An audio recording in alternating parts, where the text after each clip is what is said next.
One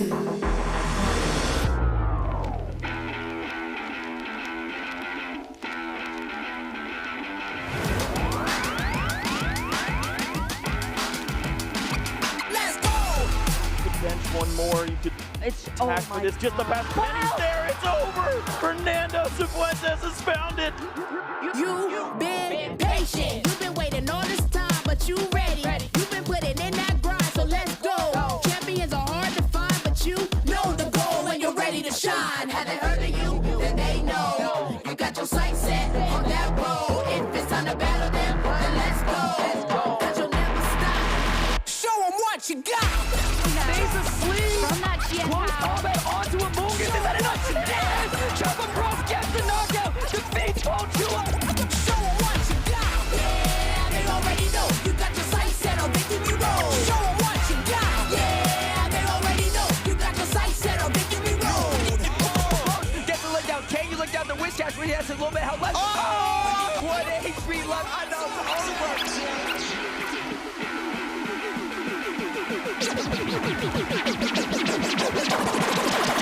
Show them what you got. Yeah, they already know. You got your sights set on victory road. Show them what you got. Yeah, they already know. You got your sights set on victory road. Put your hands up. Good morning, Pokemon trainers, and welcome to Day 2 at the Birmingham Regional Championships. A city known for its shopping and its canals, but I'm pretty sure after this weekend, it's going to be known for its epic Pokemon action.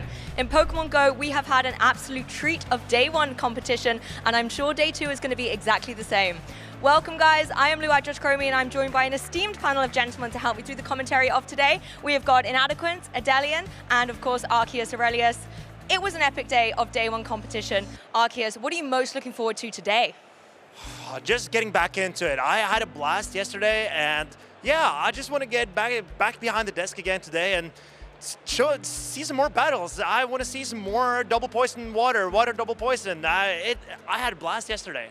I think we all did. Adelian, we certainly were enjoying ourselves. What are you looking forward to? I'm excited to see the wildest of catches that catch me and all the casters by surprise, because we all know how much we love the most peerless of catches in this game. There were so many catches yesterday, amazing top-tier plays. Inadequate, what are you looking forward to today? I want to see some Bibero action. As you can see here, the Bibero sitting. You can see here it is. There's the Bibero. Zzweilous brought one, and he did phenomenal with it. He's starting on the winning side of the bracket, and I cannot wait to see some more Bibero action. I used it myself in Toronto. Well, maybe Bibero will be the superstar of the weekend, but there are still some other Pokemon contenders out there, I believe.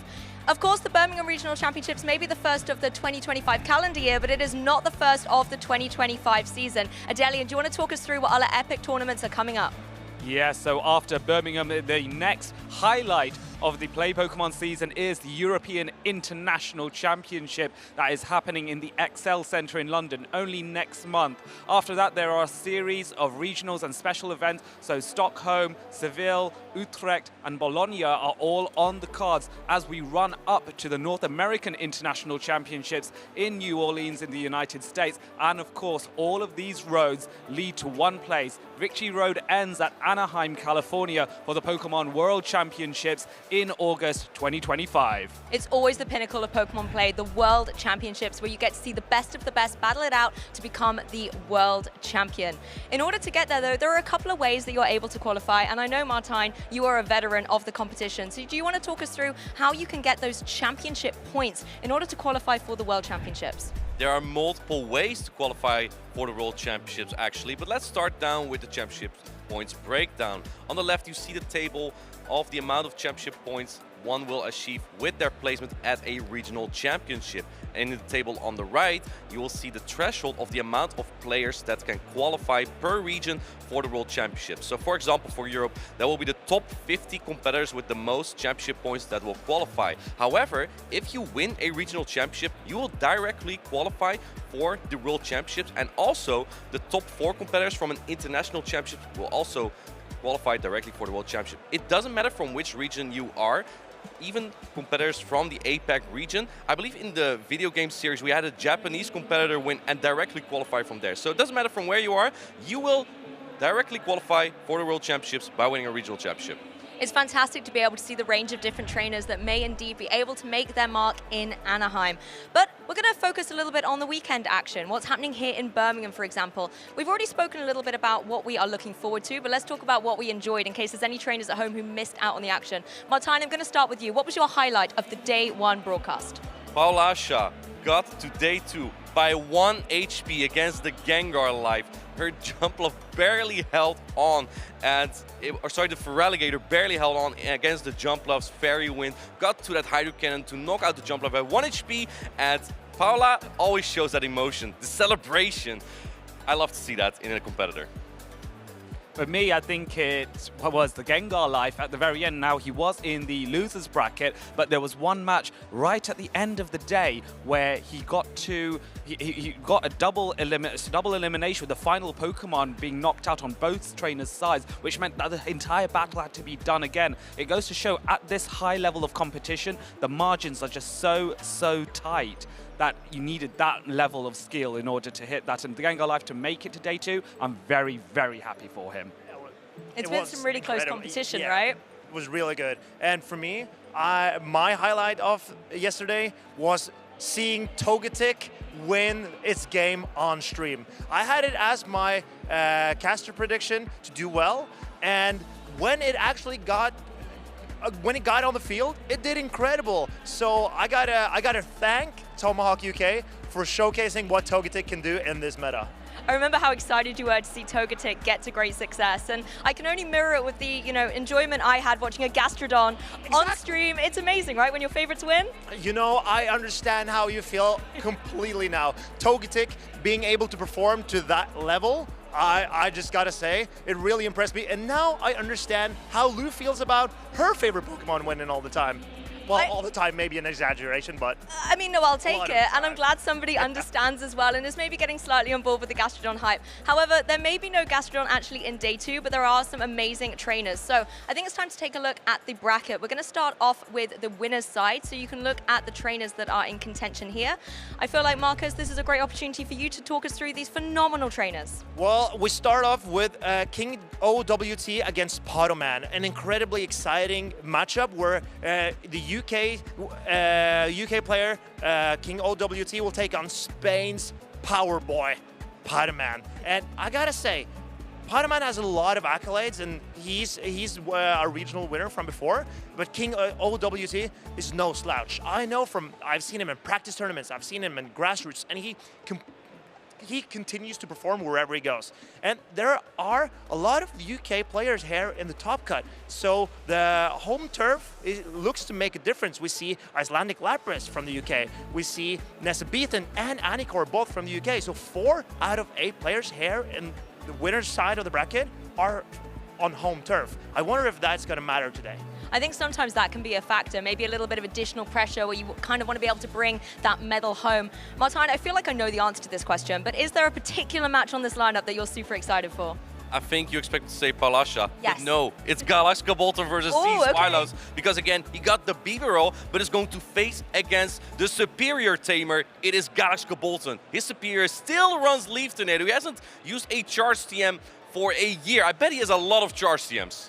Well, it's going to be exciting to find out, but of course this is only half of the bracket. We have to also take a look at the loser side of things. Adelian, do you want to talk us through this side? Yes, there are many great trainers here on this side.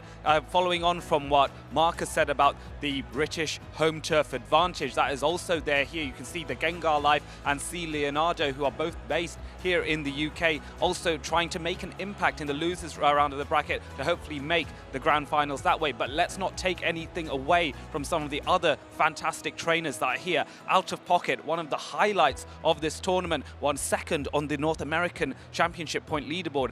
That is a standout trainer. Sanhudigo, also a fantastic trainer that has past record of success. And we're very excited as well. I want to highlight the Reeve, because he was the one that has issued Tonton Batus, the man who always top-cutted in every European tournament. Tarif actually took him out of the competition entirely. That is an accolade in itself, I think. I really enjoyed watching his run throughout the day 1 competition. I'm sure day 2 is going to be just as exciting. Out of Pocket, I think, is a trainer that I personally am looking forward to watching in day 2 because there's been a lot of storytelling around kind of his activities over this side of the pond. But of course, the action isn't just what's out there. There's also a little bit of competitiveness amongst us commentators as well with our caster fantasy draft. So we're going to take a very quick overview to see who out of us is still in contention. Oh, Adelian, it looks like you have indeed been knocked out early doors in day 1. But Marcus, Martijn, and myself are still in contention. Zzweilous for myself. Very, very quickly, Marcus, any comments for Icelandic Lapras? Any words of inspiration? Yeah, he's a dark horse in this race, and I believe Icelandic Lapras does have what it takes. He just needs to channel the energy. I can see him over there. He's looking fit, he's looking ready, he's hydrating as we speak, and you know what? I believe he can make the difference today. Well, I think that Paula is going to knock him straight down to the loser's bracket. That is my prediction. You have no idea what you're talking about, Martijn. You have no idea what's coming, Marcus. And he may be called Zzweilous, but we are not sleeping on him in this competition. He is going to be alive and ready to be able to get some epic Pokemon matches. Well, speaking of the matches, I believe they're ready. So, you guys at home, you're going to be able to enjoy some fantastic Pokemon action, but just in case you have missed out on anything that's been going down in Birmingham, make sure to go onto the website, pokemon.com/broadcast, to be able to catch up on all of the epic games. There have been so many moments that you can learn, that you can see maybe some favorite Pokemon and some veterans of the competition do a masterclass in how to play competitive Pokemon. You can also follow the channels as well to make sure that in the future you do not miss any of the Pokemon action, and engage with all of our social medias using that hashtag #PlayPokemon to let us know who you were rooting for with our final 16 competitors, which Pokemon you want to see, and of course, please do share all that amazing art and, you know, your pet pictures. We love to be able to see them, and hopefully we can showcase some of them on the broadcast a little bit later on, because I think we all enjoy seeing that behind the desk. Speaking of behind the desk, I believe, Martijn and Marcus, you've got to get your running shoes on and get over there, because we've got to get to work and bring you the Pokemon matches. So have a little recap of day 1 impressions, and we'll see you behind the caster desk in just a moment.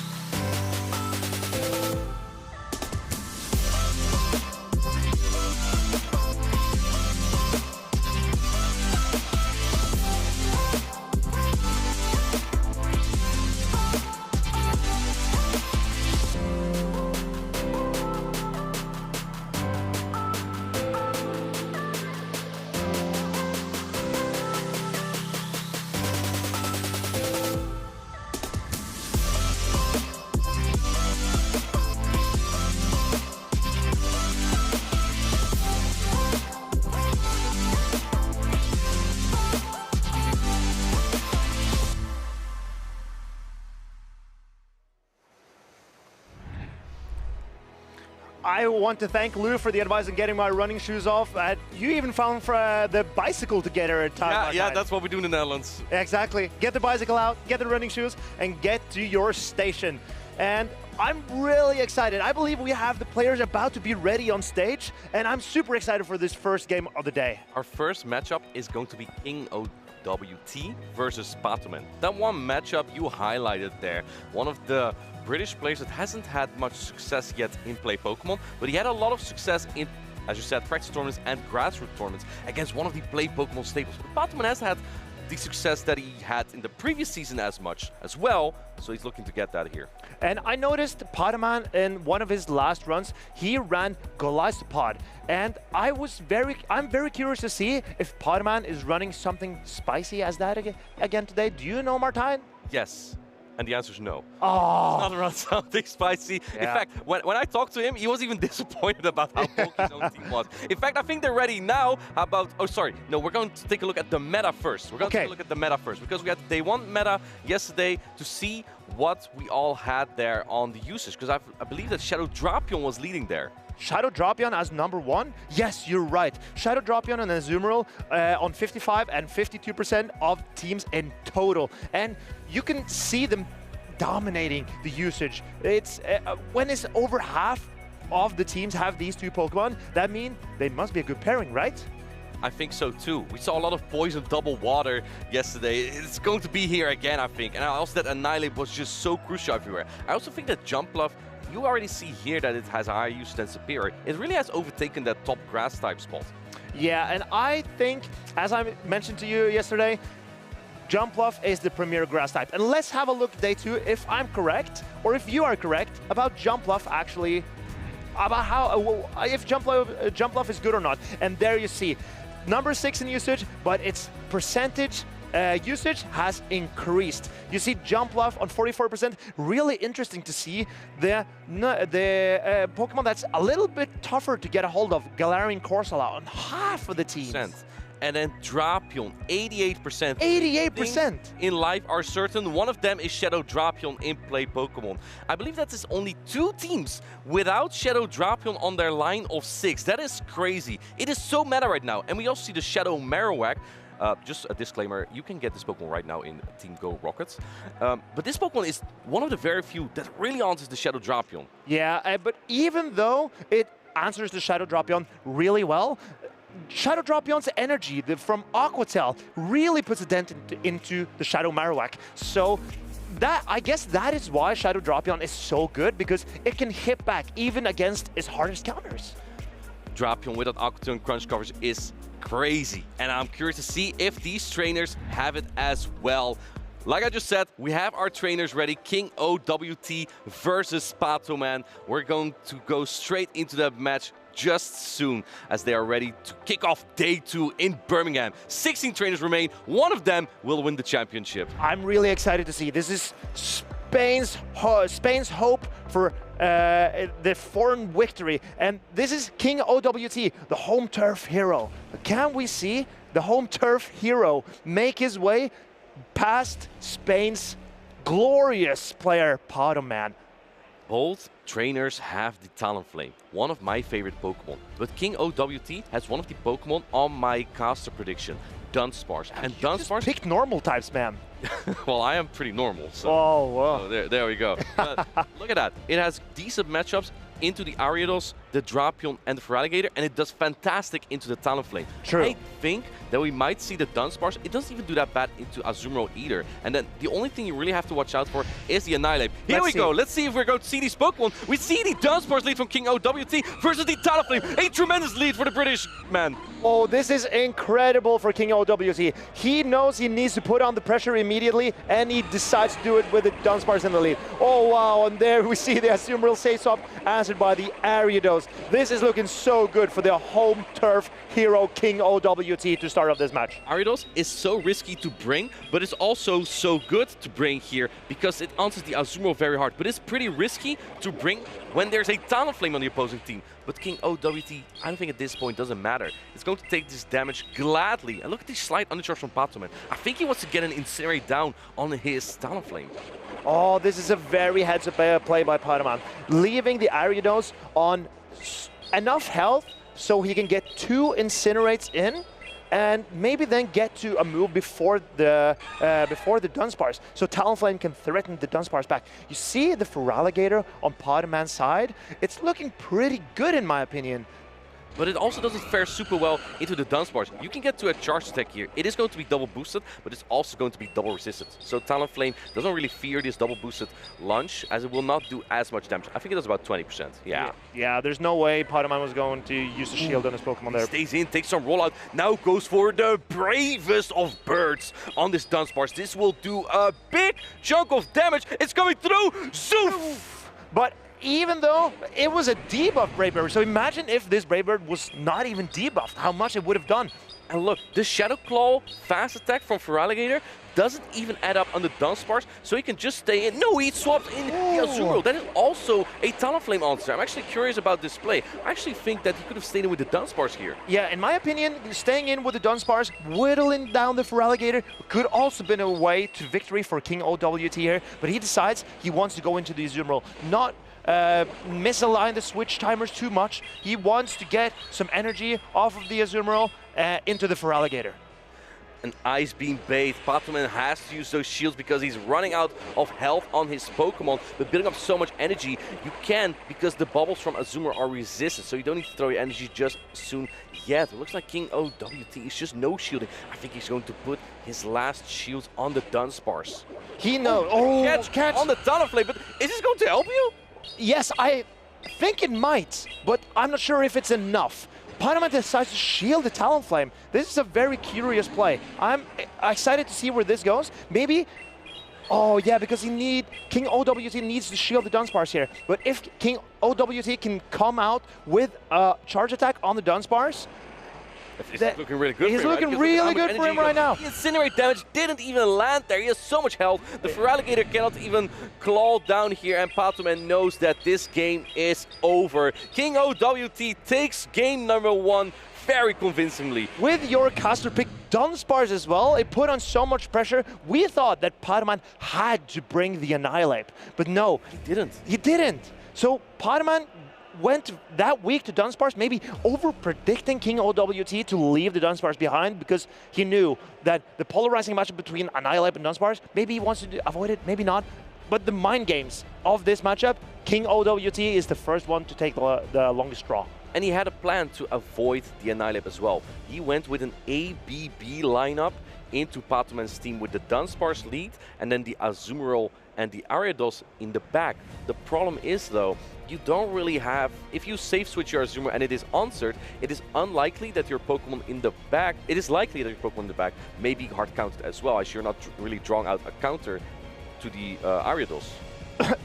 Sorry, but can you imagine that if Patoman leads the Annihilate as a Ghost type, it's not that terrible into the Poison type Ariados. Yes, definitely has play. And that's why I wonder if Patoman would lead the Annihilate into the Dunsparce here, I wonder how Patoman would respond when... Would King OWT swap in the Azumarill, or would he swap in the Ariados? See, this is the thing, Marcus. If you lead Annihilate, can you have Talonflame in the back? It will be extremely weak into a potential Azumarill lead. And I think that is what King OWT's strategy was. Let's see if he does the same thing in game number 2. It is going to be the Ariados lead into the Ariados from Patoman. Spider Season!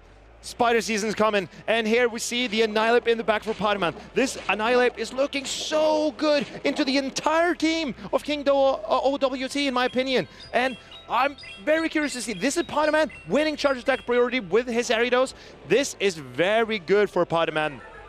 And if you look at the backline, Patoman is relatively weak to this Ariados as he has the Feraligatr and the Annihilate in the back. Both of those are not really the preferred picks into the opposing Ariados. While in this case, you have a lot of time to think about your matchup, because this is going to take a while. How would you play this as an Ariados player, as King OWT, losing CMP with your Ariados into the opposing Ariados? How would you play this, Martin? So what I usually like to do, if I have a game plan, if I'm weak to the Ariados, I like to stay in here, right? If I'm weak to the Ariados, let's say I have a Azumarill on the back with Ariados in the lead, I like to stay in this matchup. But if I have a plan where I need to bait something out, it looks like King OWT does that exactly. I think it's preferable to keep some energy and then switch out, and I think King OWT is exactly doing that here, wanting to draw the Annihilate with the Drapion, so the Dunsparce is clear, and Dunsparce is a great core breaker to the Feraligatr and the Ariados, but you need to get rid of this Annihilate first. Yeah, it's incredibly important for King OWT to get rid of it. And that question is, will he shield this Pokemon? Will he shield the Annihilate, the Drapion? Oh, the Drapion hangs on the Ice Punch. And Aquatail's coming through. Do you shield here as Patoman? I think he's going to go for a wicked farm down. Oh, but look at that, the undercharge, not charging all the bubbles. He doesn't want to knock out the Annihilate, but he does. Now he can get a farm down on the Feraligatr, and we know how devastating the energy is from the Feraligatr. But you can also get a Poison Sting down on the Ariados. Patoman decides to bring the Feraligatr.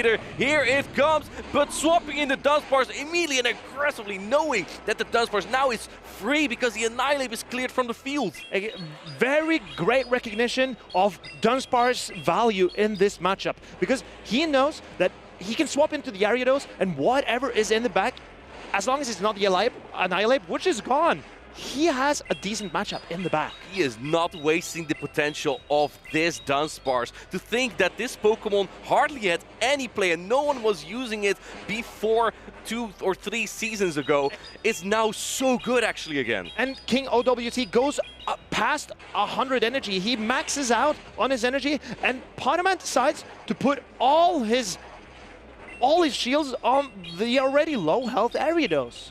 Right, that is interesting, but let's see, Hydro Cannon doesn't knock out just yet. We still have a sacrificial switch as well.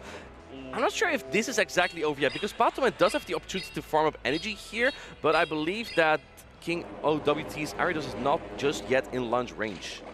And King OWT just gets to the rock slide before Pokémon can take it out with his own Ariados. This Ariados is going to take another rollout if it decides to stay in, but King OWT decides to go in to his own Ariados. This is to outpace. Wait, that's Trailblaze. That's double resisted. Oh, Pokémon! I think you need to launch to stop the opposing Ariados here, but this doesn't do as much damage. Now you need to outpace. The timer's not up. He gets to the launch.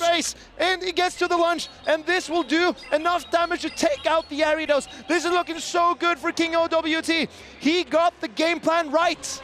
And in comes Feraligatr, doesn't have enough health. King OWT defends his home turf. Home turf hero. He goes on to take out Spain's hero. But King OWT, he knew what he had to do. Keep the Dunsparce away from the Annihilate, win.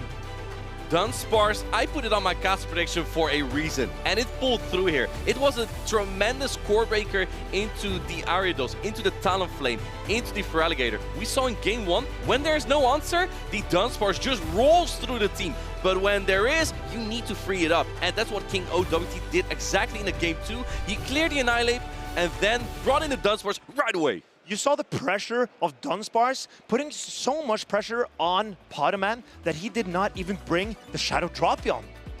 The Shadow Dropion was not on Pokémon's elected Pokemon to use, and that's probably because Dunsparce has a very good matchup into the Dropion.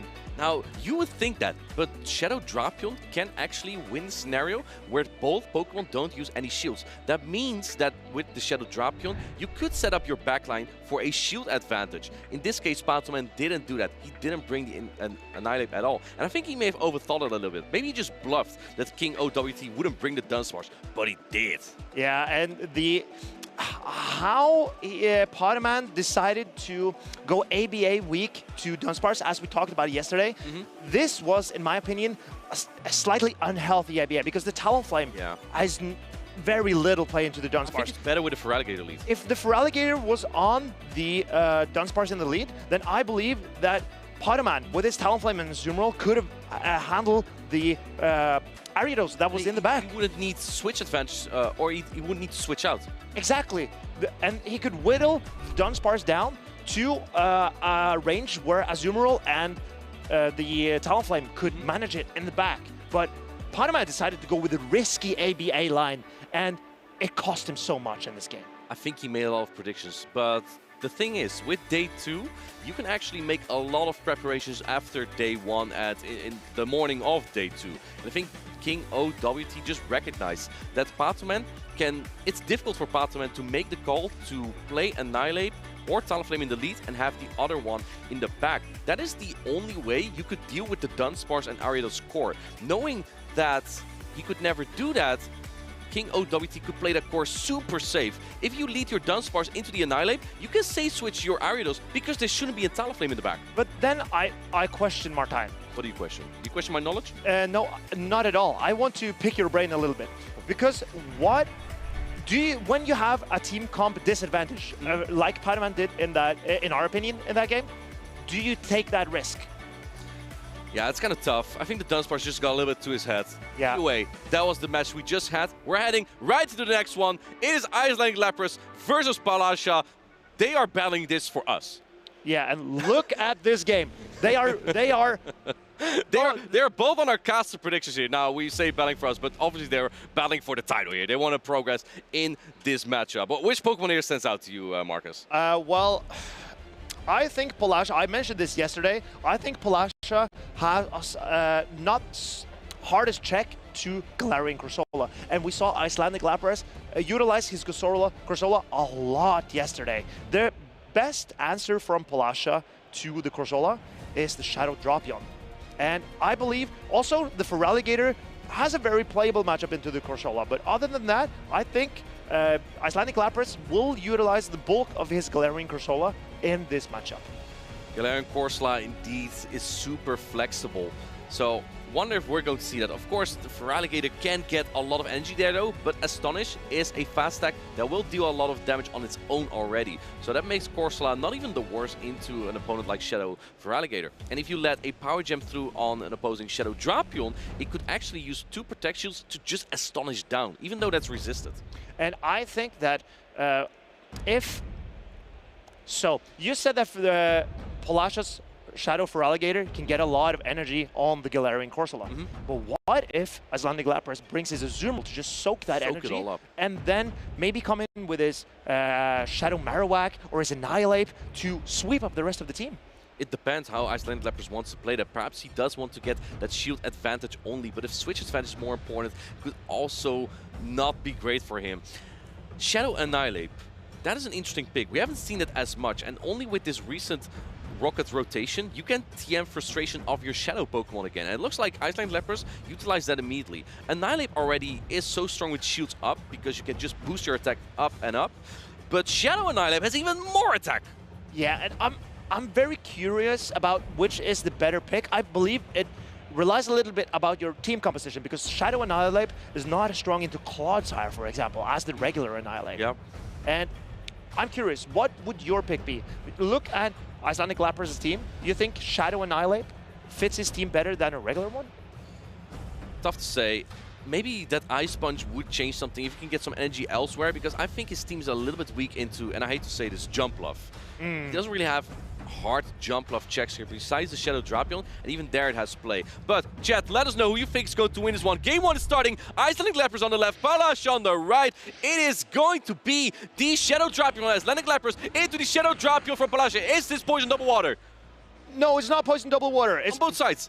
on both sides. There's no water type on Icelandic There's no Lapras. water type on Icelandic Lapras' team. insane. And he does not go for the Galarian Corsola either. They both go for the charge attack priority with their Drapion. And you notice, Icelandic Lapras' Drapion wins charge attack priority over Palasha's. This is incredibly important for this matchup. I think that means Paula is unlikely to invest shields in this matchup, because the longer this matchup goes on, the worse it becomes for the Drapion that loses charge attack priority. So I don't expect a shield here, but just going straight for the Aqua Tail. The Shadow Drapion from Palasha should barely hang on here, as we see a no protect shield being used. Do you think Paula's Feraligatr is looking good, or do you think Icelandic Lapras' Diggersby? What do you think about the Diggersby and Feraligatr matchup? That is actually a positive matchup for the Diggersby, even though it takes super effect damage. And swapping into the Feraligatr right away, but Icelandic Lapras swaps in the Shadow Jump Love right away. This is not that great of an answer though, but because you have Shadow Jump Love, the areas will do more damage. This is a bait. And he knows this right away! Immediately! What? Look at the nerves on Icelandic Lapras! Nerves of steel! And this resistance He's Hydro willing Cannon. to take the risks to proceed as far as he can in this tournament. What will Palasha do? She shields up the Energy Ball. Great shield call by Palasha. That is an insane call. I do think that with a couple more Shadow Claws, a Hydro Cannon will eventually knock out. Going for the charge attack period here. Perfect counting by Palasha. I think a Hydro Cannon would knock out here, so Icelandic Lapras does put up his first Protect Shield. And this is very interesting to see, because this Feraligatr is still so healthy. I believe this is the time. Yes, Bait this and another is shield. the time to bait the Feraligatr. You know, players like to invest in their Feraligatrs. Are you going to try and catch his attack? No catch attempt from Icelandic Lapras, putting up his second Protect Shield. And I think this does make the jump from Palasha in the back better into the opposing Diggersby. But remember, there's still a catch from both players. Waiting a turn, making sure that Palasha cannot get the catch here. Here's the problem for Palasha. This jump from Icelandic Lapras can still get to an area ace on her own jump bluff.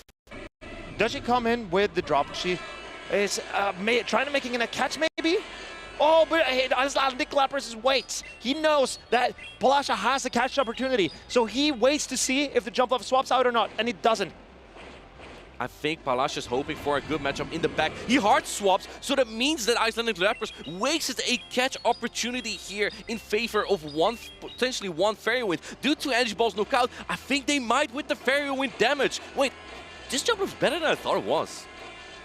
I actually don't think it's getting really close. It's very close if two Energy Balls knock out or not, because Icelandic Lapras needs another Fire Punch, and if he can get to it, he has this game. Is one quick attack off.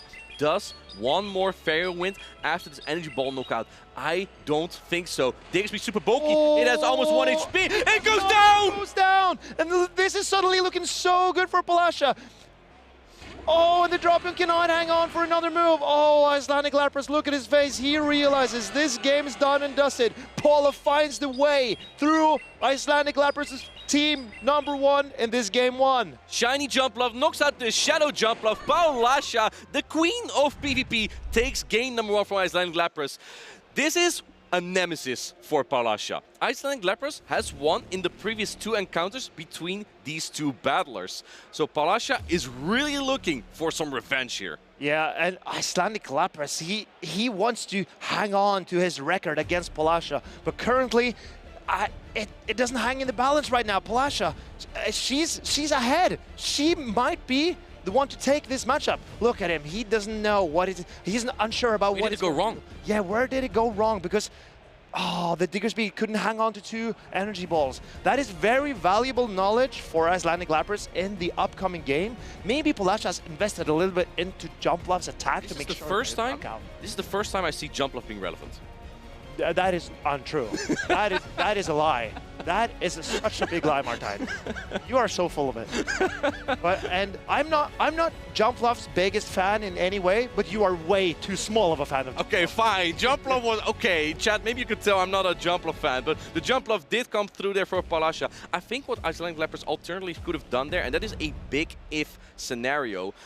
If you let your own Jumpluff get fair winded down by Paula's Jumpluff, your timer would be up for a potential sacrificial switch. And in that case, perhaps you can get to that next Fire Punch because he was only 1 quick attack off. In my opinion, I think the misplay was throwing the Aerial Ace first because he let Palasha get to 2 energy balls. And he also let Palasha get this terrible lead because this is exactly where Icelandic Lepers wants that Shadow Diggersby swapping into the Feraligatr, but it's not really that great of an answer. Is Icelandic Lepers going to attempt to catch? You can't really swap your Jumpluff into its Feraligatr at the point it has an energy advantage because it has access to double super effective Ice Beam. I'm very curious to see how Icelandic Lapras decides to play this. He has a great lead matchup, but he decides to stay in, so the switch timer will be heavily misaligned in this matchup. Does Palasha invest into the Feraligatr this time? Of course, you always shield your Feraligatr. Does he gotta get attack drop? Yes, there's an attack drop on this Feraligatr. Now the Hydrocannon will deal less damage. No catch attempt still and not thrown on potential Charge Attack Purity. This time Icelandic Lepers lets it go.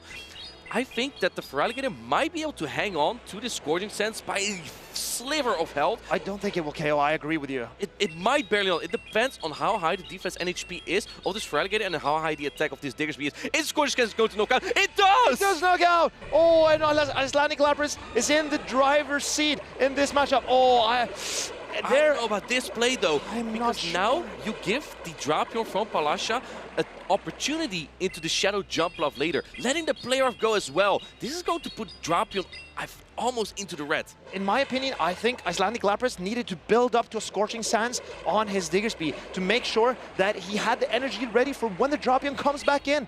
And the energy from Drapion here, no matter how good Drapion is, this energy is not as efficient into the Azumarill. And speaking of energy, how efficient is the energy from Azumarill? Because there's a Shadow Jumpluff in the back. You don't want to eat an Ice Beam all of that. Absolutely not.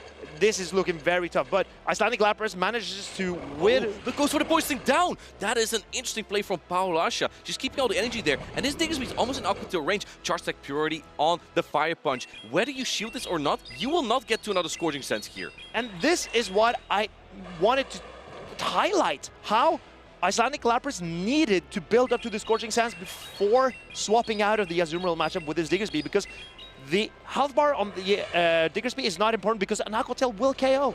Are you going to try and attempt to catch an Aqua Tail here? And yes, the catch on the Shadow Jumpluff. What a play from Icelandic Lapras. He's not convinced. He's still in this game. But he is not convinced. He's not sure if this is the right way to go. He knows that this Drapion is causing him so much trouble right now. But listen, you will outpace to 2 crunch on the Shadow Jumpluff and trying to make a catch. But he's quick with the energy ball. You had to throw though, because otherwise this Azumarill would let an Ice Beam. But do you think an Aerial Ace would have knocked out? I don't think so. No, it wouldn't, but he would outpace to 2 here. Crunch coming through. This is gonna put the Shadow Jumpluff very low to the point you might get Poison Sting down. I think Jumpluff might barely be able to get to another charge stack here. That is the areas, even despite the defense drop.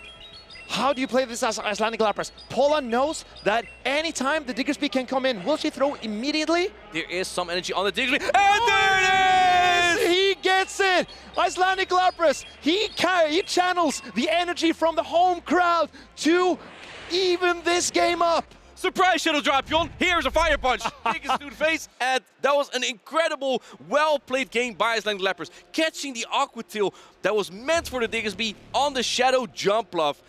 Kept him in a game. Saving all that energy allowed him to use the energy later to knock out the same Shadow Drapion. And here we saw Paula go with a poison double water strategy, but it did not work out for her. She needed the jump bluff that came in game 1 to handle that Diggersby that Icelandic Leopards brought. The Diggersby and also the opposing Jump Bluff, because that's where she got the energy in game number 1. Jump Bluff could hit super effective damage all over the place, and I think that does not make it appealing for Icelandic Leopards to bring Annihilate at all. And that is why Palasha is so inclined to bring the Shadow Drapion, because Diggersby is not the worst matchup. At least not when, if you're a little bit ahead on energy. If you swap in your Drapion and then you're answered by the Diggersby, you're ahead on energy and you might have some more play. But on even energy, it is not a comfortable matchup. As you say, Palasha is so inclined to run her Drapion and Shadow for Alligator. So is there merit for there's no point for Icelandic Leopards to not run his Shadow Drapion, and here we go. The Shadow Drapion of Icelandic Leopards will, and he gets the Diggersby into the jump bluff. This is looking great for Palasha so far. This is a decent matchup, and Icelandic Leopards swapping into the Shadow Drapion right away. Palasha doesn't really have a clear answer because it's so difficult to bring the Shadow Marowak into the team of Icelandic Leopards when he's also very inclined to bring his own jump bluff. Letting the area ace go through, perhaps now is the time to swap into your own Drapion. It is. Palasha swaps out, but I'm not sure about this play exactly because this Drapion is not yet in Aqua Tail range. So there's going to take an Aqua Tail and a lot of Poison Stings from Palasha to knock out this Drapion. But does she need switch advantage? She has a Feraligatr and a jump bluff. And it's the Diggersby in the lead. It is a really strong core to use. Look at that. This Aqua Tail still doesn't knock out. Does the Aqua Tail from Paula does knock out though? She has 2 loaded here. If this will knock out, she will also have an Aqua Tail loaded for the Diggersby. And it does knock out. Oh, this is looking so good for Paula right now. Oh, but going into the jump, I think that Icelandic Leopards was hoping that Paula would throw the Aqua Tail immediately, but no, she's patient, knowing that she would have hung on to a quick attack either way and just throws the crunch down, which does a lot of damage. Oh my, this jump off is getting so low from the energy from the Drapion. But where do you put the Feraligatr now? Well, I guess you put it on the Diggersby, but that's not a great matchup for Feraligatr either. Diggersby when shields are up. Exactly, because as you saw in game 2, you could get the debuff from the Scorching Sands debuff. Oh, and Icelandic Leopards gets to the move. This jump bluff will now be so low. Still not using Protect Shields, but as long as shields are up, and she knows there's a Diggersby, but farming up more energy, perhaps Icelandic Leopards is going to attempt a catch, but no, Area Ace is coming through now. He's not at his own Area Ace just yet, though. This doesn't knock out, but perhaps we may see a switch now from Palasha to get energy and get a little bit more fast attack damage. No switch just yet. Perhaps just trying to get the farm down here with the Fairy Wind, and now you have to use Protect Shield, otherwise the Diggersby will defeat the Feraligatr. And I'm very curious to see, with shields up, if... Oh, and Icelandic Leopards, Palasha gets the one-turn swap because she got... It doesn't matter. It doesn't matter because you're faster to Hydro Cannon anyway. But we know that Palasha's Feraligatr cannot take 2 Scorching Sands. The Scorching Sand will KO. And we know that the Shadow Claws from Diggersby, the Shadow Claws from the Feraligatr on the Diggersby is doing nothing. Palasha will need 2 energy bolts to take out. Oh, and we get the debuff again. I'm not sure if that is going to matter as much though, because I think a Hydro Cannon plus an energy ball would knock out. Oh, but no Protect Shield. I think a Hydro Cannon definitely does more than any energy ball in the world. I agree. So I'm very curious by this play by Icelandic Leopards. Is this going to knock out? This was about the same health range we saw in the previous game. I think Icelandic Leopards is looking really good here. Scorching Sands coming through. Feraligatr goes down. And he has a shield left. And Wool. Oh, Palasha goes for the bait, but she cannot outpace to an Aerial Ace and an Energy Ball. Remember, there's still a jump off in the back as well. Icelandic Leopards might attempt a catch here, but no, there's a Fire Punch. And Icelandic Leopards, my horse is in the race. The Dark Horse from the UK takes out the queen of PvP and knocks her down to the loser's bracket. Icelandic Leopards, you are keeping your record going against the queen of PvP. You can be so happy with yourself. There's just a nemesis for everyone. And it looks like Icelandic Lapras is at nemesis for Palasha. She has won multiple championships, but she has not won multiple encounters with this man right here. Actually, she has won no encounters against this guy. I've seen him dominate Palasha in grassroots tournaments. I've seen him beat her in play Pokemon tournaments. I don't know where this is going for Icelandic Lapras, but he has one thing that no one else has.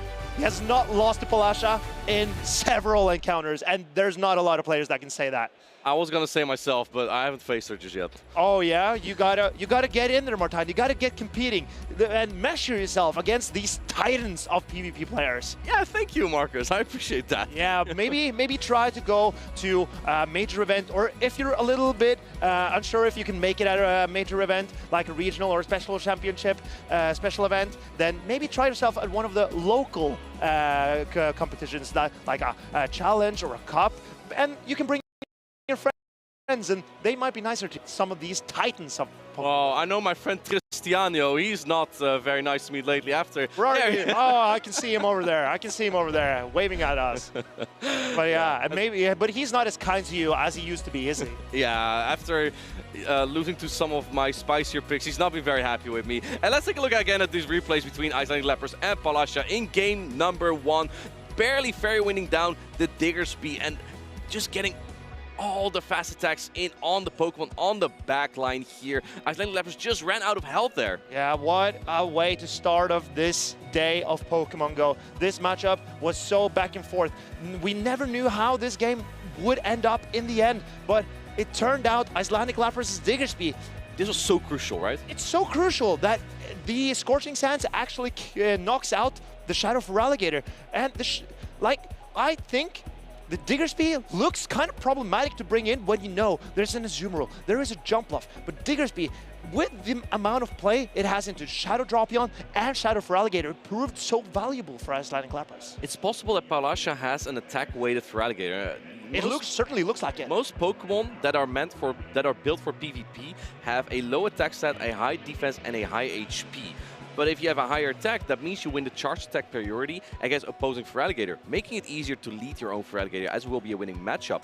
However, in that case, you have less HP, and I think that is why this Diggersby right here was able to knock out that Feraligatr in the scenario where both trainers use one shield only. Because normally, a good Feraligatr with high defense and HP would hang on there by like 1 HP. Correct. That is a very good observation, Martin. And I have a question for you, because has opposing Jumpluff, been an oversight of Palasha? Because you saw how strong the Shadow Dropion was for Icelandic Lapras, but she could not confidently bring in her Kanto Marowak because of how strong Icelandic Lapras' Jumpluff was going to be. Well, is it an oversight from Palasha's side? I think not at all. If it was an oversight, she would have brought the Shadow Marowak, and she didn't, because she feared the Jumpluff. She just tried to tackle it with neutral matchups, and in this case, that didn't work out as much. The neutral matchups from Icelandic Lapras were just a tad stronger. Diggersby is such a bulky Pokemon and has versatile coverage, especially with the Fire Punch buff. It has really made this matchup into Grass-type Pokemon, but also Alolan Sanders much better. This is how you compose your team's trainers. Like, Palasha is using the Marowak to enable her Poison Double Water strategy. If she wanted to play more of Shadow Marowak, maybe she needed to make her team more strong into the Jumpluff and the Azumarills of opposing trainers. So Palasha is relying more on her Dropion and Water types than the Marowak, because immediately when she sees a Jumpluff on the other side, she knows, okay, I'm not going to bring my Marowak in this position, and that makes opposing Shadow Dropion incredibly strong. That's kind of where the difference was in the ground-type Pokemon. Shadow Marowak really wants nothing to do with Jumpluff. Diggersby can hang on there. So if the opponent has a Dropion Jumpluff core, Diggersby is very safe to bring into that. And it was not the case for Palasha. So Icelandic Lapras could counter the Diggersby from Palasha, but Palasha could not counter the Dropion from Icelandic Lapras. Wow, there's so much going on here, Martin. My head is spinning with all this information about these teams. And that shows the level of these players and how they are coming this far. They're taking everything into account when building their team, and they're making every single bit of information that they can get count. And Icelandic Lapras, he put his eggs in the Diggersby basket, and it really paid off for him. It's an Easter bunny that really delivered this time around, but it's a bit early. Yeah, it's a bit early. Thanks for that. I mean, sometimes different parts of the year, bunnies are more common than other times, and this is Diggersby season. And bunnies are also in the Team Go Rocket rotation right now. You can get a Shadow Bunnelby, and Shadow Diggersby will be allowed to use in San Antonio next week. Make sure that you get one. In fact, you can even get a Purified Diggersby with Return. Well, I believe that Return paired with Scorching Sands has a higher win rate against the most common Pokemon in the meta right now than Fire Punch does. But you saw the value of Fire Punch. Only in neutral matchups though, right? Because you need Fire Punch for Grass-type Pokemon. Yeah, generally you do, but Return hits so hard. It's such a hard-hitting move, but you give up some of the coverage that Fire Punch provides. And also, with a Fire Punch buff from this Dual Destiny season, Fire Punch gives Diggersby a lot of play into the Grass types, as we just saw. How about we hear from Icelandic Lapras himself? Lou is ready for an interview with him. Take it away, Lou. Thank you, gentlemen. I am joined by Icelandic Lapras. Huge congratulations from that phenomenal match we saw on stream. How are you feeling after that? Oh, I'm still shaking. I'm sure you could see me trembling on stream. I really thought I'd lost it. Game 2, I was really surprised I managed to pull that back. I know Paula's an incredible player, and I felt that my snipe at the end with the Fire Punch was such an obvious play that she would read it and beat me to it. So I really thought that was coming. So yeah, the adrenaline, I'm still shaking with how it's going, so yeah. Well, that adrenaline can always be a good thing as well to power you through the tournament. You have a fantastic track record against Paul Asher. Does that give you confidence or pressure going into a match on stream? Yeah, it's definitely something I know is on both of our minds. It's I feel like I've just always got very lucky against Paul Asher. I battled in Dortmund and I won on 1 HP, and it was so close. We both said on stream, does this move KO? We've no idea, and I survived on 1 HP. And then I got really lucky at EUIC again and beat her there.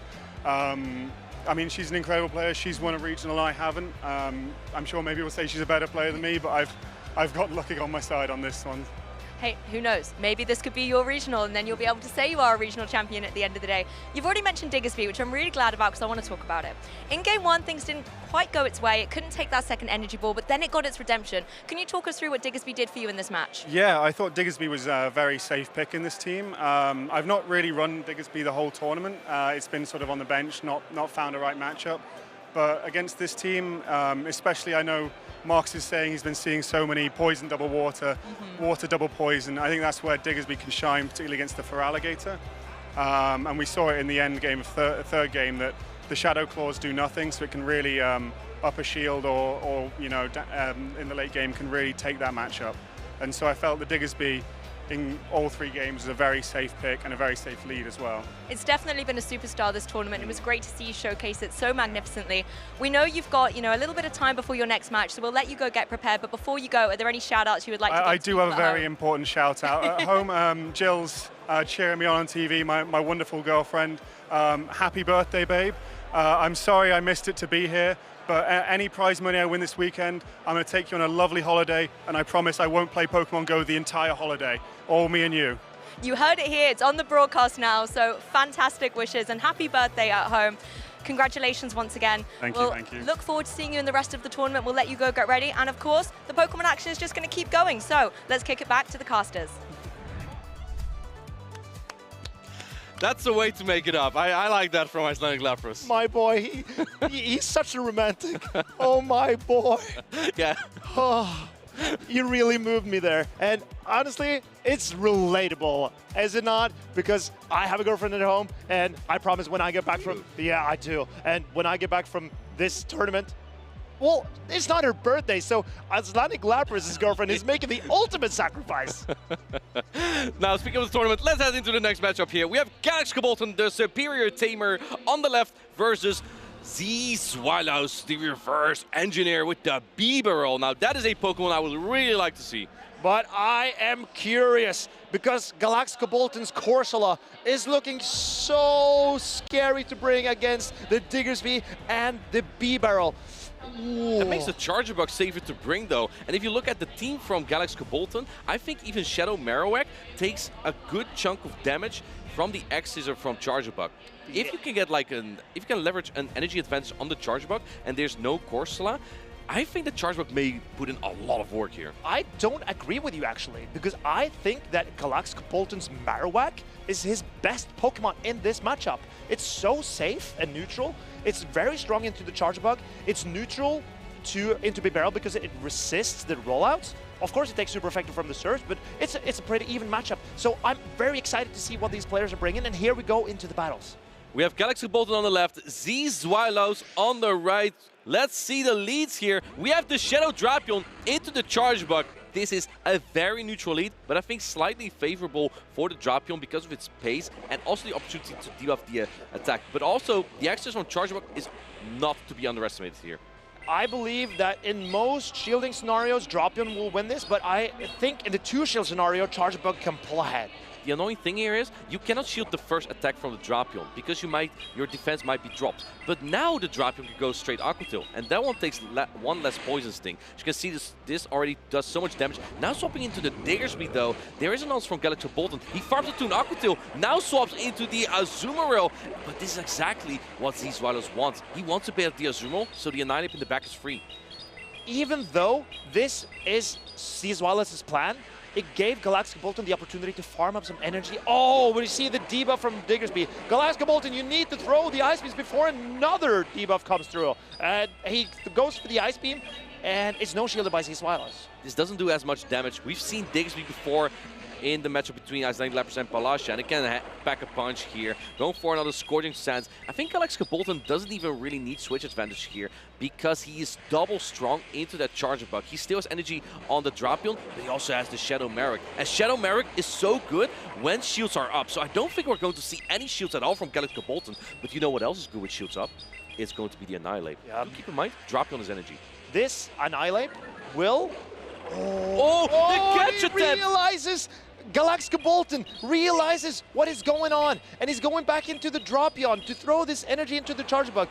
It's just an Aqua Tail, it does not knock out. If you thought this was good for Zzweilous because now he negates the energy on the Drapion, now there's energy on the Azumarill. So he's still in the kind of same scenario. Can he get the counter down? He does get the counter down. And with that energy advantage, you may be able to counter down the Shadow Marowak entirely. This is going to be a fast attack battle here. The first Rage is coming through. This is going to buff the attack from the Annihilate. But Mustard from Marowak does a lot of damage too. I believe this matchup comes down to how much defense Annihilate has, because if Annihilate can make the Mud Slap damage do less, then it's in a good position. It looks like the boost... I feel like it does. I feel like it does too.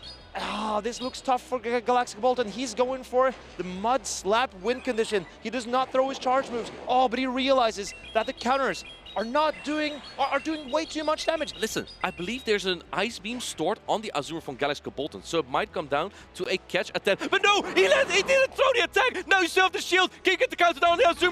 It's boosted, throwing the next Rage Fist, and shields are down. So Galax G-Kolton, the Rage Fist is coming through on the Azure, and Zzweilous take game number 1. Very impressive by Zzweilous, and his Annihilate is clearly trained for this. I know you have a horse in this race too with Zzweilous. I know you're close. Actually, it's Paula, but he has the B-Barrel. I like the B-Barrel. Okay, yeah, with the B-Barrel, but I have another horse in this race, and that's the Kanto Marowak and the Dugong. I love those Pokemon. I want to see them succeed. I'm surprised we didn't see any Superior. Is this really Galax G-Kolton? Because he always brings Superior. And it doesn't even look...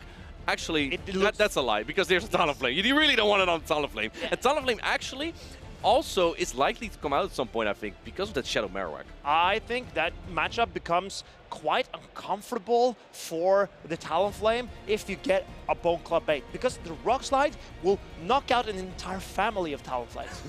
So I think... Family and offspring. Well, maybe not. But what I think is that the Marowak puts on a lot of pressure for Zzweilous. And looking at his team, Azumarill is also looking pretty good for Galax G-Kolton. Yes, B-Barrel has some positive matchup. Yes, Chargebug has a positive matchup, but Talonflame, Corsolis, even Diggersby and Annihilate are both tough. All of them have a tough time against the Azumarill. I think if you throw your charge attack, you might just be fine. If he threw that second Bone Club, pulled the next shield, Galax Bolton may have had the battle because he had the Ice Beam stored and the Azumarill. In that case, the Annihilate had no shields left, and the Diggersby also had pretty much no HP left. That is wrong. The Diggersby was still in yellow. So I believe that Zzweilous was in... 2 Ice Beam, no? No, it only took 1 because Galax Bolton stored the Ice Beam instead of throwing it into the Diggersby. So, right. yes, I believe that Zzweilous, his way to win this game was on the HP of that Diggersby. So, all that Annihilate needed to do was to get the Marowak so low that it couldn't handle the Diggersby in the back. And then Azumarill needed 2 moves to take out both the Diggersby and the Annihilate. But Azumarill didn't have enough health for that either. Did have the Ice Beam stored still. And it's curious to see what these trainers are going to bring. I think Zzweilous kind of predicted what Galax Bolton would bring there. Basically 3 of his safest Pokemon in the Shadow Drapion, the Azumarill, and the Shadow Marowak. His game plan looked pretty simple from Galax Bolton. If you win the lead, you can probably align well in the back with the Azumarill and Shadow Marowak core. Because there's no Grass-type Pokemon on Zzweilous' team, there's nothing that core breaks that. I believe Galax Bolton is going to bench the Azumarill this game. Really? I know that he is not as comfortable playing Azumarill as he also has the Duel for the Diggersby, so exactly. you might be right. I do think that we are going to see Drapion safe swap, hopefully to get out the Annihilate, and then Dugong in the back is what I expect from Galax Bolton. And he is a player that is comfortable taking a risk, so you might also see the Superior. The Drapion safe switch is very common in the current meta because of so few weaknesses. Only really is ground. But I also think that Diggersby from Zzweilous is coming pretty much every single time. We're going to see in game number 2 if these 2 trainers bring the Pokemon we thought they would. The Drapion lead from the Galax Bolton into the Annihilate from Zzweilous. Shadow Drapion can win this matchup when almost no shields are used, especially because there's no close combat on this Annihilate. Oh, but the catch immediately on the Diggersby. Very brave play from Zzweilous, and I understand that Galax Bolton needs this Drapion to handle, you know what? Yes, to handle the Corsola. He wants to save the Drapion in case there's a Corsola in the back. But at this point, Galax Bolton's probably thinking, I'm just going to realign my Pokemon now. He's so... Look at how weak Zzweilous went into the Annihilate. You basically bring your Annihilate counter into this Diggersby now. But again, I think it's Galax Bolton. You just keep your Protect Shields for the Marowak, then you're good into everything. Because even Bibarel is not that great into it. And look, with the Crunch and no Scorching Sands debuff, Zzweilous is not getting to 2 Scorching Sands against the Azumarill. So this Azumarill is very healthy. He needs to come in with the Bibarel here. And if energy is going to be very valuable for the Bibarel though. That is true, but Galax Bolton will manage to whittle down this Bibarel. But I agree, this looks pretty good for Zzweilous. Oh, the swap clever. The Surf is going to deal a large chunk of damage to the Shadow Drapion. And a shielded that does do a lot. Look at that, you can almost roll it down, but no swap again. The Drapion can even get to an attack. And you know how this matchup goes. It's going to be tough for the Marowak because it cannot Mud Slap down. Well, the Annihilate has taken some Poison Stings. Maybe that changes the interactions of this matchup. Also have energy already. Rage Fist again. We've seen this in game number 1, where Annihilate just went straight Rage Fist, and then the counters will do so much damage. Yes, you have Azumarill still with about 50% HP left, but it's going to take damage from this buffed up counts at some point. Finally, we see the first Protect Shield from Galax Bolton. And Galax Bolton will outpace the Annihilate to the next... second, sorry. To the next 2 charge attacks. So if Zzweilous wants to keep this Annihilate healthy, he needs to shield this. But I believe Zzweilous maybe did a mistake here. Maybe he should have betted on the Bibarel to win this game. I really like that he has Ice Punch in this scenario though, because it allows him to bait the Shadow Marowak. But where do you use the shields now? This is kind of difficult, because shielding this Bone Club here leaves your Bibarel very prone to a charge attack from a Azumarill that might almost knock out. Let's see how this goes. I think if you stay in with this Annihilate, you may get bubbled down before getting to your next charge attack. And then energy might be tough. Here we go. These counters are triple buffed. Can he get to another Rage Fist? He gets to another Rage Fist. Another Rage Fist, and this is the writing on the wall for Galax, G-Kolton, Zzweilous, and B-Barrel. Getting carried by on the back of this Annihilate, and there he goes and takes out the Azumarill. Annihilate punches through Galax, G-Kolton, the superior tamer, and there we have the B-Barrel trainer. Yep, that's the Pokemon right there. Thank you, Zzweilous. That's the B-Barrel. And hide it again. Okay, Yeah, put it in your back pocket. back in the back. Back in the back. And well, the B-Barrel, well, it's not getting the appreciation that it maybe needs after this, showing this this round. I think it was the Annihilate that really carried Zzweilous through this match, though. Absolutely agree. The Annihilate looked incredible in this meta, and Zzweilous made it shine so bright. It shined bright like a diamond with Rage Fist there. And I want to talk about the risky line that Zzweilous brought in that game number 2. He let the Annihilate with the Diggersby in the back. 2 Pokemon weak to Azumarill. But here was the tricky thing for Galax, G-Kolton. He caught the crunch, Zzweilous caught the crunch on the Diggersby, and then he had to bring the Azumarill in there, but that was his Annihilate counter. It's so tough for Galax, G-Kolton in that situation because he did not get the Azumarill on the Annihilate. So Annihilate, even though it found a good place, Zzweilous realized that if I swap in the Diggersby, the Azumarill still has to come in, and I can get rid of it for the Annihilate I mean, it could have been superior as well, especially knowing Galax, G-Kolton. Oh, that is true. And I think Galax, G-Kolton was just really afraid of Talonflame. Talonflame is so good into the core of ground and grass. It counters Diggersby, Shadow Marowak, and Superior all in one. Even though the ground types can fight back, Talonflame generally has positive matchups into those. And given how Galax, G-Kolton wanted to bet on his Dropion, and that means he needs to cover for the Diggersby, he decided to do it with the Azumarill, and then the Pokemon he wanted to run the most was the Shadow Kanto Marowak. He thought he looked the best into Zzweilous' team instead of gambling on the Superior. That's what he kept the shields for as well. We see here the Rage Fist coming through in that first game that knocked out the Azumarill at the very end. But before this, the Annihilate just punched down the Shadow Marowak entirely. You were right, by the way. The Diggersby was in the yellow there. And then in game number 2, Zzweilous basically just did the same as he had the Annihilate here, caught the crunch on the Diggersby to preserve all the energy on the Annihilate later. Because look at this, you still have to bring your Azumarill into this Diggersby as he didn't bring the Dugong or the Superior. Yeah, it was such a tough situation for Galax, G-Kolton because you get a good matchup for the Azumarill, but you expend the Azumarill and you need it for the Annihilate. And here we see Galax, G-Kolton realizing the Annihilate is going to win this game for Zzweilous. The problem for Galax, G-Kolton also is, this is like a general idea of how we play Pokemon Go. You don't want to use your shields on attacks that don't deal much damage to bulky Pokemon. Yes, you want the Azumarill for both the Diggersby and the Annihilate, but you're not going to... Yeah, the Diggersby and the Annihilate, but you don't want to shield Scourging Sands. Exactly. Right? So if you shield Scourging Sands, you keep your Azumarill. But is that where you want to use shields? Or do you want to use it on the oppressive fast attack Pokemon Shadow Marowak? I went on and on about this yesterday. The efficiency of charge attack, the efficiency of shield usage. You want to shield the moves that will be most efficient into your team, and that's why Galax, G-Kolton did not want to shield his Azumarill. But at the same time, the Azumarill's health was so important for him in this game.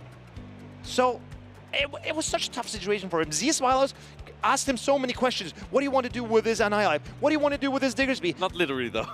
Obviously not. But in this game, he put Galax, G-Kolton in so many tough situations that it was so difficult for Galax, G-Kolton to find all the correct answers because he really needed all the right answers to win out this game. Like a mind reader, the plan of Zzweilous just worked out so well.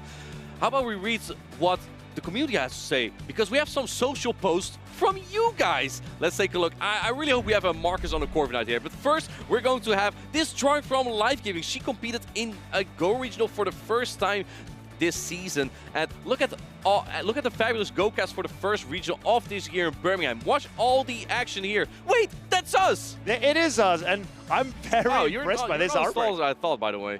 No, I think I'm taller here. Yeah, I think you are tall. Yeah?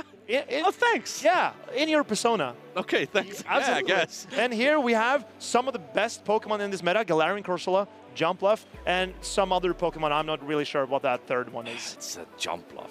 Oh, no, I know Jumpluff is one of the best Pokemon in the meta. Corsola, one of the best Pokemon in the meta, and this final blue. It's the wrong color. I don't know. Color, I don't know right? what's going on here, but it's. I think it's pink, actually. Okay, yeah. At least this artwork is fabulous, and I'm super grateful for it. Do we have another post that we can have a look at? Well, I think so. Here we go. We have Maria Aliti. A great day today. I won on stream, and she got to losers round 5 today. Yay! Points! Points, and she has done a lucky trade that went well for a shiny Necrozma. Won a Little Cup side event. She beat one of the Little Cup specialists, one of the best Little Cup players in the world. He's not looking happy. He's not happy, but you see Maria at the top there. And she also hatched a Strudel, a very rare Pokemon. It is. It's only in 12 kilometer X right now. It is a normal and poison type Pokemon, but it's not very bulky. Thank you for these posts. And if you want to be featured, use hashtag #PlayPokemon on X, and perhaps we'll feature you again. I'm really hoping we get to see Marcus on a Corviknight. I would love to see that. I've always wanted to be on a Corviknight, Martijn. I've wanted it so much. You know, speaking of Pokemon, I know this is your first broadcast, Marcus, but why do you have 2 pins here? Well, you know what? I can come back to that later because right now we have the next round ready between Anor and Nessa, 2 UK competitors. Ooh. And this is one of the matchups that the home crowd has waited for. Is that a pancake or is that... Oh, it's a Stunfisk, sorry. It's a Stunfisk that we have on the team of Anor with the unique typing of Electric and Ground. It has some unique typing and functions in the current meta. With the Thundershock buff, this might sound crazy, but you deal 1 more damage into Clodsire. That actually allows Stunfisk to win the 2-shield scenario now. It wins the 1-shield scenario as well. The 1-shield as well. Yeah, because of the ground typing, it resists the poison. You know so much, things. Marcus. I do know a lot of stuff. Well, and let's see if these trainers know a lot of stuff. Anor on the left, Nessa on the right. We have the Mandibuzz into the Shadow Drapion, and I believe this is a Mandibuzz with Air Slash. It is, and it's going to be very interesting to see how Nessa wants to play this when he realizes this is Air Slash Mandibuzz. He stays in because he has gone with a double poison and water line, the double poison sandwich, and it's thank you for that. And he decides to bring the Ariados in the back because the Drapion is not terrible into the Mandibuzz. Nessa went relatively weak to this Mandibuzz. Both Pokemon in the back don't want to see this either, so I think he's just content staying in here. But the non-same type attack bonus Aqua Tail don't deal as much damage. Luckily for the Shadow Drapion, the attacks from the Mandibuzz are not the most efficient ones. Do you know what deals really well with the double poison sandwich or the poison double water? Tell me. Unova Stunfisk, because does. it has the electric type to hit water types, and it also has ground moves to hit the poison types. And it's in the back for Anor. Mandibuzz Stunfisk score. I've seen it around, and we now see it for the first time on the broadcast. Look at this Drapion. It's going to win the 0-shield scenario. The scenario both trainers don't use any shields at all. Is Anor going to fight for switch advantage or no? Look at that. And Nessa has used the shield already. Oh, he used the shield already. He used the shield. So Anor is going to let his Mandibuzz go. Okay. And this Drapion is so low. You can farm it down with a Feraligatr. I do not expect trainers to shield the areas right away. And the swapping in is over Feraligatr on an energy deficit and a shield deficit. And this is tough for Nessa because if you use a shield there, the Hydrokin on Ariados will do so much too. You noticed, Nessa noticed that the Drapion would have gotten farmed down before it got to a crunch. So staying in would have meant a waste of all the energy on the Drapion for Nessa, but he knows that the Feraligatr is such... He tried to switch out, but didn't get the switch through. Eventually going one before. I think he could have gotten the Shadow Claw down. Could have got the Shadow Claw down, maybe. But Nessa is letting this go. Doesn't want to get his next Hydro Cannon off here. Goes into probably the Ariados because that Drapion, I don't think it can withstand a Shadow Claw to get to the crunch. He's thinking. But this Feraligatr is going to outpace the Ariados, I believe. It will. Let's see. There's one Shadow Claw ahead, going for the Hydro Cannon. No catch attempt here from Nessa. This Hydro Cannon will do a lot of damage. Would put the Ariados straight into the red. He puts up his final Protect Shield here. And now in comes the Stunfisk. But I'm kind of surprised by this play, because if 2 throws can get close to knocking out. But I think you need even 3 here because Anor still has a shield. I don't think 2 Trailblazers knock out, but it will get close. With the attack buff, it will get very close. But Anor needs to throw his charge attacks. I think this is even more annoying for Nessa Beaton. When are you going to throw the Aqua Tail now and puts up the protection? I don't like this shield from Anor. He should have saved this shield for the Feraligatr. Oh, and he tries to make a catch here. Tried to make a catch or throw the Aqua Tail, but he went down with it. And now there's 2 attacks loaded. But now the Stunfisk is so healthy and has 2 attacks loaded. This Stunfisk will deal with the double poison sandwich. And here we go. He even charges up 1 more to get to the discharge just to show dominance. And Anor is going to knock out Nessa Beaton in game 1. Look at Unova Stunfisk. Shocking, this Ariados taking the lead there. What a well-played game by Anor there. This was just a play from the book. It is called double shield for Alligator. Keep the shields for Feraligatr. That is, but he also... This is what shield keepers love to do. Shield keepers love to save the shield for the Feraligatr, but he spent a shield on the Unovan Stunfisk. And Nessa Beaton decided to go for a catch, but it did not work out for him. It gave the Stunfisk even more energy. And Anor, utilizing the bulk of his air/Manibuzz to take a shield and set his Pokemon up for success in the back. This double poison sandwich was so risky from Nessa Beaton, and it did not pay off at all. I'm not sure actually, because if it was the other way around, if the Manibuzz, if Nessa Beaton could get his Feraligatr in a leading position, it could have been the other way around, where Anor has to swap in either his own Feraligatr or the Unovian Stunfisk, and both don't want to take any damage from that Feraligatr. So it really could have gone both ways there. I want to ask you a question.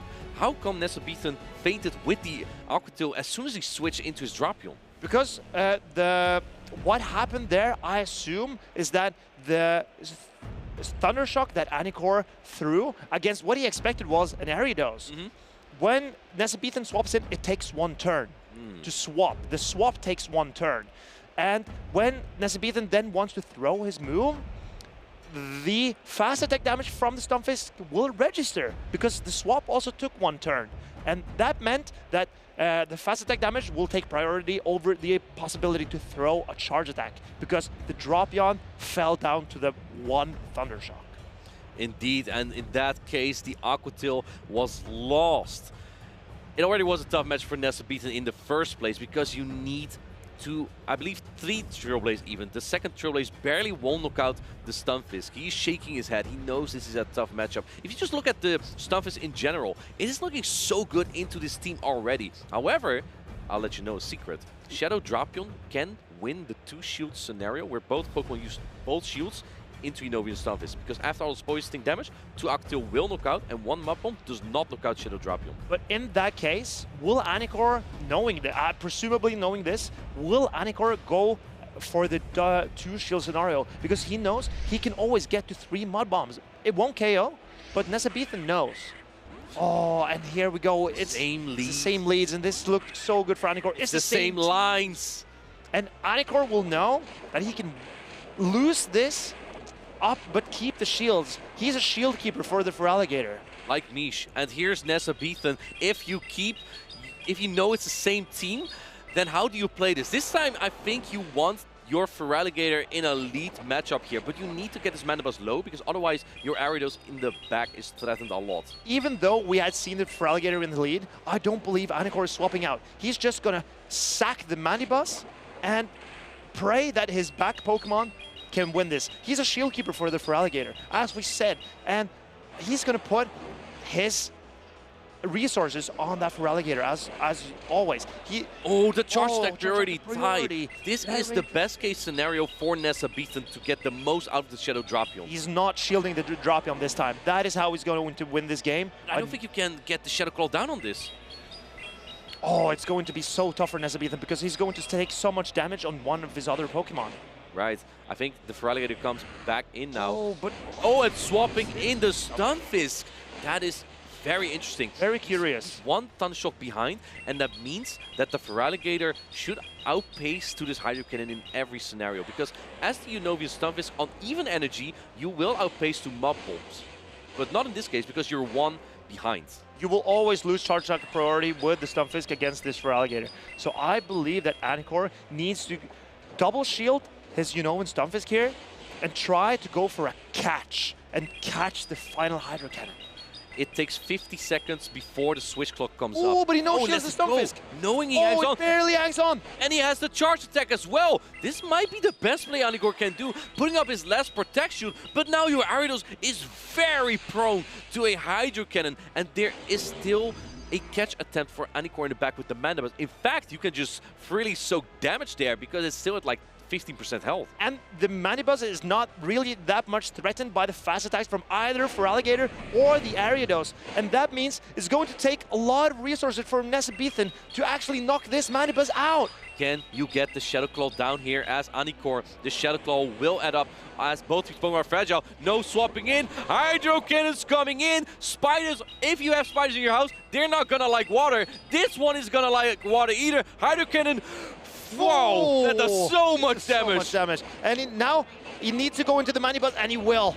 Tries to make a catch, but it doesn't matter, I think, because this Mandibus can hang on actually to this undercharge. But I don't think this undercharge is a good idea because you don't want to take this aerial ace damage. Maybe he wants the farm down with the Oh no, yeah, Feraligatr. Nessa shaking his head because the Mandibus will get to a charge attack. Or It doesn't. Wait, Wait. But this Hydro Cannon. I don't think this Hydro Cannon. Wait, oh, it's it's a a charge attack priority. And Anor wins, and he's so relieved. Nessa shakes his head. He knows he messed up. Anor Feraligatr shows that having attack pays off, knocks out the opposing Feraligatr, and he moves on to winners round 2. And these two competitors are teammates. And this is Anor. He's looking to shake up the throne of the team. Nessa a special event champion, but Anor, he shows no fear going up against the Titan Nessa Anor, he's looking to make the best tournament run of his life. He already is on a roll though, because his last played championship was in Liu. He got to top 10 there with an Araquanid and also with an Feraligatr. Oh yeah, and he's so well-versed with the Feraligatr, and you saw how he realized the win condition in that matchup was letting the Hydro Cannon through on the Stunfisk. I thought he was going to double shield the Stunfisk, but no. I thought that too. Yeah, and he knew that the Stunfisk would hang on with a Hydro Cannon, barely get to the discharge, and then set up Anor's own Feraligatr with the Hydro Cannons for the win. Incredible display. Perhaps if Nessa didn't use that shield, he could have poison stung down the Stunfisk, get an energy lead on his own Ariados, and then he could get to 2 Drill Blades. I think that is what Nessa could have done instead of banking too much on the Feraligatr, but it's just so tempting to shield the Feraligatr because his damage output is just so good.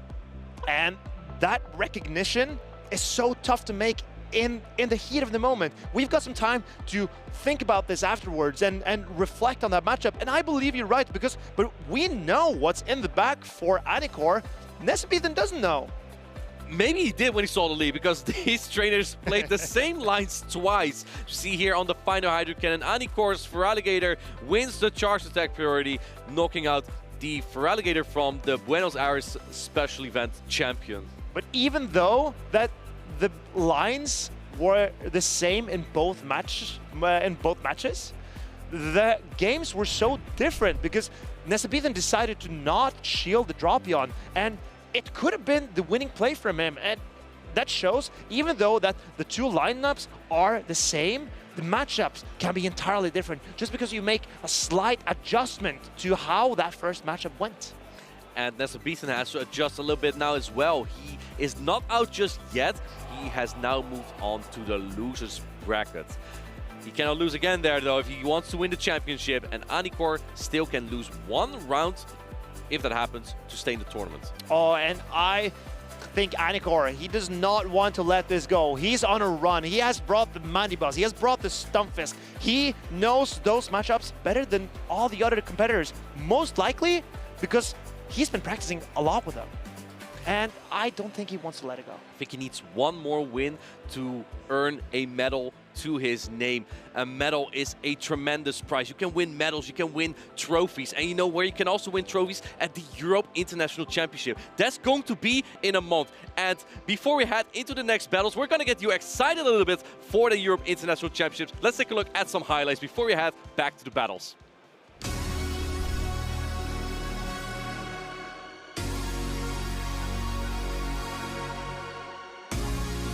let's kick off the 2024 Pokemon European International Championship.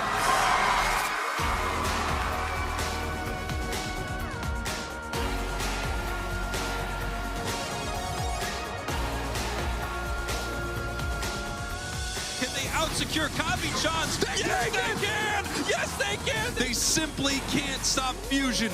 No one could stop Fusion throughout this tournament, and that is why Fusion are your AOS Cup champions! Weedle is about to clean up this game. Emmy Weedle did a phenomenal job of reading that if Annihilate is out on the lead, I can win this game with Vigoroth, and Emmy Weedle is gonna 3-0 sweep Doombug to become your European International Champion.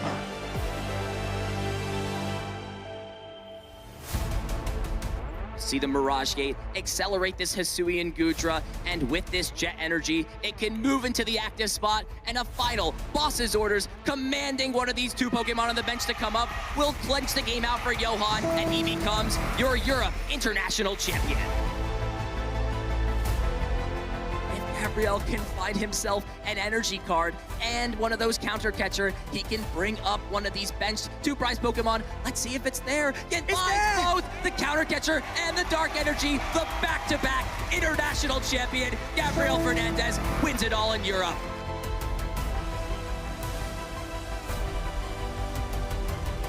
One prize card remaining each. Can Tord find the knockout this turn? Charizard EX in hand. One more piece of the puzzle.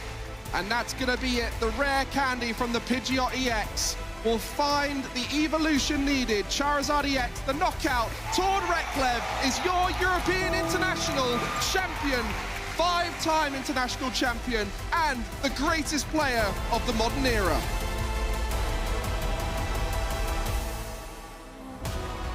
Saltfest variant. Ivy Cudgel coming out again from the Ogre Pond, picking up a huge knockout here, leaving the Incineroar. If it does outspeed this Ferrogar, if it's trying to go for the Trick Room, is going to be able to get the knockoff off, and it is going to pick up a huge knockout. Huge knockout indeed. But the battle is cancelled. We have our first juniors final in the EU 2024 Championships. Kevin Han.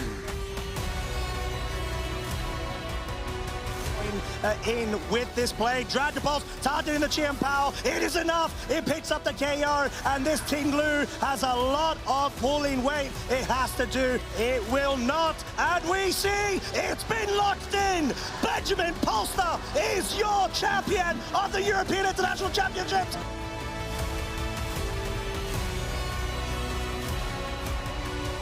One hit is all it's going to be taking to take that Pokemon down.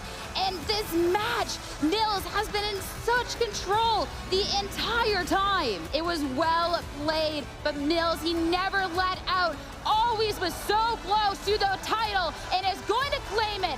Nils Dunclop is going to be your European International Champion.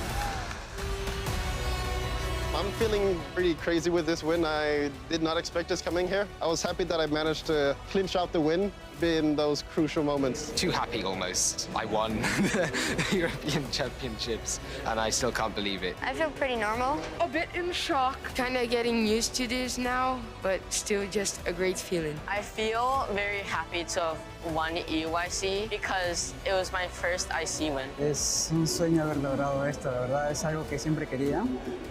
Sentí mucho ese logro hace mucho querer y también enfrentarme ante Kabi-chans. It's been a little bit of time since, especially last year when I got so close and lost in the final. It felt really good to be able to get a little bit of redemption and keep the title in Europe this year.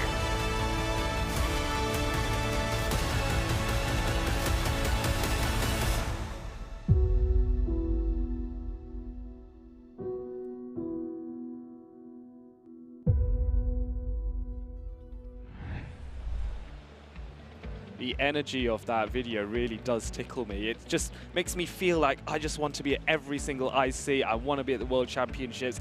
Does that raise the hype for you, Lou? 100%. EUIC is my favorite event of the entire calendar. I'm sure a lot of people out there will be like, the World Championships, that's #1, but EUIC is where it is for me. And it's amazing to be able to see all of those trainers, regardless of their game and age division, get that pride and accolade to be the EUIC champion. And it's just around the corner for us here as well in the 2025 season. Yes, it's only going to be next month in my home city of London. Ooh. And London is a fabulous city. There is so much to see, there's so much to do. It's very easy for a lot of folk to travel to from Europe, from North America. So do check it out if you can make it. It is an event not to be missed. Another event not to be missed is day 2 of the Birmingham Regional Championships. And I have to say, it has been amazing looking at what the winners bracket has been up to, but Adelian and I are going to take a look at the losers bracket. So let's see who the other 8 contenders are battling it out to become our champion. Yeah, so we can see that there are 4 trainers that made it through losers round 1. Bear in mind that because this is the losers bracket, whoever now loses within this bracket is unfortunately knocked out of the competition. It is an honor to get into the top 16 in the first place, but even more so if you make it to that top 8. Now, you can have a look at the bracket. What stands out to you? Which player are you super excited to see? Well, honestly, the thing that jumped out at me first of all is that Out of Pocket is out of Birmingham, being knocked out by Christian Z, who will be facing down against Padaman in losers round 2. Really interesting as well to see trainers like Galax be able to take down C. Leonardo, a trainer who I thought was very formidable in day 1 and was really on a run, will face down against Galax G-Kolton. What about you? Yeah, for me, I'm very sad to see after the exemplary performance that Gengar Life did. It was a back of day 1 to unfortunately lose to San Hudigo, who is himself a fabulous trainer as well. So a very worthy opponent for the Gengar Life to go out to. Nonetheless, I'm sure he's going to be very delighted that he made it to the top 16. And notably, the Reeve, who was able to stop Tonton Batuse's first top cut, well, remove his top cut appearance in Birmingham after he Tonton Batuse had got top cut in every single European tournament. He broke the streak. It's wild. Unfortunately, he has been knocked out by Hammad, a player heading from Pakistan, I believe, who is now going to face up against the indomitable Paula, who was so close to going even further in the winners final. Paula dropping down from that match we saw earlier against Icelandic Lapras. Honestly, these losers round 2 matches are going to be incredible. I'm excited for each and every one of them, and I'm sure you guys at home as well will be supporting different trainers and different Pokemon as well. I think, you know, we got to see the other 2 commentators talk about day 2 and the kind of Pokemon that are being used. Are there any big surprises for you, or are you kind of, when you looked at that kind of day 2 graphic and you saw, you know, of course, the Azumarill, the Annihilate, the Drapion, we were expecting them, right? Yeah, those 3 Pokemon I think are staples in the meta, and I think you either have to have them or have answers to them. And you can see when you look at Pataman and Christian Z's team that you can see all of these Pokemon here. The Drapion is there, the Azumarill is there, the Annihilate is there on, I believe, both sides, I think. I mean, also, not only are Pataman and Christian Z exceptional Pokemon Go players, but they're also very close friends too. So I always think this is a very interesting situation, because one of the things that makes a top player is not only being able to play the Pokemon well on the field, but also play the player. Try and get into your opponent's head, understand what their energy and strategies will be. And if you are close friends and possibly testing partners as well with that opponent, you're going to have really good insight, but they will on you as well. Yep, and you'll have very similar teams as well, and they're both playing in a very similar way so far. Playing it safe with Shadow Drapion, the safe switch of choice in this meta, is now both coming onto the field. Now, Aquatail is the preferred attack here because it deals neutral damage over Crunch, which is going to be resisted, but there is a chance of a Crunch debuff should they choose to go for it, but Aquatail definitely the preferred attack here. You want to go with the tried and tested strategy of that Aquatail, and you can see the Drapion and Padaman side doing the exact same thing as well in retaliation. No shields being utilized here, just letting the damage roll through. Yes, and Pataman going for an immediate second Aquatail here. Christian Z, immediate shield in order to preserve his own Shadow Drapion in this matchup. It is going to come down to IV. Oh, no, it's not, because Ariados is going to come in response to that Drapion from Christian Z's side. Christian Z going, now I can Crunch, now I can look for that debuff. This is going to do a heavy amount of damage. Papato, last-minute shield. Shield just comes in the nick of time for that Ariados that's in prime position to go for a Trailblaze here. The critical thing, I think, isn't so much the damage, but really about getting that attack boost so Ariados can be a little bit more formidable for the Pokemon in the back for Christian Z. Oh, but no shield, only just about survives, and the Aquatail is able to get launched as well, but this does mean another Poison Sting can slip through for Ariados afterwards, which might give an advantage, but this chip damage might end up being crucial in the end game. It's a shame for Padaman there, because that was very detrimental damage to the Ariados, particularly when the Shadow Claws from the Feraligatr are stacking up fast, but Ariados is able to get its energy charged up just as quickly. Yeah, and this lunge is actually going to help Pataman in the end game potentially, because it's going to take some of the strength out of the Feraligatr. They're going shielded, but bear in mind that debuffs go through the shields. An undercharge by Christian Z. He's looking to get some farm down on the Shadow Claws. This was a really good undercharge. Pataman not allowing the farm.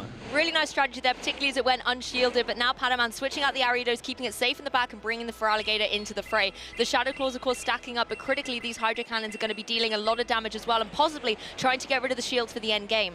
Yes, and now let's see which trainer is going to launch their Hydro Cannon first. No, Pataman's deciding, I don't want to even give Christian Z a chance to launch his next Hydro Cannon, going for it straight away. This at this range should knock out, and indeed it does, despite the debuff. That's a KO, and Azumarill is now able to come in and throw some bubbles at the Feraligatr. Again, fast attack's not doing too much. We know Azumarill can take a couple of these Hydro Cannons, and I think it's going to be in safe play to just bubble down this Feraligatr, get lots of juicy energy up for the Pokemon in the back on Pataman's side. Azumarill is going to bubble its way through this competition. Now, there is only the Drapion left after this, but the bubbles are going to go through, but not before more and more Hydro Cannons are being launched. But the bulk of Azumarill, it is demonstrating why it is one of the powerhouses in Open Great League, and it's going to stay here for a little bit longer. No, Drapion's still there, but Ice Beam now being launched. This surely KOs. Pato needs to shield. This is what Azumarill wanted that energy for. There was one shield remaining on Pataman's side. That is now gone. But can you get to the second charge attack to be able to deal out the damage? Aquatail gets there first, and actually, Feraligatr put in a ton of work. This Azumarill's now in a precarious spot, but I think it can just hang on. Yeah, it's going to be so close. If it's able to hang on, it just about pulls it off, and then the Ice Beam comes through, and now there is no shields left on Pataman's side. This Drapion has done so much work, but it cannot survive any longer. Shadow or not, it is being knocked out, and now you have very low HP Pokemon on all sides. It's coming down to the wire. Which trainer is going to top this? How fast can these fast attacks be? Pataman taking every second to think which Pokemon to bring in. Ariados gets the advantage over the Azumarill there. Yeah, and it's going to be Poison Sting down, and the Drapion does get knocked out as well. Ariados standing firm here. That web is not sheared through by the Drapion. It goes down, and that is the first win there for Pataman. Incredible display right down to the wire. Ariados has been one Pokemon that in day one we got to see on the broadcast a lot, but wasn't in those top 12 statistics. In day two, however, making it onto the bracket, I think showing why it is a Pokemon that is coming back into the meta. It's not falling victim to the Drapion as much because the other partner Pokemon are able to support it in those matchups. Yeah, and Ariados, I just love the fact that the lunge is there, the Poison Stings are and Trailblazers are effective against the Azumarill, and also even against the Annihilate. While it is problematic, you have to remember it is a bug and poison type Pokemon, which means it double resists the counters from Annihilate, making it so useful. So Ariados, in my view, is an anti-meta pick. It has so much flexibility, doesn't it? Not only in its charge attacks, but I think having that Poison Sting, and considering there are so many fairies out there, you know, we've got our Wigglytuff, we've got our Azumarill, but also the grass types out there with the Jumpluff and the Superior does mean that it has so much fast attack pressure with these Poison Stings, and that's why you see it on other Pokemon as well. Going into this game too, however, what can Christian Z do to adapt? Do you think it's worth bringing the Ariados of his own, or does it not have a good matchup into Pataman's team? Yeah, well, you have to be careful here. Now, the difficulty that Christian Z has is, coming back to your point earlier, both of these trainers know each other quite well. There is a possibility that they have practiced with each other, and this has ended up with both of them distilling their teams to be exactly the same. So this allows a lot more for alignment-based play, but then you have to decide if you go left, hypothetically speaking, is your opponent going to go right? And that's not going to be great for you, or perhaps it would be good for you. We don't know. There's going to be very much a prediction-based game, and Talonflame coming in now to intimidate off the potential Ariados, but no, facing off against the Shadow Drapion. Talonflame can take one Aquatail, but not two. How is the play here? I like the Talonflame coming into the match, but not down against a Feraligatr. I think it's a fantastic adaptation by Christian Z to bring his Feraligatr into the fray, just to do what we've seen Feraligatrs do in game one. Go for these Hydro Cannons, just start whittling away and forcing a shield early doors. Yes, the only concern though is that because Talonflame had to do one full Incinerate before switching out, it means Christian Z's Feraligatr is a little bit behind on energy. This means that Pataman will have a small advantage here in terms of launching those Hydro Cannons off. He's able to get a bit more energy and throw perhaps on charge attack priority. No, allowing Christian Z to actually launch again. Double shielding. We have seen this before. You double shield your Feraligatr and then go for many Hydro Cannons. It might be down on energy, but the Feraligatr on Pataman's side has taken that little bit of extra damage as well. Whether that's going to be able to stack up in the Shadow Claws, we'll have to see. As you mentioned, though, the shields could be really crucial here to stopping the Hydro Cannons from getting the KO, but Christian Z is letting this one come through and get the knockout. Yes, and I think very clever for Pataman to throw on the third Shadow Claw before Christian Z could get another Hydro Cannon off. So that means he could have gone for the double if he needed to. So I think it's a very clever, subtle tactic for those of you watching at home to bear in mind that each charge attack takes a turn or two in order to be used. Drapion now squaring off against each other. Energy advantage on Christian Z's side as he's launching an Aqua Tail. We have seen this before. We go from a Feraligatr mirror into a Drapion mirror here in this game too. Both of them just going to go for these Aqua Tails, doing this nice neutral damage, but trying to get the knockout or give the advantage for the third and final Pokemon in the back. That's where we see the difference in this team's Ariados for Pataman and the Talonflame for Christian Z. And that's concerning because Pataman is not aware that Pataman is aware that Talonflame's there, but he needs to figure out where can he place his Ariados so that it avoids that Talonflame, because that is one matchup that Ariados cannot deal with. And it's an immediate throw onto the Aqua Tail here. This is very clever. Pataman reading that there's going to be a sneak Incinerate, so this is going to do some very useful, strong chip damage onto the Talonflame. But what do you come in with now? This is the thing, Pataman needs to deal with his Talonflame. He knows he's got the Ariados in the back. It doesn't appreciate anything Talonflame throws its way, and nor does the Drapion. So it really came down to Feraligatr to be able to deal with it. But Feraligatr was in such a vulnerable position. Now it's back with a vengeance, being able to go for this Hydro Cannon. It already had primed and ready to go. And with two water-type attacks, Talonflame is down. Yes, Talonflame goes down without even being able to throw a charge attack at all. Crunch now coming in, which is going to do a respectable amount of damage, bringing Ariados into the yellow here. 50% damage at least, if not more, but there is a race to get to another attack, and Lunge at this range is certainly going to KO, bearing in mind that Drapion is a poison and dark type, and Bugs does neutral damage to that type combination. This Spider was hiding and wait for the end game, able to get the knockout on the Drapion, meaning Pataman will win this set 2-0. Incredible plays there. Both of these trainers have a lot of love and respect for each other. Pataman, recovering from his earlier loss there under very close circumstances, is staying in this competition, and I'm sure for a lot of his friends in the crowd, they are delighted to see that.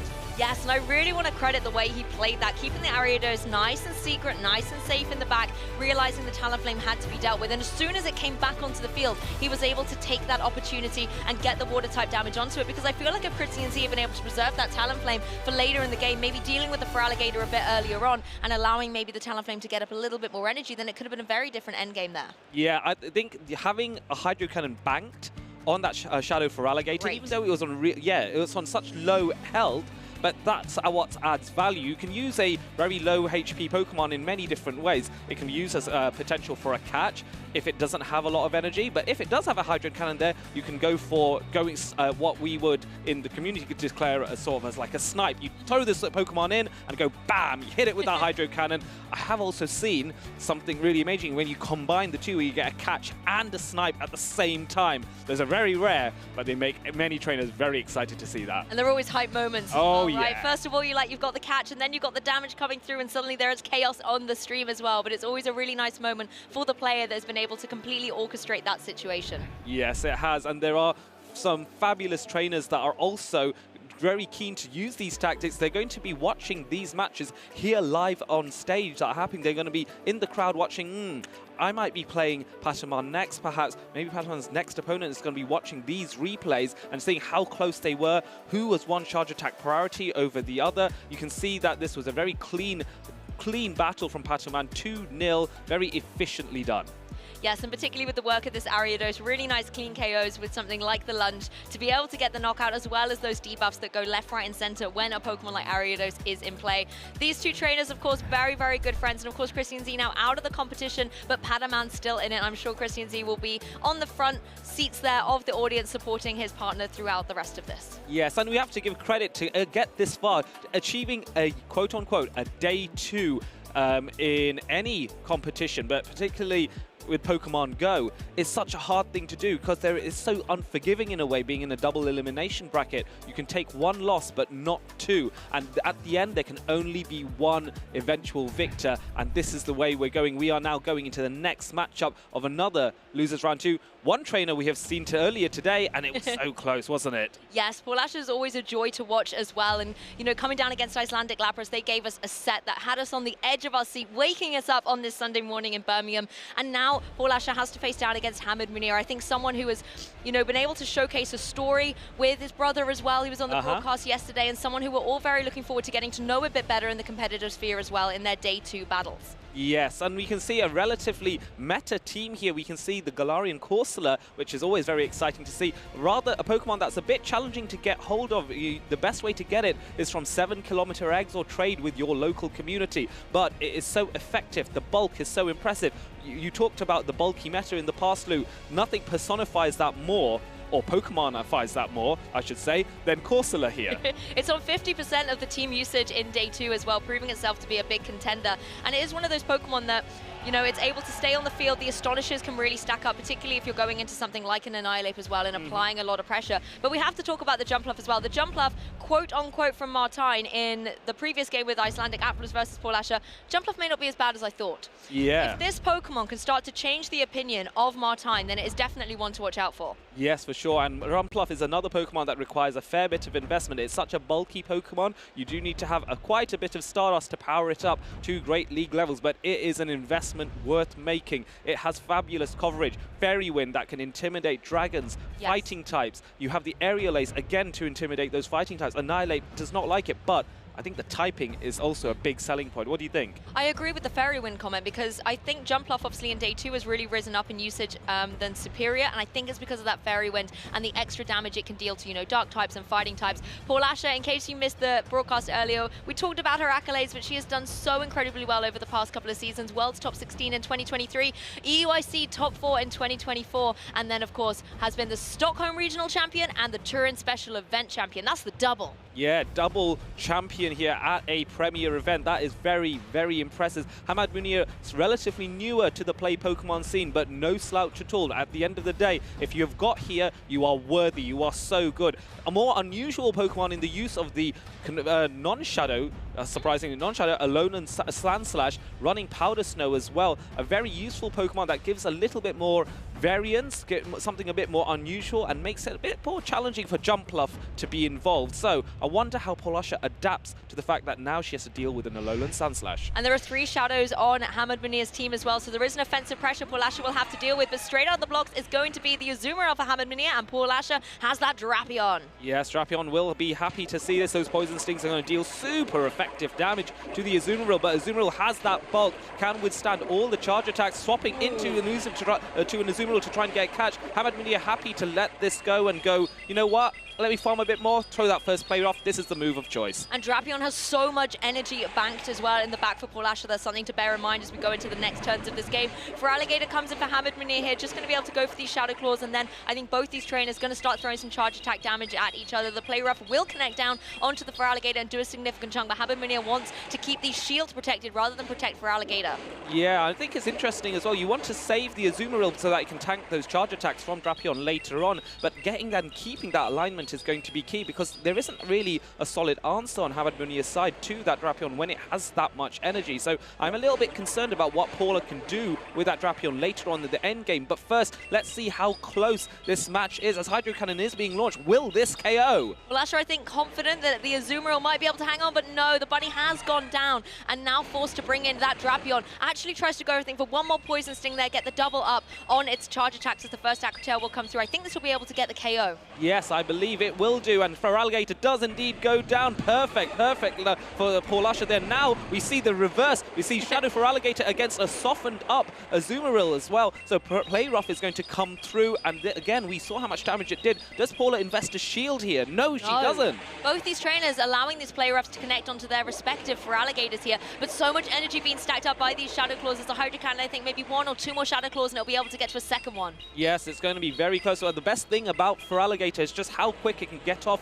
those Hydro Cannons. It's one of the most powerful water types. Have 1 Shadow Claw, 2 more. Paulasha looking to see if she can get a bit more energy now, but Hamad gets to the Ice Beam first, and that is going to be a big deal. That forces that final shield from Paula. Yeah, a shield coming out here, the first of this game too, actually. So all these trainers trying to preserve them as much as possible, but Feraligatr needing to unleash this energy into the unsuspecting Jumpluff here. No shield coming through. That is incredible and a very insignificant no shield by Hamad Munir. What a call to decide to go to do that, because that Ice Beam would have devastated Jumpluff. Now a shield comes through, now a shield is used, but this is looking very good, and there's a combo play. How many charge attacks does Paulasha have ready to go? It's relentless first going down onto Hamad Munir's side. There goes the second shield. And there's no debuff though, so that's an advantage to Hamad Munir going for the aerial ace, the neutral charge attack here, which is very clever. It does reduce Drapion into the red with this move, or just about, and then now it's a question of who's going to race that charge attack first.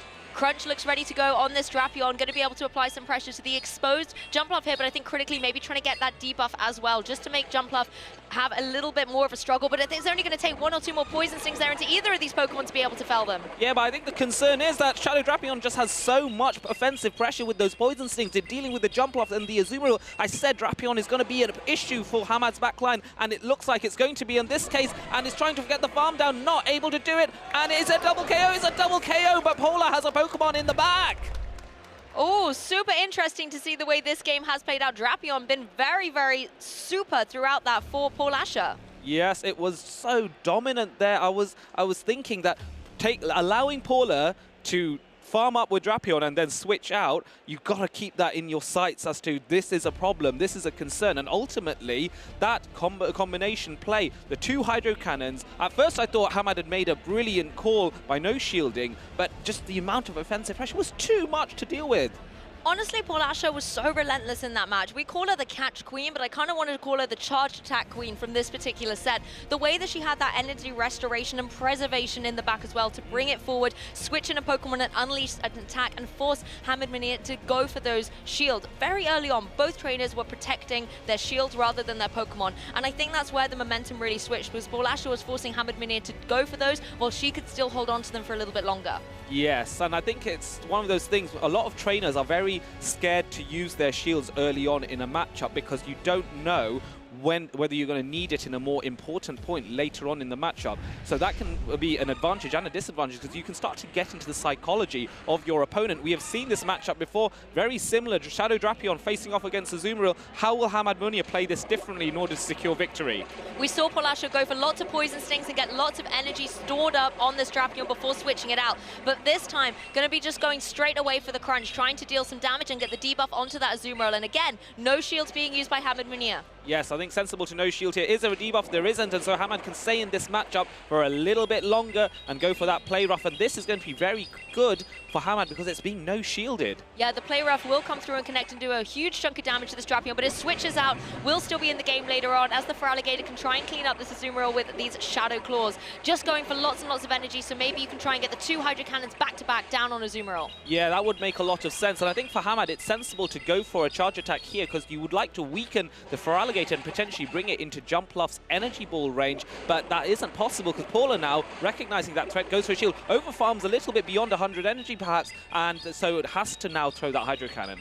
Yes, Hydro Cannon will connect down onto this opposing Azumarill and be able to get the KO. Now it's going to once again be a Feraligatr face-off, but Paulasha has the energy ready and charged to go. Yeah, so Hamad can tank 1 Hydro Cannon here and does have a shield advantage, but I think Paulasha has so much energy on her Feraligatr that the fact that it's an extra shield, that's just going to get eliminated pretty much now unless Hamad chooses to no shield this one. 1 shield does go down, however, so Feraligatr is still in the game for Hamad Munir. But a switch already coming through from Paulasha here. You can have 1 water type with the Hydro Cannon, but then you also have the Aqua Tail. It's just a relentless battle here for the Feraligatr to have to deal with. And Hamad making the sensible decision not to shield that because he recognized this was an Aqua Tail. Brings in the Jumpluff, looking for the Fairy Wind farm down here. The crunch is certainly not going to KO, but if there is a debuff here, that's going to make things a little bit more frustrating for Hamad at this point. Is there a debuff? There is none. Fairy Wind is able to get that farm down. Jumpluff has energy. This is why we were saying that Jumpluff has the advantage over Superior. This Fairy Wind can be so well utilized, as well as Jumpluff now having access to this Energy Ball, just trying to get some damage down into the Corsola that Paulasha has opted not to shield. Yes, well, Corsola's there to tank and soak up all this damage, but the thing is that she's done really well here, hiding it up until now, because now Hamad has built up all this energy, but still doesn't have enough health in the tank to withstand the Astonish. And the Astonishers are going to put in some work, particularly as the Jumpluff is that Shadow variant, so it is a little bit more damaging in its defenses. The shield goes up on Hamad Munir's side, does not want to take this Nightshade at all, but I think it's only going to be a couple more of Astonishers to get rid of this Jumpluff. It does get to the Aerial Ace just before, however. Yeah, but you know what? That's actually not ideal because you needed this energy to also go onto the Galarian Corsola. There's just too much to take out, and that's the problem. However, there is a Hydro Cannon ready to go on that Shadow Feraligatr and is able to launch it, but no! Oh, no! Astonish is able to take out the Feraligatr, and it's a victory! Something we're used to hearing, a victory for Paulasha. Corsola literally takes the opponent by surprise with that Astonished Feraligatr, not able to go for that Hydro Cannon that Hammad really needed to be able to get back into this game. But Paulasha, really great energy management. Again, keeping Pokemon nice and safe in the back like that Corsola just gave her that element of surprise in the end of that game too. Yes, and calculating that having that element of surprise is another fabulous tactic that you will see. Keep a Pokemon very much hidden, because as you get closer and closer to the end game, it becomes more tricky for your opponent to adapt to a surprise like that. So we have to consider, sometimes it might be worth hiding something and keeping it as a ace of spades, as they say. Exactly, and you might have spotted our two trainers on the stage there talking to the judge. So there is going to be a little bit of review, and we will keep you updated, of course, as our judges make that decision. But I have to talk about that match. It was so exciting to be able to see the way those Feraligatrs were facing off against each other. But critically, the interesting thing from both these trainers was the shield management for me. Both of them were very hesitant to click their shields, and even when they did, it wasn't an immediate shield. They took those seconds that you have to be able to think about whether it was utilized or not, whether I need the shield or not for a different Pokemon later on. Yes, bear in mind, you have 5 seconds to make a shield decision. So there is, if you are a trainer that is doing battles or wanting to get better, take that time, those 5 seconds, they're cherished time where you're safe to consider what you want to do. You don't just have to consider the immediate shielding situation, but also the what if. If I shield, what would potentially happen? Does my opponent have another charge attack so I'd have to commit 2? Is that worth it to be in that scenario or not? You can have 5 seconds to consider it. Utilize every second of that. Just make sure you do actually press the shield button on the 5th second, because we have seen that once or twice where people have gone, oh, too late, pang, ping, oh no, too late, too late. I have to say, 5 seconds is more time than you're normally allowed in Pokemon Go to make a decision, because it is these half-second counts. But if you do have more time on your hands, you can always go and check out your local events as well and see what Pokemon Go action is happening there. Check out this video to find out more. Hey, do you want to play? Yeah.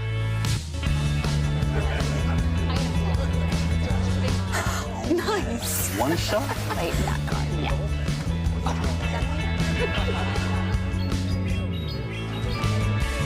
I'll use twin cannons. Great game, guys. Bye.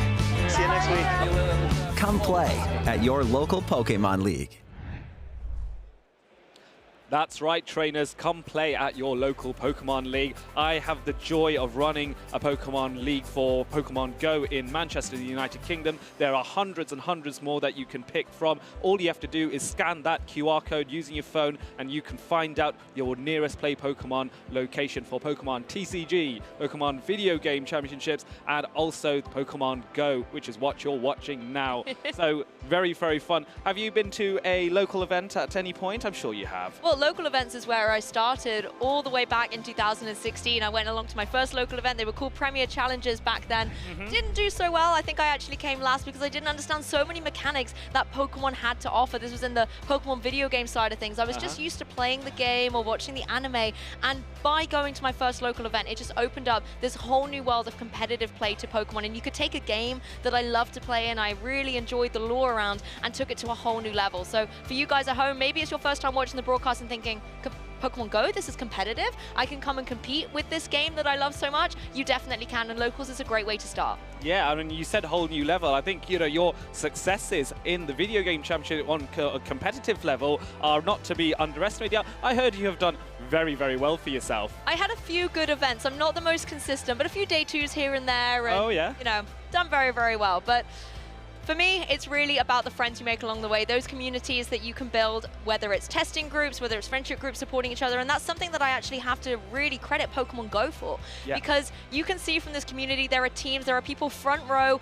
watching the players on stage, and you can see them interacting, feeling their energy, feeling their support, and that's something that's a really beautiful part of this game. Yeah, the best thing about Go is how social it is. There is always a reason. Just yesterday evening, we were all, a lot of the Pokemon Go players here in Birmingham gathered up to meet meet up afterwards in the evening for food, for drinks, and to enjoy each other's company. And that wasn't even planned, shall we say, by Pokemon themselves. That was the community coming together, because this is not just a battling scene, it is a scene of friends across the board, regardless of nation or whatever. You can all come here and enjoy each other, and enjoy the battles, and enjoy making friends. Awesome place. And of course, the focus of the Birmingham Regional Championships are those competitive matches. In Pokemon Go, Pokemon video game, and Pokemon trading card game, they are whittling down their numbers from, you know, several hundreds, depending on the game, to maybe the top 8, the top 4. For us, it's going to be those losers finals, winners finals, and be able to try and get down to 2 final trainers in the grand finals to battle it out to become the regional champion. And not many people can say that. It's been a very long time since there was the Birmingham Regional Championships in 2017, and it's the first ever time for Pokemon Go. Yeah, it is the first ever time for Pokemon Go. Another thing I want to also bring up, and I'm a little bit biased about this, is I like to organize my Pokemon. I have several thousand Pokemon in Pokemon Go, that just because I've loved playing it with my friends in the past. But sometimes I need to find the Pokemon that are most important for me in Great League. So what I do is that I put them in something called a tag. And I think you should all know a little bit about it. Trainer, my name is Adelian, and I'm here to give you some guidance on tags in Pokemon Go. I'm hoping you will find it useful when organizing your Pokemon in the game. You can use tags to group up Pokemon such as for the different leagues for battling. For example, you can create a tag for Great League to group up Pokemon that perform well in battle when the combat power is restricted to below or equal to 1,500. You can do the same for Ultra League by creating an Ultra League tag and then adding Pokemon that often perform well where combat power is restricted to below or equal to 2,500. And finally, you can make a tag for Master League where you can group up the very powerful Pokemon that perform well when there is no restrictions to combat power. These are the 3 most common leagues in the Go Battle League, so these tags will be very useful to gauge the Pokemon you have available at a glance for each league. There are other tags that some trainers may find useful to utilize, aside from Great, Ultra, and Master League. On rare occasions, the Go Battle League has a Little Cup available for Pokemon under a combat power of 500. This might be another useful tag to consider grouping certain Pokemon for. It's not just about battling though, as you can have tags for saving Pokemon you want to trade for those coveted XL candies. Why not consider grouping up all your duplicate shiny Pokemon to offer for trading when you bump into your next lucky friend? Or consider having your team of 6 Pokemon for a Play Pokemon tournament ready to go in one tag. The possibilities for tags in Pokemon Go are endless. They can be very useful organizational tools for arranging all your Pokemon and selecting the right Pokemon for the right situation. Try creating some tags that work for you and see how you get on in your Pokemon Go journey.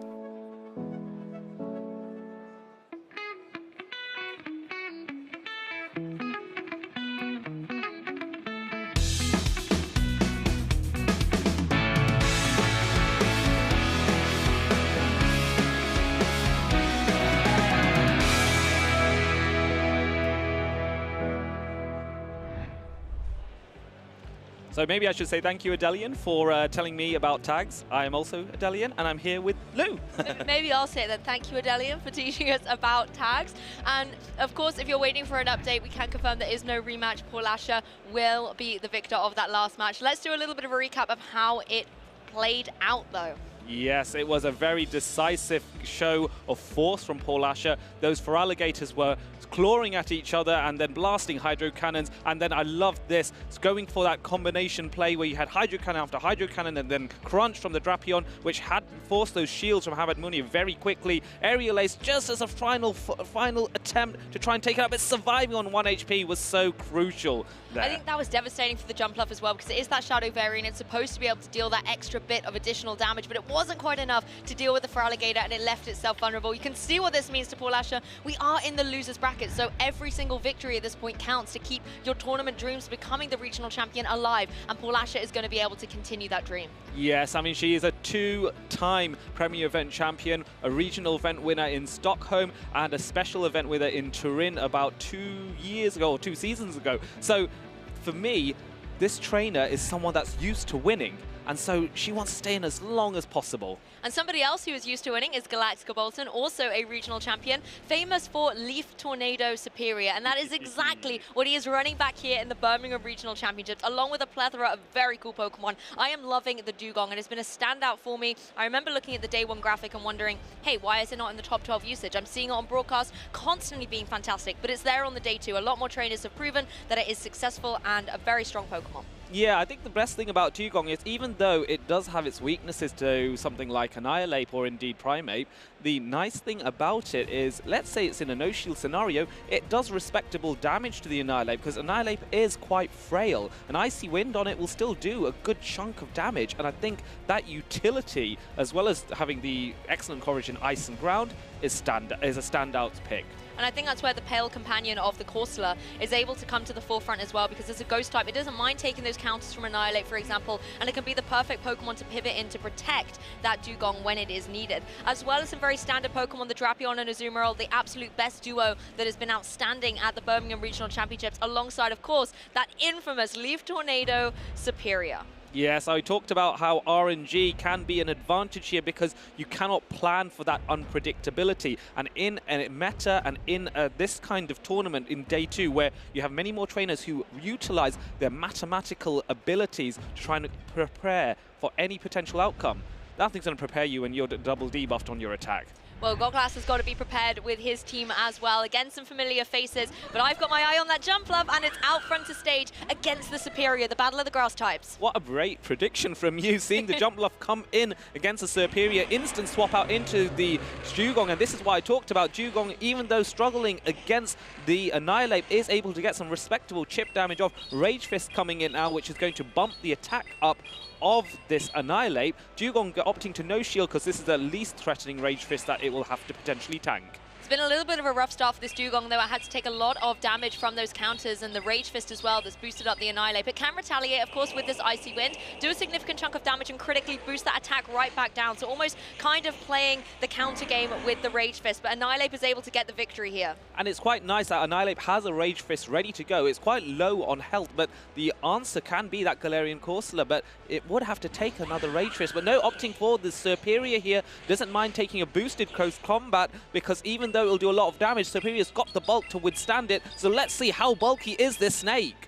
It's got the bulk and it often has the brawn as well with those charged attacks. Leaf Tornado ready to go. Annihilate has gone down to those Vine Whips. And now we've got the Jumpluff coming in again. Adaptations on both sides. Corsola versus the Drapion. This is not great for Galax G-Kolton because not only has he been unable to get any kind of advantage, shield advantage, for example, would have actually helped here a little bit, but it seems like the alignment is not in his favor, and the debuff adds to that. The debuff comes through, and this is really the situation that Corsola doesn't like, facing down against these dark type moves. The crunches will come through thick and fast. Power Jam going through into the shield, no damage dealt, so Drapion still in the prime position to put a lot of pressure onto Corsola. But it's outpacing the Corsola, and that's the problem. Corsola is bulky, but it's slow to get to its charge attacks. Drapion's so fast, getting the Aqua Tails just in 4 seconds, getting to Crunchins 5, and at this point, you could potentially farm down with the Poison Stings. Oh, Galax G-Kolton not able to lock in that charged attack there. Even though the energy was primed, the Drapion was just too quick with those Poison Stings. Of course, the Superior doesn't want to take them either. Crunch is going to come through. Galax G-Kolton going to let it connect onto his precious Pokemon. Yeah, I think he recognizes that this is not a matchup he can win. He ran what we would refer to as ABA weak to the Drapion there because he had Superior in the lead that has a bad matchup against the Drapion, and he had Galarian Corsola in the back, which also has a bad matchup against the Shadow Drapion. So it was really tricky, and to be honest, there was even Dugong is okay, against Shadow Drapion, but I think he was really weak to one of the most common Pokemon in the meta. I think that was the problem. You've identified that Dugong kind of maybe could have been the Pokemon that could deal with the Drapion, but unfortunately it had to deal with the Annihilate first. And in that matchup, Annihilate was always going to come out on top, thanks to the counters stacking up, thanks to the fact that you can go for these Rage Fists, and even obviously if you get the Icy Wind drop, you can then boost it back up. And as soon as you've dealt with that Dugong, there's nothing stopping the Annihilate from Rage Fisting all day long and getting all of those attack boosts up. Yes, and that unfortunately, there was just no wiggle room out of that. I think G-Kolton might need to go back to the drawing board with regards to his team building and consider something that is a little bit less risky. Or, that being said, I do know trainers that have stuck with their quote-unquote ABA lineups and have been able to be successful. You have to perhaps think outside the box. Is G-Kolton doing that? And if so, is he hoping that it will give him an advantage in Game 2? I feel like it was just the alignment that lost him that Game 1. I would, however, love to see the Marowak come through. As you've identified, the Drapion is very difficult for a lot of these Pokemon, but I like the Dugong against, for example, the Jumpluff. So you need to be able to deal with the Drapion a little bit more forward thinking, possibly the Marowak. But instead, it's going to be the Corsola versus the Azumarill straight away. I don't see any adjustments. The same three for Galax-Bolton. Yes, the order might be different, and that might be all it takes here. Still a bit soft to the Shadow Drapion, but no Drapion in the back for Gotclass, so this is good for Galax-Bolton here. Playing a safer option, leading with that Galarian Corsola. Yes, Galarian Corsola has the opportunity to get lots of energy up, and you can see these bubbles are doing nothing to it. It does not mind taking them all this play rough at all, still in the green zone of its HP bar and able to retaliate with this Nightshade that also goes unshielded. Yes, and both of these Pokemon are using 3-turn fast attacks, which means that you don't have to consider move timing too much. You just launch when you feel like. The only thing you have to be mindful of is if you are getting a catch, and Gotclass has the opportunity to do that. That Dunsparce is more than happy to deal with Galarian Corsola, so Galax-Bolton doesn't realize it, but we may have to be careful. Slow and steady can sometimes win the race, and both these Pokemon are just happy to sit on the field, go for the Astonish, the Bubble, and now Azumarill maybe trying to push for this KO with the Play Rough, but I don't think it's going to be enough. There's still a little bit of energy left on this Corsola. Yes, it's looking close to be a double knockout, but no, Galax-Bolton opting to go for that final launching of the Nightshade here to secure that knockout. It does mean that he takes switch advantage, but it also allows Gotclass to get some farm with his Dunsparce and wipe out the Galarian Corsola. One rock is all it took to fell that Galarian Corsola, but as you said, Galax-Bolton now has the opportunity to bring in a Pokemon from the back. It is going to be this fine Whipping Superior, just trying to get up all this energy. Yes, I think it's very sensible here to go for Superior, because you know, if you're Galax-Bolton, that there are a lot of threats in the back. You know that you have eliminated the Azumarill, which is the main target of Superior, so what could be there? There's a good chance it could be the Jumpluff, it could be the Shadow Drapion. Let's use my Superior here, where it has an okay-ish matchup against a Dunsparce. Very sensible decision there that I respect Galax-Bolton a lot for. And realistically, you need your Dugong in the back to be safe to deal with that opposing Jumpluff, because otherwise the fact that you've got the Superior that's running all three grass type attacks, it cannot do anything to this opposing Jumpluff, so you need to keep that Dugong safe. Dugong joins the field to face down against the Jumpluff. This is what Galax-Bolton wanted. Yes, Dugong loves to see this matchup. Has to be careful though, because there are certain charge attacks that can be threatening on Gotclass's side. Good call, they're shielding the Energy Ball immediately. Big decision. This is why the shield preservation was perfect. Dugong is going to need all the support it can get, like you said, from the utility that Jumpluff has to offer. The Icy Wind's going to come through now. Critically, this won't deal any damage, but will still get the debuff as well, just meaning that Dugong has a little bit more leverage in this match. Yes, and you can see the Ice Shards are adding up. The fast attack itself is problematic. Now that there has been a debuff and the attack has been lowered, Galax-Bolton doesn't mind tanking an Energy Ball, and you can see the impressive bulk and that blubber of Dugong able to withstand all of that Energy Ball and then some. And here comes another Icy Wind, possibly after the second debuff, it might be able to take a second one of those attacks, particularly as it doesn't even need to, because Jumpluff has gone. Yes, Jumpluff has been removed from the field. There's an immediate swap, and Frenzy Plant being launched is the call to make to shield this, but it might be still tricky to deal with. Frenzy Plant is going to be coming up very soon. Dunsparce really needs to get energy, but no, Galax-Bolton gets to that Leaf Tornado. Will this KO though? And critically enough, though, Goglas has no more shields remaining, so all of these charge attacks will be able to kick through. It's not going to be able to get the KO, but there is still a shield remaining on Galax-Bolton's side to buy a little bit more time in this match. You don't need to, however, Superior is able to wrap it up and even the score. Yes, Gotclass recognizing that even if he got all that energy and launched the charge attacks that he had on the Dunsparce, sure, he would take out that final shield, he would take out the Superior, but there would be another Pokemon waiting in the back that he would not be able to deal with. Sometimes trainers of this caliber recognize that there is no quote-unquote win condition for themselves. Let's not waste time. Let's get to game 3. That is what they're thinking. They want to round this out, and one of these trainers is moving further ahead in the competition. And I think you made a great observation at the beginning of that game too, where Galax G-Kolton brought the same 3 Pokemon but changed up the order. And as soon as he had the alignment in a more favorable situation, that's where he was able to pilot that game 2 much more effectively and efficiently than that game 1, where just unfortunately all the chips were stacked against him. I think as well, Galax not opting to bring the Annihilate was a little bit detrimental in this match. Yes, I also think not bringing the Shadow Drapion also was perhaps even more so, because this team that Galax G-Kolton ran game 2 was again ABA weak to Shadow Drapion, and this is where Mind Game's coming to play. If Goklas is recognizing those patterns, he might think, I wonder if Galax G-Kolton's going to do that game 3. Should I bring Shadow Drapion? But as a result, will now Galax G-Kolton go very hard against that Shadow Drapion by bringing in that Shadow Kanto Marowak?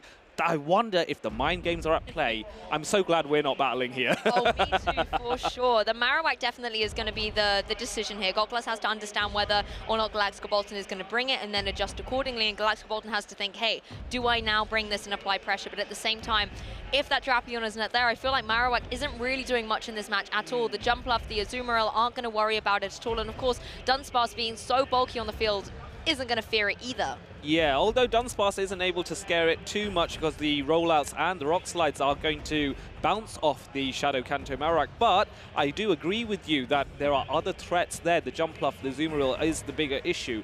Galax G-Kolton also is very keen to continue bringing Superior, despite the fact, though, that Jumpluff and Shadow Drapion are there.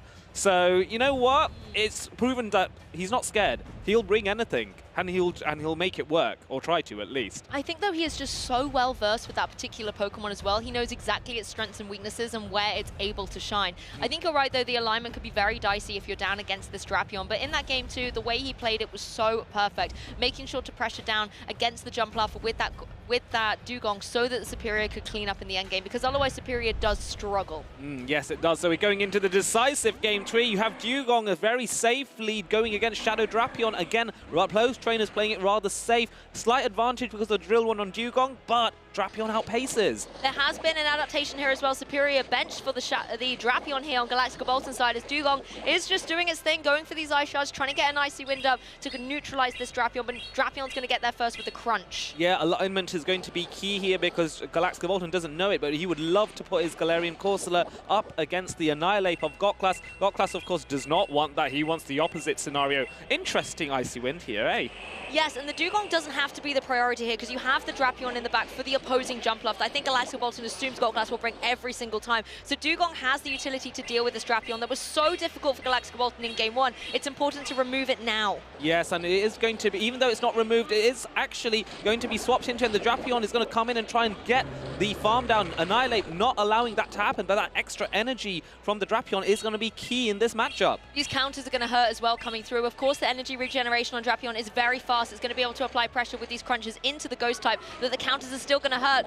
Tell you what, though, the defense drop, that could be damaging for Annihilate. Yes, that's going to prevent Goklas from getting to that close combat. So now Galax G-Kolton knows this is a Rage Fist, and so is able to no shield without any real threat and gain that launch that Aqua Tail and force a shield on Goklas' side. Goklas wants to preserve Annihilate here. Annihilate definitely being pitted to get a lot of damage down. I think it's only one more counter after this. Yes, Drapion has gone down, and now the energy on this Annihilate is threatening a lot of damage. Dugong doesn't want to take a counter either, so let's bring in the Corsola, the perfect Pokemon with Astonish to scare away the Annihilate. Yes, Annihilate wasn't even able to get to a Rage Fist, so that 3-turn fast attack was all that was needed, but now Drapion coming in to threaten with the crunch, but I think Goklas can only get one off because the Astonish has gone through, and even though Drapion is a Dark type, is still going to struggle and tries to get the Ice... Oh, gets the Icy Wind off on the Jumpluff. This is going to be key. Dugong is outstanding, able to go for this Icy Wind, apply a lot of pressure to the opposing Jumpluff, but critically Jumpluff can deny that damage and can deal in return with these Fairy Winds with this Dugong before it's able to get to another one. Yeah, that was a healthy amount of farm for the Jumpluff. They're going for immediately for the Energy Ball there. Galax G-Kolton needs to consider whether it's worth shielding or not. There is also a risk of a debuff from the Energy Ball, if I recall. Energy Ball not doing a huge amount of damage. Corsola still in the game at this point, getting this energy up for its charge attacks. But again, Power Gem, it can obviously do some good damage into this opposing Jumpluff, but will it be enough to get the knockout? Yeah, Jumpluff is bulky, but Power Gem is a very strong rock type. And look at the damage it does, taking it straight into the red. And Jumpluff now still in the game, able to go for an energy ball. It's not going to do too much damage to the Corsola, but Corsola is on its last little legs here because there are no shields remaining on Galax side either. It's going to have to take all the charge attacks that come its way. But is it going to be able to outpace with these Astonishers? It's getting close. Oh, it is able to get to that Nightshade. I was wondering if Galax was going to try and make an attempt at a catch, but not able to do so. And now Nightshade more than enough to knock out Jumpluff at this range. The Drapion is able to take, no, it cannot, and Astonish wipes out Shadow Drapion. Galax reigns supreme. Corsola for the win. Galax still in the competition with that Superior by his side. What an incredible set that was. Oh, it was lovely to see. Well-piloted Superior, and then we mentioned in Game 3, he might do something different. He might do something and lure his opponent to bring Drapion in, perhaps, and not bring them one of the main targets at Superior. So this is where the mind games come into force, and what a brilliant trainer there. Huge congratulations, and what a treat for us to watch as well. I loved the synergy between Corsola and Dugong throughout that set. They really had each other's backs, and I particularly loved in Game 3 the way that the Dugong was able to deal with the Pokemon in front of it, knowing that the Drapion was there to deal with the Jumpluff, for example, and it just enabled Corsola, when it was able to finally join the battle, to have an easier time to maneuver. Yes, yes, I think that game was, and I'm sure that both these trainers don't necessarily see it that way at first, but in hindsight, that game was somewhat won by the end of that first lead matchup when Drapion was put into the red, the biggest threat to Galax team, eliminated early on. So this was key. This is where Gotclass was able to do very well, targeting that Shadow Superior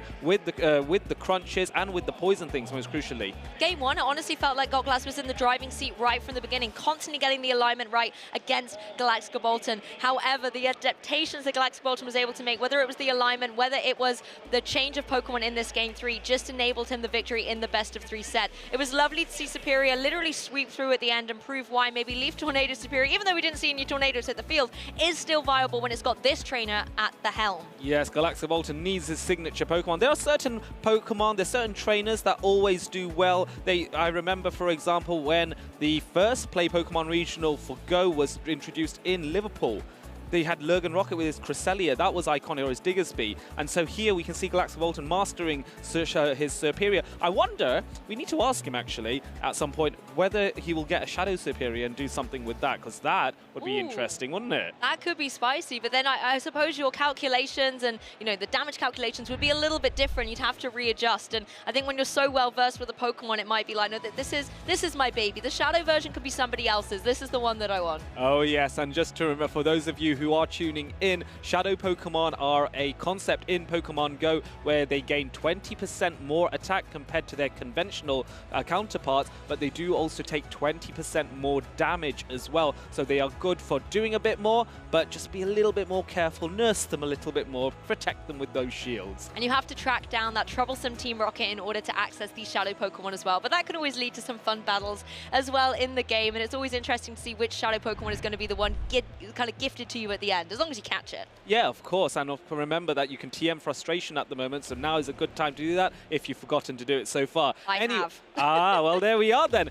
Now, getting back to the battles, we can see the Buenos Aires special event champion of the season, Nessa, facing off against San Judigo, a powerhouse from Spain. I'm so looking forward to seeing these two shape up against each other. I was talking about Nezabethan yesterday with this Malamar, because Malamar's a Pokemon that's really dropped off when we've kind of seen a rise of Pokemon like the Drapion hitting with those Dark type moves, and obviously Ariados, that Nezabethan is also running on this team, was a Pokemon that could counter the Malamar very successfully. Yes, I think with Malamar, I think it has a nice niche because it can scare off the Annihilate, because the Psywave is just so damaging, especially on a Pokemon as squishy as Annihilate, but it also has some good matchups into other Pokemon as well. Even with the Galarian Corsola, you can use Foul Play to chip away at it quite healthily. The only thing you have to be careful of is Astonish and Nightshade do healthy neutral damage back to Malamar because it's a Dark and Psychic type, so it's just managing the health of that Pokemon, but I think it's relatively respectable, and if you get caught with a Diggersby, there's always a superpower to use. The foul play is very critical, actually, because we are seeing obviously a rise in the ghost types with the Corsola and the Annihilate, and you can't always just rely on Crunch from Drapion to get that job done. On the opposing side, however, some very key Pokemon here. We've got the Jumpluff, we've got the Azumarill, and notably on Zzweilous' side, the Clodsire was running that poison-type charge attack, and that's something that could be very devastating into Jumpluff, into Azumarill. Yes, you might think that when you're facing Jumpluff, you might want to use Stone Edge because Jumpluff is a flying type as well, but let's not forget that Clodsire does benefit from that same type attack bonus on the Sludge Bomb, and this is a concept that is true in video game championships. It's also true in Pokemon Go as well. Both trainers now locked in, ready to go. We are in losers round 2, and Nessa faces off against Sanhudigo. Oh, and look at that. It's a Drapion Mirror. The #1 utilized Pokemon is forced out. We're just going to see a lot of these Poison Stings go through, and once again, the Aqua Tails are going to be fastly charged up, just trying to get some damage on the board, and I wonder which trainer is going to blink first. Yes, you can see that Nessa has opted for a very tried and tested strategy in this match at the moment, leading with the Poison type and having that Shadow for Alligator and Azumarill for that double water strategy here. Has to be careful. Sanhudigo has to be careful, therefore, because the Diggersby that he has may have struggled for utility, but we have seen instances where, and there's a limit catch attempt there, going for the Aqua Tail on the Azumarill. This is very nice, using your first water type to lure out the counter to the water type Pokemon. Zzweilous breaks the train early on here, bringing in the Azumarill to eat up that damage and go for these bubbles. They are stacking up. The Poison Stings, however, doing a significant amount in return and giving so much energy to that Drapion in the back as the Corsola joins the fray. It's not going to worry about taking this play rough at all. Sanhudigo has got a great endgame lined up. We saw earlier from Paula how dangerous Shadow Drapion with energy can be. Nessa channeling that to do something more with it in the endgame here. Corsola astonishing away. It is frightening how much damage that is doing to Azumarill as another play rough is launched. That's the thing, you don't need to shield it. It's so bulky, it can take 2 of these charge attack from the Azumarill and deal back so much damage with the fast attacks alone. Nightshade primed and ready though. Maybe let's try and speed up the KO on this Azumarill or force a shield. Zzweilous saying, no, I can take one of these Nightshades, but then you have to watch out for the Astonishers. I think you'll be able to clean up after that. Yeah, you definitely will be, and Sanhudigo will like that, but no, Drapion going for the Aqua Tail. This is a bait attempt, but also at this range, Galarian Corsa may not be able to take it. Sanhudigo taking no chances, going for the shield. This is a nice play for Nessa. Here comes Diggersby. Diggersby is a much better line into this Drapion, able to apply a lot of pressure, and of course, is bulky enough to take one of these Aqua Tails. Sanhudigo knows this particularly early on this HP bar, so you can preserve those shields for later. Yes, you can, and now this Drapion is at such a range that Fire Punch is enough to knock out, but so Sanhudigo not hesitating, just getting the maximum amount of energy he can before having to throw before Nessa gets to another Aqua Tail. Down goes that Shadow Drapion, but look what is waiting. 2 water types bear down upon the bunny as Shadow for Alligator comes in, Shadow clawing away. They're double resisted, but that Hydro Cannon is going to be a problem and a half. The Diggersby really waiting to get to that Scorching Sands. The shield does go up on Zzweilous' side. Want to make sure this for Alligator is going to be primed to fire back with a Hydra Cannon. Oh, and there's a debuff! If you do get the debuff, that is detrimental. For Alligator's going to have to work fast to be able to get the damage on the board. There's 2 Hydra Cannons ready, though. That was the thing. If the Hydro Cannon with the debuff is now going to put this knockout in some doubt, is this still going to KO? Diggersby just about survives on 1 HP! Diggersby hangs on. The bulk of the bunny reigns supreme as it's able to go for another one of these Scorching Sands. This is going to knock out the Azumarill. Zzweilous does the wise thing about switching that Azumarill to take it, and now both of these trainers is simultaneously swapping. Crunch being launched first. Is this going to KO? This needs to be shielded. Zzweilous, shield goes up. Yep, shield is there. The debuff does not come through this time, so Drapion's now in a dangerous spot with these Shadow Claws really stacking up for Alligator, looking like it wants to get redemption for its trainer. Shield up on Sanhudigo's side, does not want to take this Hydro Cannon, keep Drapion in the game. Yes, I think very sensible by Sanhudigo. That Crunch needs to be launched. This energy on Shadow for Alligator is so dangerous. We cannot give a chance for Nessa to use it anymore. Crunch is launched. Is this going to knock out? It's decisive. It's going to happen. And down goes for Alligator. Oh my goodness, what an endgame that game 1 of this set was. So many close calls, fantastic adjustments.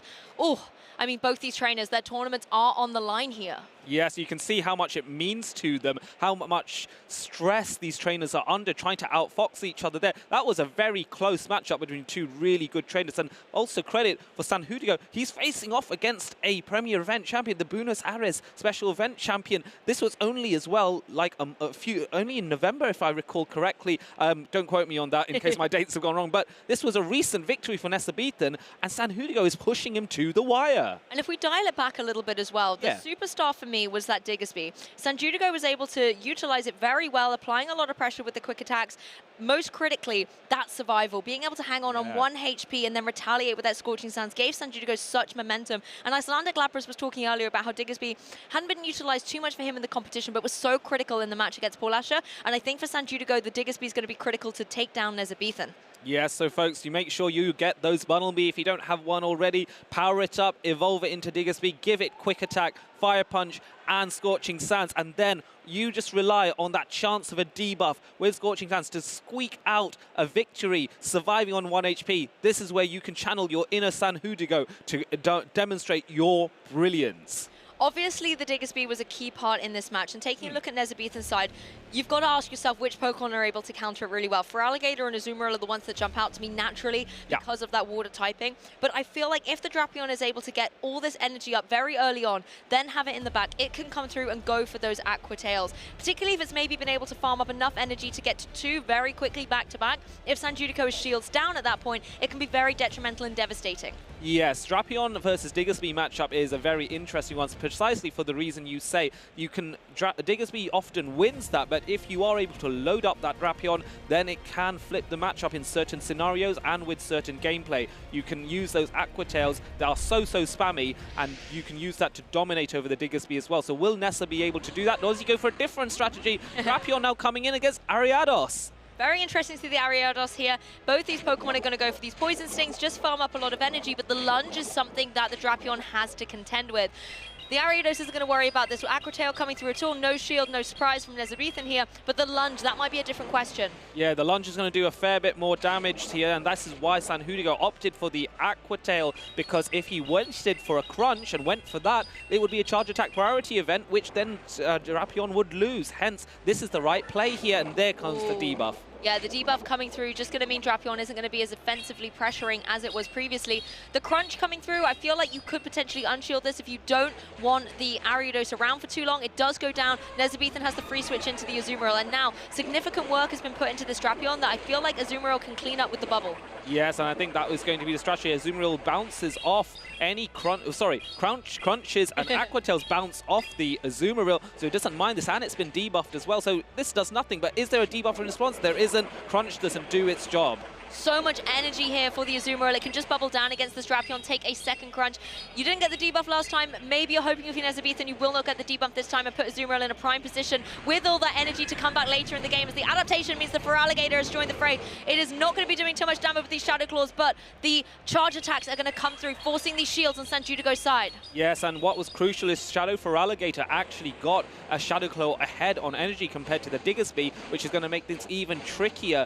But so for Sanjudigo, he really needs to get some baits or get some brave no-shield calls. Nezabethan not hesitating his immediate shield on this Scorching Sands, which is the right decision for him. Both trainers trying to burn the shields of their opponent at this point and leave their last Pokemon vulnerable in the endgame. Almost at the second Hydro Cannon now for this Feraligatr. One's going to come through. There's the second shield on Sanjudico's side. So if this Feraligatr is able to get to the second Hydro Cannon, that's going to do significant damage, and it needs to do it. The Shadow Claws are not putting in work at all. Yeah, Sanjudigo going for that second Scorching Sands, trying to force both shields on Nezabethan. And within one matchup, within 20-30 seconds or so. Oh, and there's a debuff as well! That is not something Feraligatr wants. It's relying on these Hydro Cannons to get the damage dealt. Azumarill in the back, I believe, does have some energy stored up on Nezabethan's side, but maybe wants to utilize that for the bulky Corsola that's in the back for Sanjudigo. Oh, and it's a combination play, and Ice Beam now comes through. Sanjudigo not happy to see that tactic. We've seen that before. Ice Beam coming through now, which is going to knock out the Diggersby, and now all that's left between Nezabethan and victory is the ghostly, corally Galarian Corsola. This is going to be too hard for Azumarill to do by itself, though, so I'm glad you've got the Feraligatr in the back there to back it up. Corsola has no shields in play, but the bubbles are really doing very little damage, whereas the Astonishers are going to be able to take down this Azumarill. There are no shields remaining for these competitors, so I feel like if Corsola is able to take a couple more of the charge attacks from the Azumarill, can keep all of its energy, it's going to be able to deal with the Feraligatr, but I can't remember if Feraligatr has a Hydro Cannon ready. Yeah, that's going to be the key decision. It is one away, and is the Nightshade enough to knock out? Surely it is, and Sanjudigo thinks it is. Nezabethan not looking so sure. He's trying. They're trying. Is this going to happen? Is this going to knock out? And Feraligatr goes down. Oh, Sanjudigo is able to take it in a 2-0 set. Commiserations to Nezabethan. It got so close in that endgame, but Sanjudigo just too much to contend with. Well done to Sanhudico, a fabulous display of the bulk of Galarian Corsola, securing, withstanding anything in its play in order to get those Astonishers off and get that Nightshade off. I've spoken a lot this weekend about the current bulk of the Pokemon Go meta, and I feel like Sanjudico did a fantastic job in showcasing exactly why that is. In that game 1, it was all about the Diggersby being able to hang on after taking a huge amount of charge attack damage and retaliate with those Scorching Sands. And in game 2, that Corsola coming in right at the end game and being able to withstand the Azumarill, the Feraligatr, and have all of that energy to get the knockout as well shows how flexible as well as bulky these Pokemon are. These Pokemon are so fabulous. This is very much the meta of bulk, and I'm so excited to see how far Sanhudico goes. He has top-cutted before, but I think he is still chasing that final victory of becoming a champion, a regional champion, and I think Birmingham would be a fabulous place to do it. And of course, with the losers bracket, with every single match, one trainer is knocked out of the competition. So all the trainers remaining get one step closer each and every time to that champion title. There's Zzweilous, of course, knocked out at this stage, but he certainly gave us a show and some fantastic matches to watch. Yes, it was so exciting, and also commiseration to Nessa beaten, but let's put that in perspective. Nessa is already a champion. Nessa already has an invite to the World Championships in Anaheim, California in August 2025. I mean, how cool is that to say, because of Pokemon Go, I get to go all over the world, compete, and be at Anaheim for the World Championships. It's definitely the dream of so many of our trainers, and you know, we're still relatively early on in the season. We've kind of crossed the 1/3 mark of our EU calendar, and a lot of trainers are still trying to get to those championship points because you need to be in those rankings to qualify. If we dive back into this fantastic match, maybe you're just tuning in for the first time, Sanjudico versus Zzweilous in a thrilling 2-0 set. In this game 1, there was so much energy generation from these Pokemon. It was all about restoring them in the back for later, but Sanjudico was able to get the victory.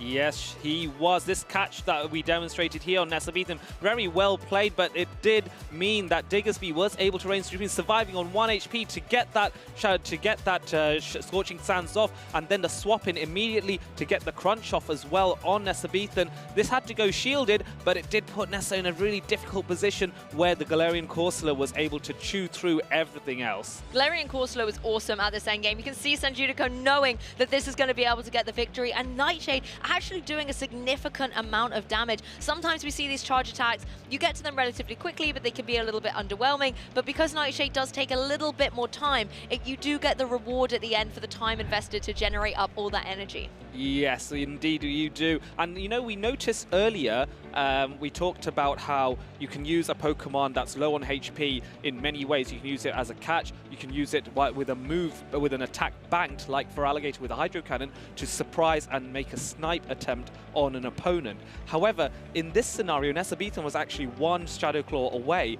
If he had that Shadow Claw ready to go, sorry, let me rephrase. If he had that Hydro Cannon ready to go, that would have flipped that matchup. So all it took, that one difference, is that one extra Shadow Claw. That is how close the margins are for these two trainers, and many more to come. And you can see where these Pokemon really are indeed influencing the meta, whether it's with these fast attacks that are so reliable, like Shadow Claw and Counter, or whether it is the bulk of these Pokemon. We do have a new meta developing with Duel Destiny, and if you have kind of missed out on what's going on with it, take a look at this video to find out more. The 2025 Play Pokemon series has so far given us many fun new Pokemon to play with, given how large the update was at the start of the series. With the most recent changes, a new star has entered the stage. I'm Marcus Aurelius, and let's take a look at the update from Duel Destiny. The update from this autumn after Worlds was very successful, so that the decision to slightly tweak but not break the entire metagame feels like a great decision. The star of this update looks to be Starmie. Receiving the strong and quickly energy-generating fast attack Psywave, Starmie can now reach its plethora of strong charge attacks rapidly. Crucial for Starmie's newfound strength is also its new move Surf.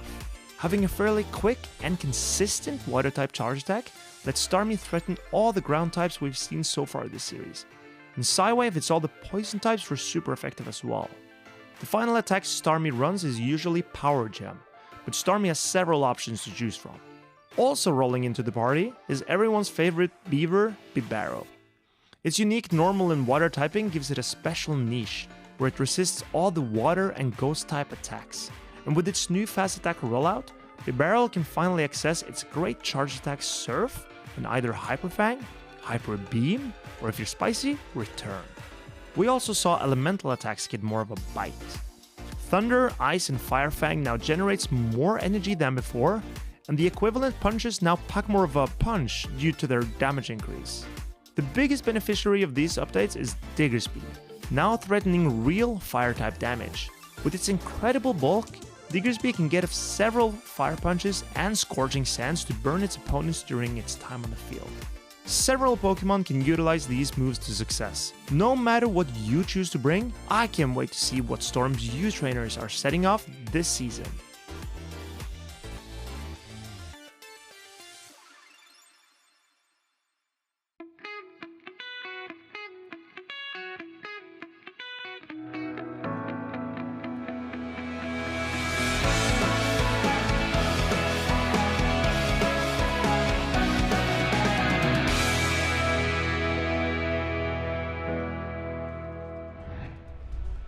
Welcome back, trainers, to the Birmingham Regional Championship official broadcast.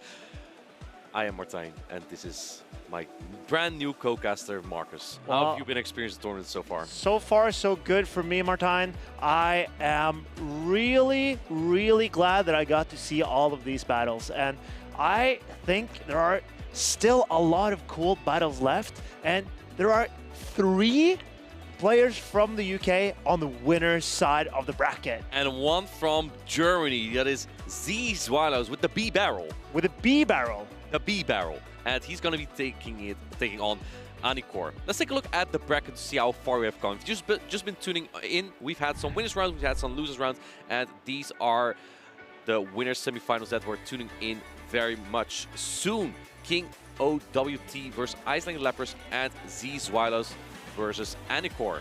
Yeah, and we'll see King OWT against Icelandic Lepers. That's a brawl between 2 of the best players from the UK.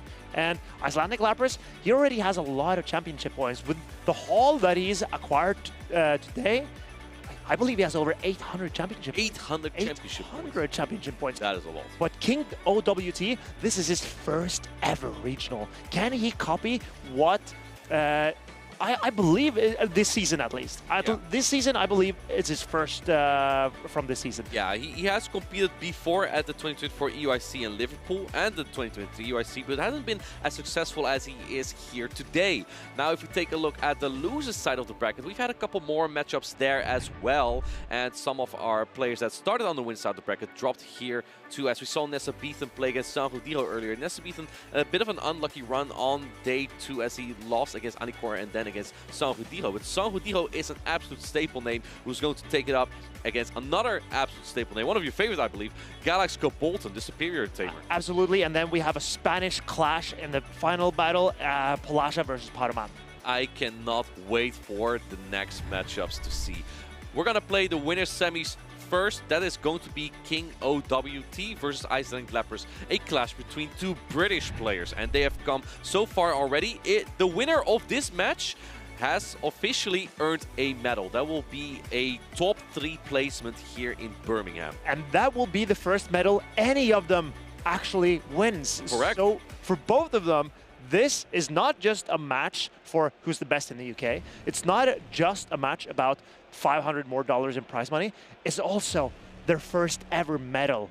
And I think, Martijn, we're going straight into the game. Here we go. We have King OWT on the left, and we have Icelandic Lepers on the right. We have the Shadow Drapion into the Galarian Corsola. This is a great lead for King OWT. Drapion resists the Astonish here. It looks like Icelandic Lepers is opting to stay in a little bit. Probably, it is making an attempt to catch or just build up energy on the Galarian Corsola, because now this Azumarill can resist all the charge attacks. And it looks like King OWT is expending some energy here because he doesn't have a clear answer to this Azumarill. He only has the Ariados on his team. That is a hard check here. But after chipping this Azumarill, he swaps in his own Azumarill now. After Icelandic Lepers already has got so much energy though. And this is the mirror matchup that we have seen so many times before today, or this tournament, but look at how King OWT does it. He chips down with his Drapion and then mashes it with his own Azumarill. And this misaligned the timers for Icelandic Lepers. Question is, will Icelandic Lapras go back into his Corsola, or does he try to does he throw the energy from his Azumarill? It's looking like he's trying to switch, and that is a catch. That was the perfect timing for the clock to come up and allow Icelandic Lapras to come back in. The switch clock for King OWT is not up yet, but you can see that the Shadow Dropion can almost make a reappearance here. Incredible combo play by Icelandic Lapras, and he's awaiting. He's not throwing energy yet. He throws the Power Gem in case there was a swap from the Azumarill. So he just wanted to take that measure in case the Dropion came in to catch the energy. He threw the Power Gem.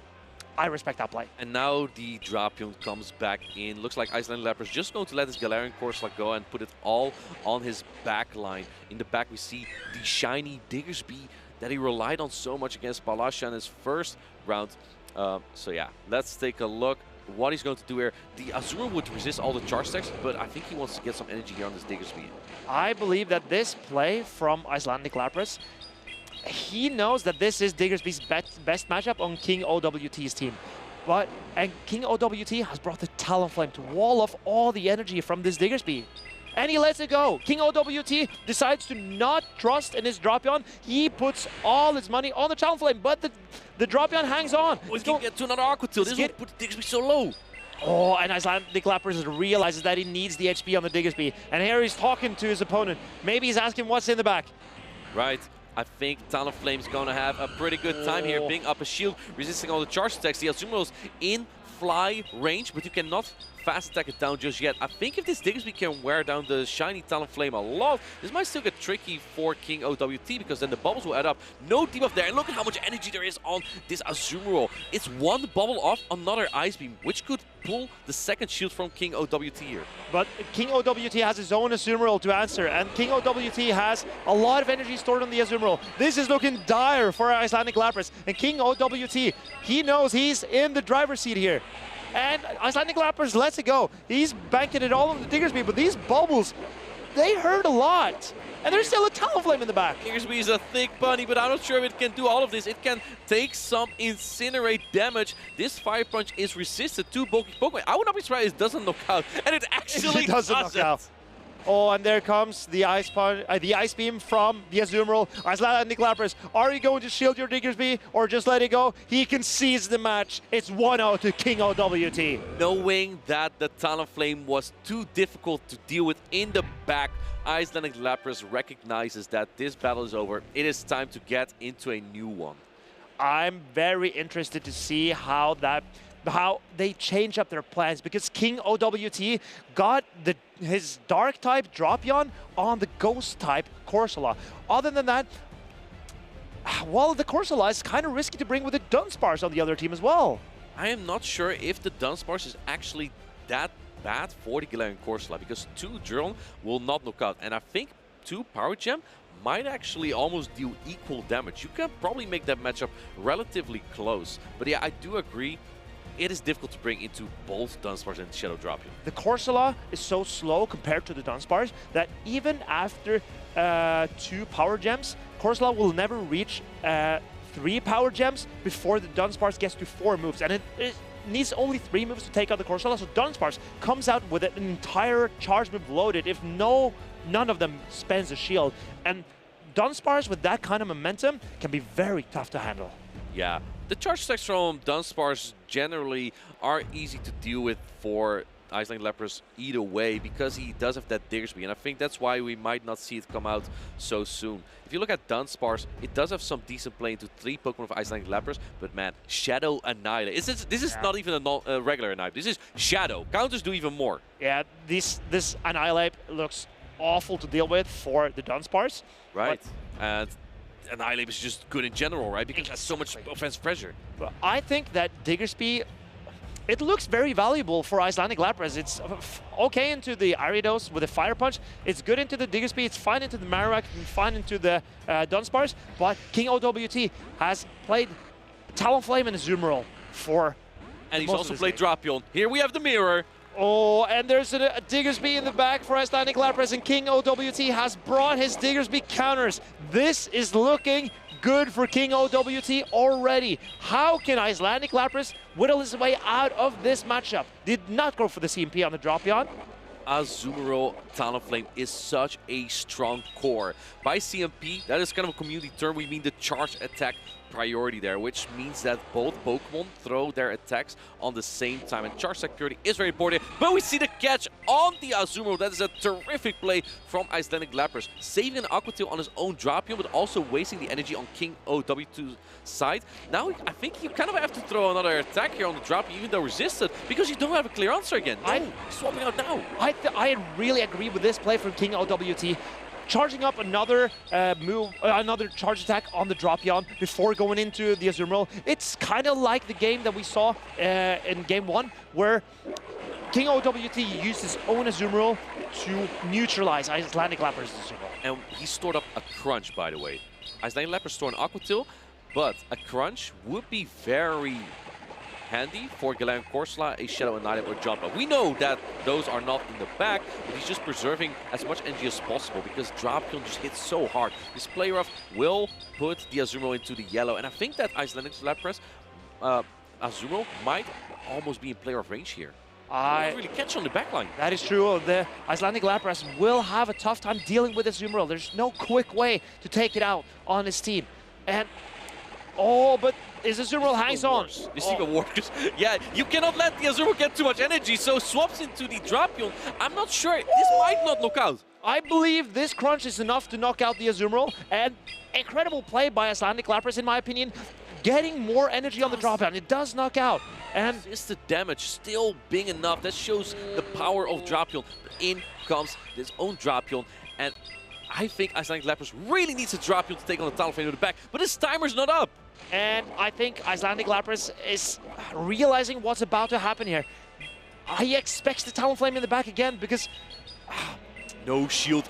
It is time for the bird. Here it comes. Talonflame can take this Aqua Tail, but this is where you kept your Protect Shields for. And in the back, we see the Diggersby from Icelandic Lapras. I believe that Icelandic Lapras has 3 bubbles or so on Azumarill, so it may not be able to get to the charge attack there. This is going to be an iffy matchup because the Talonflame only throws attack now. The Scorching Sense debuff could not land. I believe that Let's go. Let's go. He gambles on it not being a Brave Bird, and it. I believe it's the right play. You can go straight flying the 1 shield here, but Icelandic Lapras, I believe he has an Ice Beam stored on the Azumarill. So I think he That is the case. It might actually look pretty good for Icelandic Lapras. Now gets the debuff maybe a little bit too late because after landing the first fly, this might still knock out. Putting up the next Protect Shield here. If the Azumarill has an Ice Beam, Icelandic Lapras might have this game. I think this is looking pretty good for Icelandic Lapras. It goes for the Fire Punch bait. This is a mistake in my opinion because... But I think you have to shield. The Scorching Sense would knock out. He does put up the last protection. Doesn't survive an attack. He doesn't switch out. But now you get to another Fire Punch. This is going to be really valuable chip damage. In fact, Fire Punch has been buffed since last season. This might be enough to knock out for the Diggersby. And it is not, but it's going to be so close. And King OWT has to throw the energy right away. This will knock out the Diggersby. But Incinerates from Talonflame takes 5 turns to activate the damage. And any Pokemon from Icelandic Lapras here will be able to take out the Talonflame. He evens up the score at 1-1. Incredible play by Icelandic Lapras. I did not see this end game coming. Talonflame is good into Diggersby, but this shows the power of Diggersby, how close it can still make that matchup even though all the charge attacks are resisted. And with that debuff from the Scorching Sands, Diggersby made it to 2 Fire Punches. Very clever play by Icelandic Lapras to try to go for those 2 Fire Punches to because 2 Fire Punch does more than 1 Scorching Sands. Right, and in that case, he could just bubble down or Poison Sting down with the Drapion or the Azumarill on the remaining health on the Talonflame because it did not have enough energy. It's not even possible to stack 3 charge attacks in general. So you could never take out 3 Pokemon back to back to back there. Luckily, that's not possible. I'm very, very interested because now we saw 2 similar teams. Both of them played the same team back to back. But hardly see Poison Double Water. There's no, King OWT has the opportunity to play the double poison sandwich. Oh, the double poison sandwich. Double poison sandwich, yeah. Yummy. But we do see, we have seen the same teams lined up both times, but Icelandic Lapras managed to turn it around, even though the teams were the same, he managed to turn it around into a win in Game 2, which impresses me a lot. This is clearly a very strong player that we have here. So how are both players going to adapt here? How do you deal with this Diggersby? It just seems unstoppable. You kind of need Azumarill on it as King OWT. And I also feel like, as Icelandic Lepers, you may be able to run a little bit of risk here into the Dunsparce, because King OWT doesn't want to bring it into a shiny Diggersby that has been so strong so far. And here we go into the game. I hope to see the Annihilate from Icelandic Lepers, but we see Drapion into Azumarill. And this is a very neutral matchup, because Azumarill takes super the damage from the Poison Sting, but it resists all the charge attacks. So that makes this matchup winnable for Azumarill when both Pokemon don't use any protections. But the more protections are being used, the more Poison Sting damage comes in, and then it becomes better for the Shadow Drapion. And look, oh, and he gets an immediate debuff, and he celebrates immediately. King OWT goes for the Ice Beam. Icelandic Lapras knows that he can now win this matchup if he needs to. And here comes the Ariados, but Icelandic That is a bold switch, because in the back we see the catch as well on this Galarian Corsola. This is an extremely hard answer on the Ariados. And Icelandic Lapras has found all the answers in this Game 3. And now the Corsola on this Ariados, it's a very tough matchup for the Ariados. The Corsola has super effective charge attacks to hit the Power Gem on the Ariados. Switch advantage was always going to be so important, but this Galarian Corsola also has access to Power Gem for both his Ariados. Oh my goodness, even Protect Shields the Nightshade. This would not have knocked out at all. Power Gem would have done a lot, that's super effective, but Nightshade is not. And here we see King OWT staying in. He's banking on the Ariados to pull through, but there's no Drapion for King OWT this game.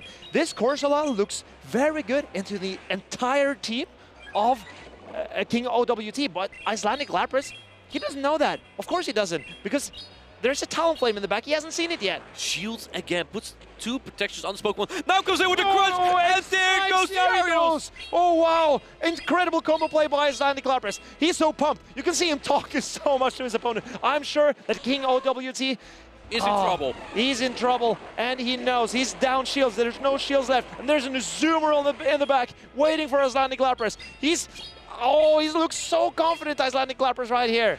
The only thing that could stop the Azumarill from Icelandic Lapras was that Ariados. The Ariados is gone though, so the Azumarill from Icelandic Lapras just looks so good. He's nodding, he knows. King OWT, I believe, asked Icelandic Lapras, is it Azumarill in the back? And he's not even going to get to see it. There will be a double Aqua Tail, and that will take out the Talonflame. There's nothing King OWT can do. We have my caster prediction. Oh! And this is why you get your Shadow Scorpion from Team Go Rocket. Shadow Drapion, one of the best Pokemon in the metagame right now, takes out the Talonflame. Icelandic Lapras. It's not over. It's not over. Icelandic Lapras. Yeah, Icelandic Lapras. The games are not over. The games are not over! He's telling him! He's even telling him! It's again! Yeah! Now it's being revealed! I don't know how confident you can be of an on-win, but you should not be this confident. King OWT saw the writing on the wall. He's a good sport. They're having a laugh about it, but I know King OWT is disappointed with this result. I just see him saying, bro, the game's still going! Yeah, and that shows the great sportsmanship from King OWT. He even told Icelandic Lapras, this is not over yet, mate. These players need to wake up, though. He's now in the winners' finals here at the 2025 Birmingham Regional Champion. That is the first medal for Icelandic Lapras in his play Pokemon career. Well done by Icelandic Lapras. We've seen this coming for a while. This might not stop here for Icelandic Lapras. Who can take him down? Is there anyone out there who can deal with this Corsola, Diggersby, and Shadow Drapion of Icelandic Lapras? Well, you know what didn't stop him? Poison Double Water. No double poison sandwich either. And Icelandic Lapras has found the answers to the double poison sandwich and poison double water in this tournament. I must say though, I really liked that King OWT ran a little bit of a different Pokemon, a different team with different Pokemon, right? With the Ariados and the Talonflame. I really like that core. I think the Dunsparce. And the Dunsparce as well. The Dunsparce maybe not found its right matchup in this game, but it certainly has put on a lot of pressure and it's carried King OWT very far in this tournament. And here we see, this is game 1. King OWT got all the right reads in this game.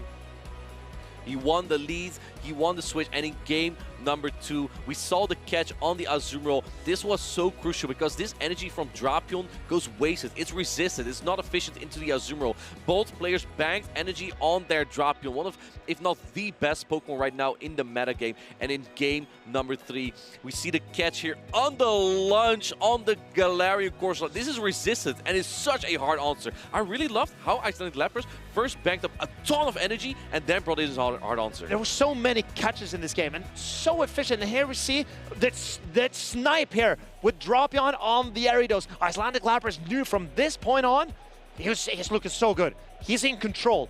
He knows what he's got to do. And here you see a great camaraderie between these UK battlers. It just feels so tough, right? When you are double protect shielding your Pokemon to win switch advantage, and then a backline Pokemon just comes out and just annihilates all your energy. That felt pretty bad for King OWT in the moment. And it was such a terrific play by Icelandic Lapras, banking the energy, but also remembering, okay, if shields are down, the Ariados doesn't have energy to take up my Drapion. I can swap at my Drapion safely and take out this Ariados immediately. Yeah, because the Ariados is frail and will go down to the crunch after Astonish damage. And I must say, it's not over for King OWT. He's been incredible and relentless so far this tournament. He's still in. He's in the loser's bracket.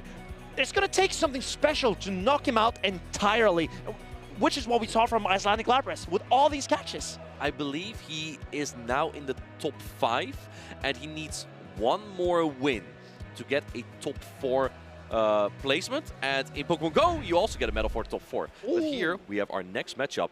This is the only non-British player on the winner side of the bracket on your left side. That is Zzweilous. And on the other side, we have Anor, who just came fresh from a top 10 placement at the 2025 Lille Regional Championships, winning Araquat. And this time, he brought the Stunfisk. How does Stunfisk look in this matchup? I think it looks really good. In my opinion, Stunfisk is good into Charjabug. It's good into Barrel. It's also really good into the Talonflame, resisting all the flying charge attacks from the Talonflame. I think Zzweilous is feeling the pressure. What Pokemon is he going to run?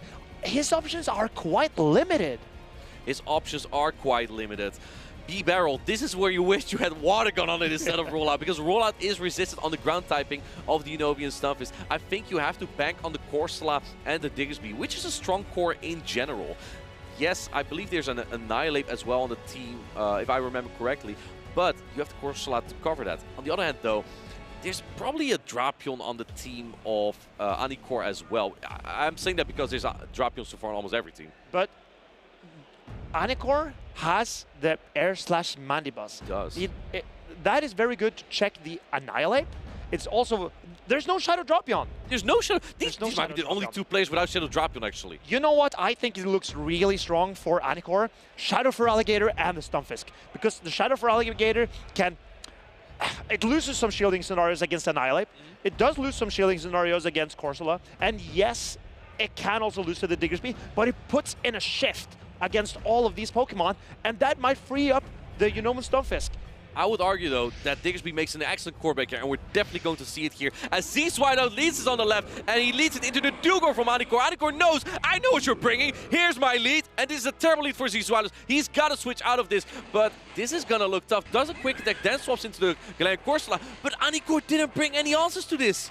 But, well, what he can do is use the utility of the Icy Wind on Dugong to debuff this Corsola so its attacks will do less damage, and then maybe goes into his Superior, which has a pretty good matchup against the Corsola. And this is interesting because you bring one Diggersby in for another, and I think that switch advantage is relatively important here. I'm not sure, I don't think Corsola can flip this matchup with that debuff, but it may come very close. And switch advantage is so important at this moment. Anor will want to keep his switch advantage here. He knows that he has a Unovan Stunfisk in the back, and that does not want to see this Diggersby. But then he needs to throw the moves. Oh, look at Corsola. It's powering through. I believe that Zzweilous is going to double shield his his Corsola here. If you expect the Unovian Stunfisk in the back, no, he's hard swapping out right away. Gonna catch all the energy and preserve the Galarian Corsola. Frenzy Plant is resisted, but this is smart by Anor because this does more damage than the Aerial Ace. But these Volt Switches will not knock out the Superior right now. Oh, look at this. And this is where Volt Switch does not help Charlebrock because the Volt Switch are triple resisted. And here, I believe what we will see right now is Anor banking everything on his Dugong. If this Unovian Stunfisk can get the Charge Bug low, the Dugong might, with 2 shields, might be able to clean up this game, because where is the damage coming from? Listen, you throw one charge stack, the clock is up again. The clock is so misaligned because only 50 seconds for the switch clock to come up. Then Zzweilous can farm some energy on the Diggersby potentially again, threaten the Dugong with that, or he could swap in the Galarian Corsola. Looks like he does come in with the Diggersby, and Mud Bomb here will do almost nothing because both Pokemon are so bulky, and Mud Bomb is not the most efficient charge attack.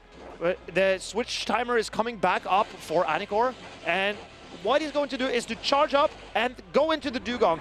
Oh, nice catch. It was exactly on time for both of the players. And here we'll see, oh, the switch timer is so misaligned and there's so much health left on the Corsola. Drop as well, but I think, very important. Can you get to the next Corn Gems before the next Ice Wind? No, it will be charged like 30, but both players don't throw. I would have thrown this immediately if I was Anor. But then you may not have to shield, right? The attack would do less after an Ice Wind attack drop on the Diggersby. And look at that, after the next charge attack, the clock will be up again, so we might be dancing around again. But Diggersby did get the debuff on the Dugong. But as you mentioned, most damage because I think he knows that otherwise he has to shield Mud Bomb later on. Now he swaps into the Charger Bug. There's still one protection on Anor's side. Where do you use it? Looks like he does put it on the Dugong, and the switch clock is going to be up again very shortly. Can you bank energy? Swaps into the Stunfisk. Stunfisk already has so much energy. Perfect counting by Anor. Throws the next Mud Bomb right before this charge attack, but now you can bring back in your Diggersby here. What I believe will be the crucial part of this game was Anor not banking up an entire Frenzy Plant on the Superior, because the Superior is too far away from a next move. I think it's one off an Area Ace. It's really close to a charge stack. Really close. Let's see. Farming up energy on the Diggersby right before the next Mud Bomb. These players are playing out of their minds. They're dancing and switching around. If Anor swaps in the Dugong, it may set up for a Fardan on the Galarian Corsola. So naturally, he's waiting out the switch clock here. Otherwise, he cannot swap out. He may need a catch here. And he makes the catch on the Icy Winds. Oh, very, very good play by Zzweilous. And this Dugong, oh no, he undercharged. He doesn't realize how much health is left on this Corsola. And here comes the move. Oh, he tries to make the catch. We're getting into the average. No! Because he made the catch, he could not make the move. And this turns to be so costly for Anor. He was looking in such a good position at the start of this game. Power Gems going through. Zzweilous, take game number 1. Incredible, incredible showing by Zzweilous. He must be satisfied with that game. I don't know. It doesn't show. He doesn't show the emotions just yet, but he must be satisfied with how he played that game.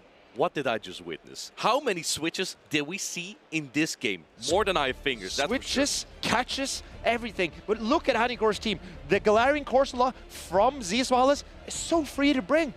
Because it's an air slash Mandibuzz. That matchup is not bad either. But he also didn't bring the Shadow Feraligatr. That is a soft answer to that Galarian Corsola, because you can generate energy very quickly. The Hydro can come out very quickly. You can weaken the Galarian Corsola even if you don't need to win that matchup. And now he didn't bring that. Zzweilous just swapped it in, and it just wreaked havoc on the team of Anor. He had to throw a charge stack, and that just misaligned the clock so much that Zzweilous could just keep switching around with all of that. Very interesting to see that Zzweilous decides to bring both Diggersby and Corsola, which are both not the strongest in the Feraligatr, but they both have play. So you could say that Zzweilous is bringing 2 Pokemon that are soft to Feraligatr, but they both put up such a match against the Feraligatr that it's not a bad choice. You would say they put up a show for us, right? Oh, I think not just us are entertained. We also have the chat that I think really like this match too, and see if we can get another one like that. I want to ask chat, Are you entertained? Because I am. I'm standing up. I'm still just as tall as Marcus, sitting down as we're getting ready for this game number 2 here. I wonder if we're going to see any B-barrel action here. I definitely think we're going to see that Diggersby, Galarian Corsola. It just looks so good into the team of Anor. I think that Diggersby Corsola has to come. But do you bring the Mandibuzz? The Mandibuzz is not as convincing into neither Diggersby or Corsola, but it's not bad either. It also has Dark Pulse, by the way, and that means it will need 7 Air Slash for its first charge attack. That's a long time. That's 21 really turns. Long. That's really long. Oh, wow.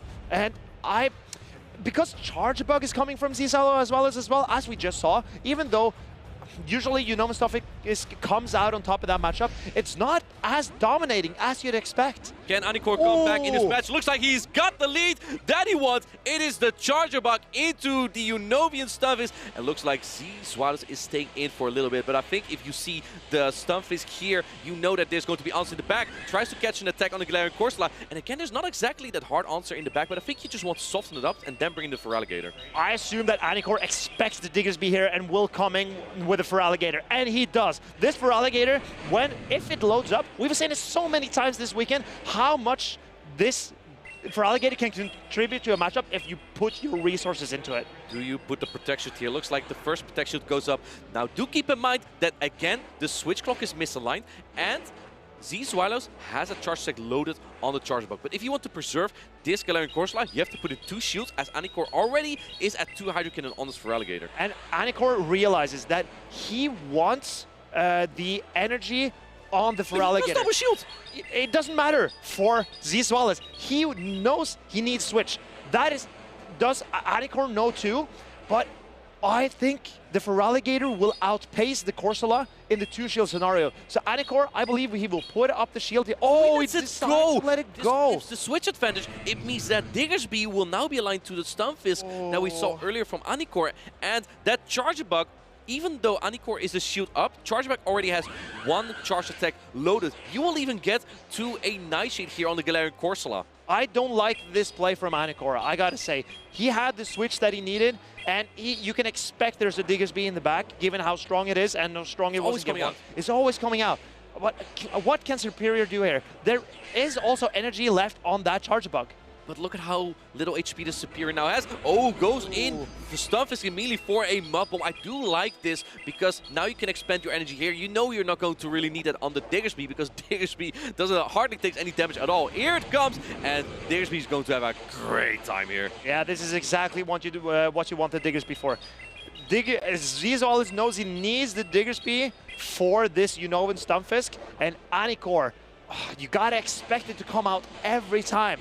But it's still worth bringing the Unovian Stunfisk just from how good it is. But Anor has a Frenzy Plant loaded on the Superior. Can he take out the Diggersby with the combination play? Because shields are down for Zzweilous, so once the timer's up, you can swap in. But will Zzweilous expect this? This will go shielded, and there's going to be a combination. Timer's up. His timer's not up. His timer's up. Oh, he reads it. He reads it immediately. He got the charge attack priority type, but the Unova Stunfisk is still around though. This is not a charge attack priority tie. This is. Oh no! This is a snipe from Zzweilous. He read the swap. He is so far ahead of all the other trainers I've seen so far today. Oh, Zzweilous realizes. Oh, and another catch here, but I think 2X's will get really close to knocking out. Zzweilous chilling in his chair. He's making all the plays that he needs to win this game. He realizes that Anor's win condition is to Frenzy Plant the Superior, is to Frenzy Plant the Diggersby immediately, and he denies it by throwing a Fire Punch when he doesn't even need to watch what his opponent does. He knows it from before.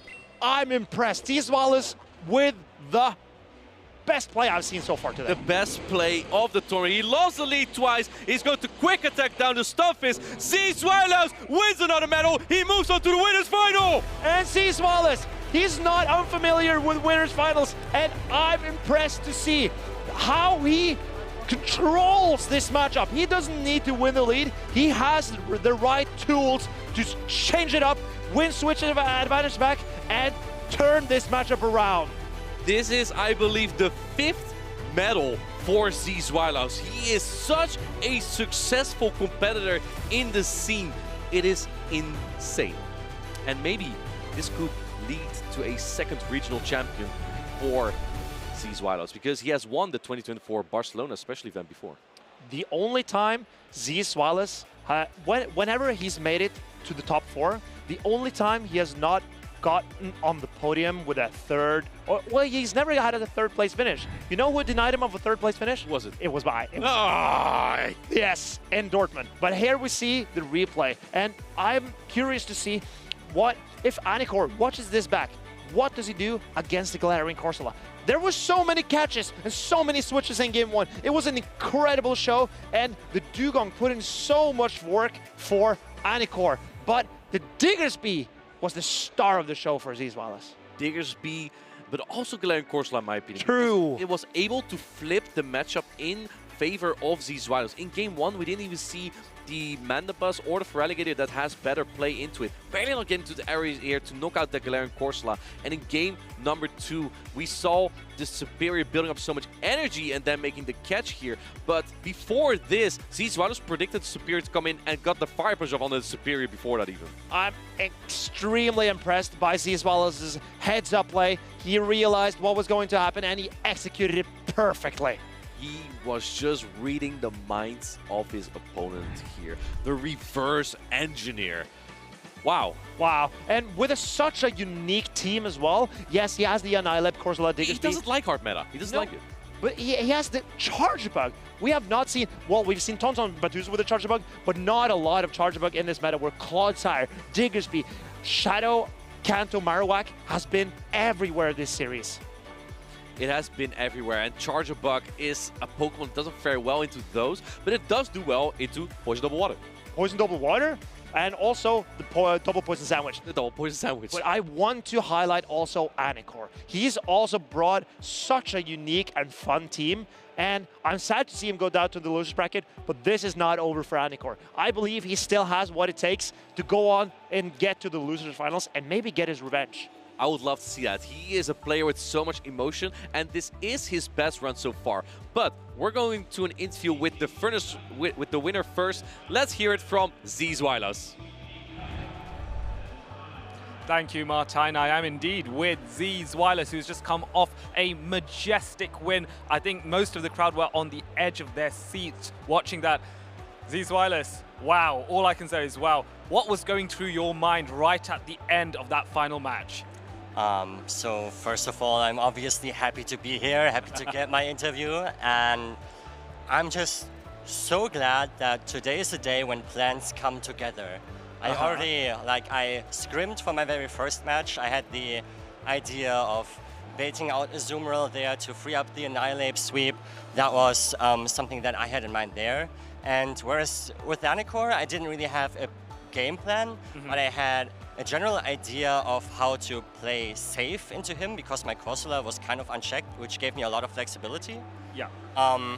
And yeah, then it really comes down to how you play in the moment. And I know that Anor is a really good player, and really good players attempt a combo play when the opportunity presents itself to them. And so I just knew that as soon as the timer was up, he would try to bring in the Superior, and maybe I was wondering whether he'd even try and catch a Scorching Sands, but I was like, okay, the next charge attack has to be a Fire Punch because the little grassy guy is going to come in and I don't want to throw the ground move. Yes, I'm sure, and it was so cool to see that element of thought process. You are a trainer that exemplifies high-level thinking, and the community will say 5-head thinking as well. This is the first time that you've come so close to another medal because it has been a little bit of time since you've won a premier event. Do you think this is your time to rekindle the fire and get gold? Obviously, everybody wants to get the gold, and I am no exception. Of course. But I have honestly already surpassed my expectations for this event because in my own mind, I've been struggling ever since the Annihilate Community Day to get the correct read on the meta. And so my objective for this weekend was to pick Pokemon that I personally consider fun to play, fun to watch. I feel like maybe the people at home would also be happy if more people were bringing the B barrel rather than the same Drapion Azumarill core teams that obviously are very strong, but also get a little repetitive. So I came here to entertain. I entertained myself. I hope I entertained the people at home, and anything that comes after this point is a bonus. Yes, well, I think I can make a sense for the people at home. They think they're very entertained by your gameplay. One final thing then before we go. Are there any key players, friends, or community members that you want to give a shout out to while you're here? Yes, obviously. First of all, I want to shout out my teammate Cheese Curl, Ben, who actually applied the finishing touches to the team that I'm running today. So he was like, oh, I ran the team that you ran in practice, but I changed 2 Pokemon. I was like, oh, that's a great idea. I'll do that too. And so this is the team that I'm running today. It's been really fun. It's been really consistently good. Thanks to Cheese Girl for this one. Also, the rest of my Sharks and Recreation faction, obviously. All the friends from the Hangout Discord, especially also Mish, who is awake and not asleep, even though Martijn always implies the opposite. And also my family at home. I know they're watching. Of course they are, and many others are watching here. We are very excited to see if Zzweilous can be your Birmingham Regional Champion. He is only a few matches away from doing so, so we will go back and see who he's facing next. Really insightful there from Zzweilous. I'm glad to hear that Mish is awake for this, and I'm also really, really glad to see him bring some of that variety into this Pokemon Go tournament. A really creative trainer. I love to see it. Yes, you can look at previous successful teams and you get a lot of mirror matchups. For those just tuning in, let's take a look again on how far we are now. We just had the winners semi-finals. Now we're heading back into the losers bracket. We're gonna get the Spanish clash coming up soon. That is Paula versus Patoman. And then we have Salvador versus Galax G-Kolton, the superior tamer. And the matchup between Paula and Patoman, I'm really excited for that. But the winner of that will face Anor. Anor and Zzweilous were the only 2 players of the entire top 16 that did not bring Shadow Drapion, and they're doing so well. And the winner of San Judigo and Galax G-Kolton will face King OWT. I also want to highlight that we had 3 British players on the winner side of the bracket and 1 non-British. They are now going to face against the British and the German player in that winners finals. Here we have some more variety indeed, but it looks like that the British players, King, OWT and Anor, can still gatekeep the other non-British players. And I'm very excited to see. I believe the next matchup we will have will be El Clásico. El Clásico. The 2 best Spanish players in the Play Pokemon series, and the 2 best performing, I should say.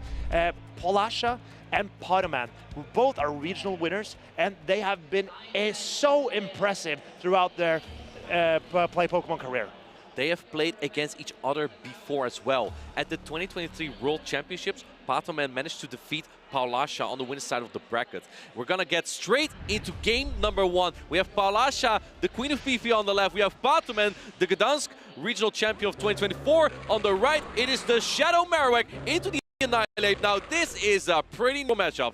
This is exactly where Paula does not want to see the Annihilate. Well, she has the Drapion in the bag, and she's happy to not have it there, but she also brought the Galarian Corsola, and Galarian Corsola loves to see that Annihilate. I think that at this point, you know as Paula, there's likely going to be Galarian Corsola answers in the back. But if the Galarian Corsola answer is Feraligatr, then you probably want to get shields down, because Astonish plus Nightshade will do a tremendous amount of damage to the Feraligatr.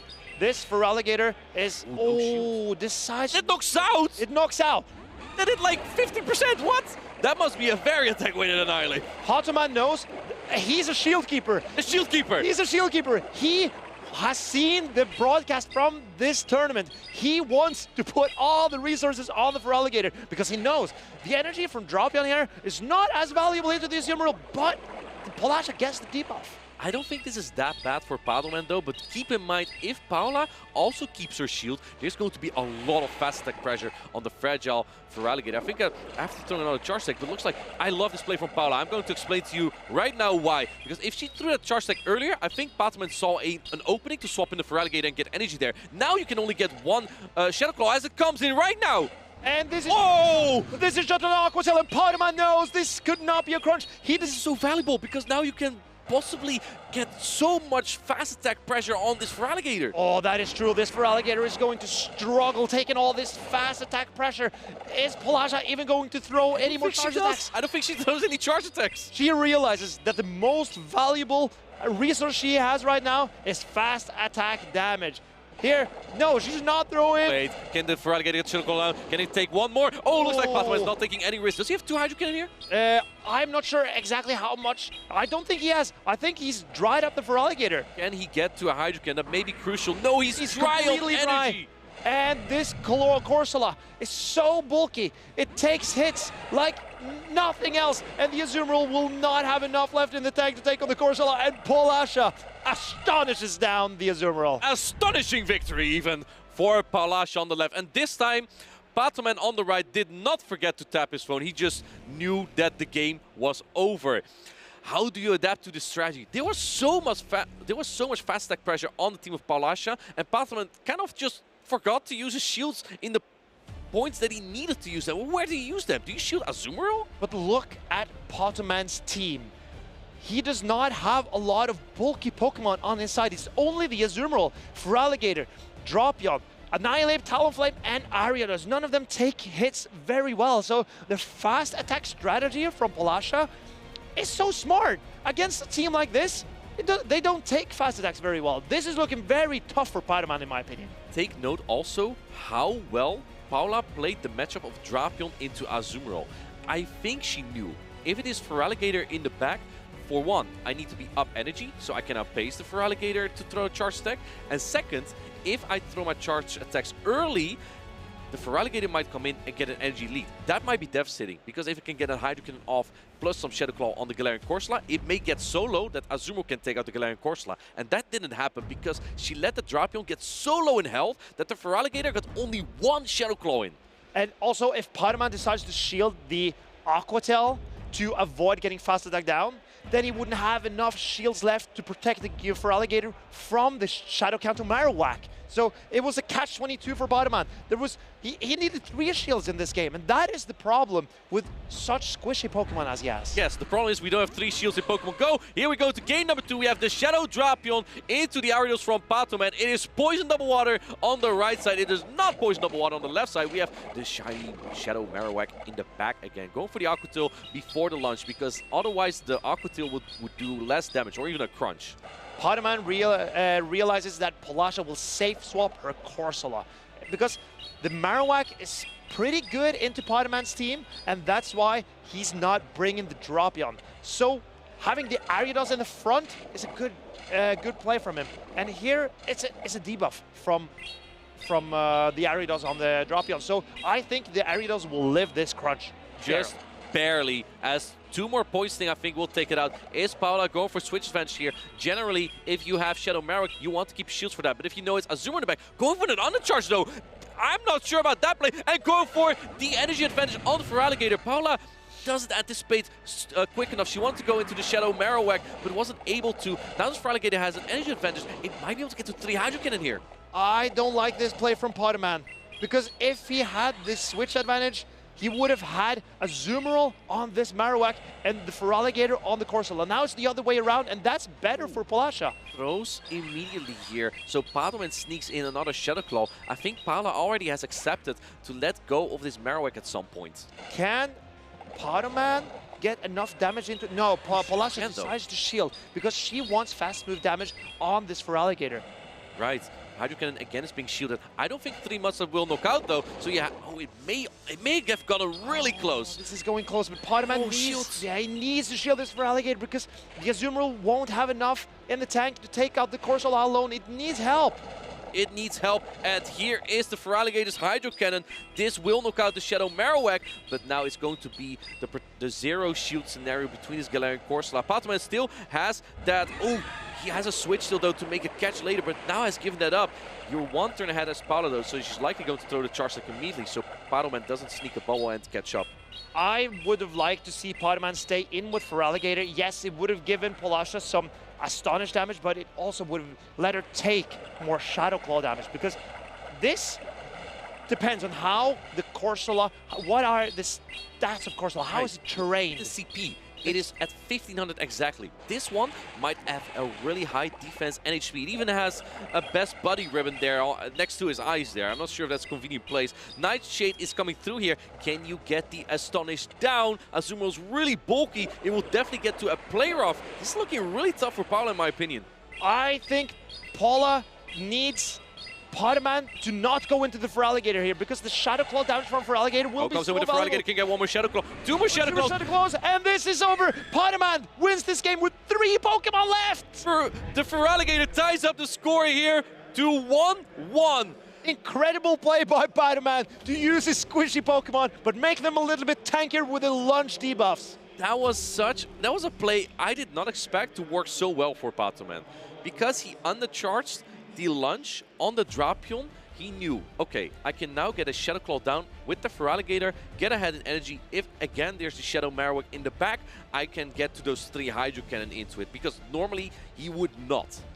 I'm very curious to see how Polasha adapts to this strategy from Pokémon. The Ariados is kind of risky to bring out for Pokémon, given that the Corsola is so likely to come from Polasha. So good into his team as well. Oh, this is so tough from these players. But I assume Pokémon is going to bring the Feraligatr and most likely spend most of his resources on it because Pokémon needs either the Feraligatr or the Drapion to put the Corsola low enough for a Azumarill to handle. Another Pokemon that could handle it, potentially, is the Jumpluff. But Jumpluff takes double super effective damage from Ice Beam. That does not make it a reliable Feraligatr answer at all. So Jumpluff is kind of difficult to bring into the team of Pokémon that also has Talonflame on it. Shadow Drapion as well. So if Paula is going to play it safe, it's unlikely we will see that Pokemon. But you need to deal with the Feraligatr in some way. Do you know what I want Pokémon to run? I believe Pokémon should run Talonflame.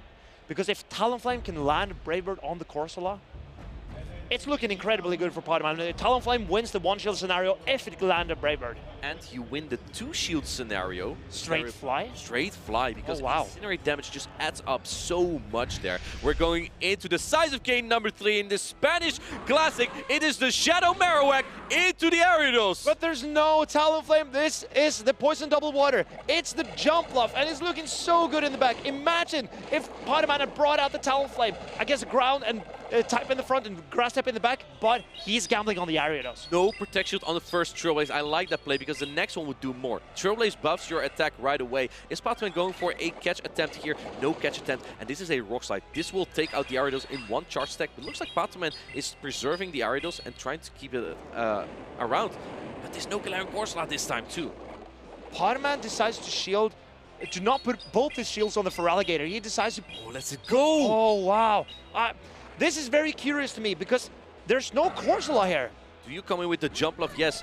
I would argue you could also bring in the Feraligatr to get ahead on energy, but then you would have to put in a Protect Shield, and now you don't. In fact, if Paula gets ahead on energy, she has super effective damage for the backline because there's 2 Water-type Pokemon for Pokémon. And I assume Polasha is aware that the Water-type Pokemon are lurking in the back. Oh, the catch on the Aerial Ace! He realizes how much, what is Polasha's plan. She charges up, double Aerial Ace, and he catches it on the Azumarill. Plus, there now is energy on the Ariados that might be useful. This could be a game-winning catch so early on already. It's the reason why this is El Clásico from Spain. The Polasha, Queen of PvP, against the Spanish Wonder Boy Pokémon.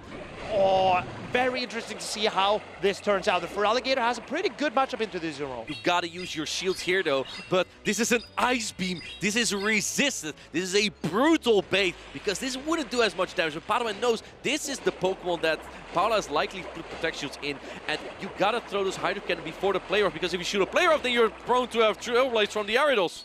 Oh, how do you handle this as Pokémon? There is so much energy on this Feraligatr.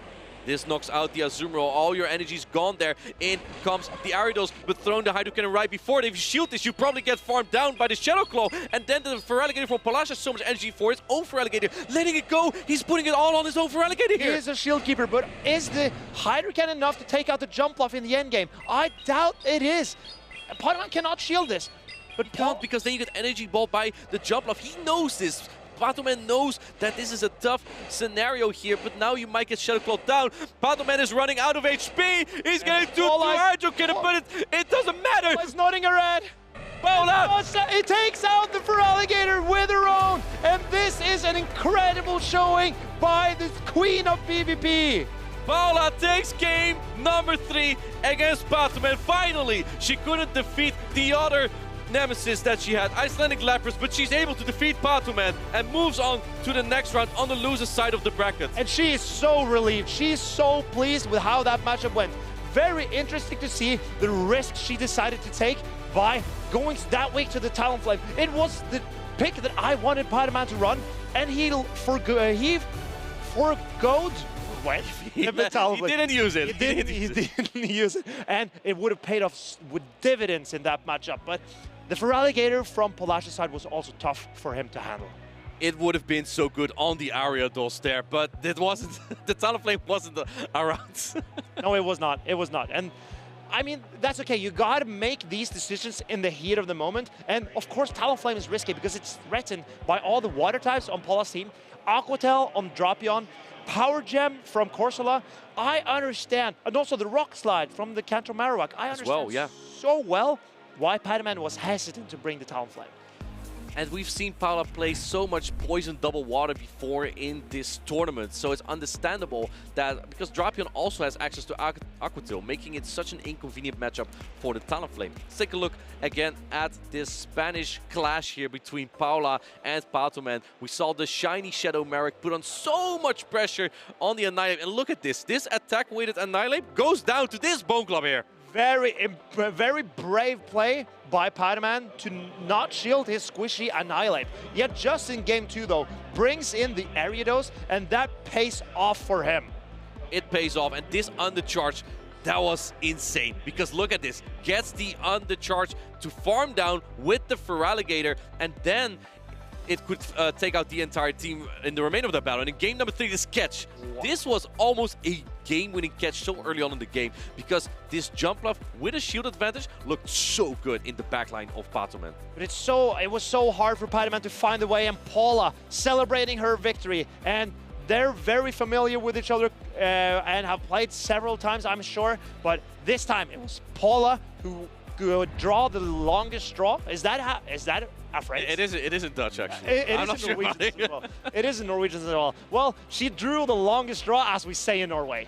And I love how she cheers with the crowd, the people that are supporting her. She shows the emotion that she puts in this game and the tournament. So it's great to see what comes out of it. And of course, another fantastic performance there by Patoman. Again, he is so consistent and so good at it.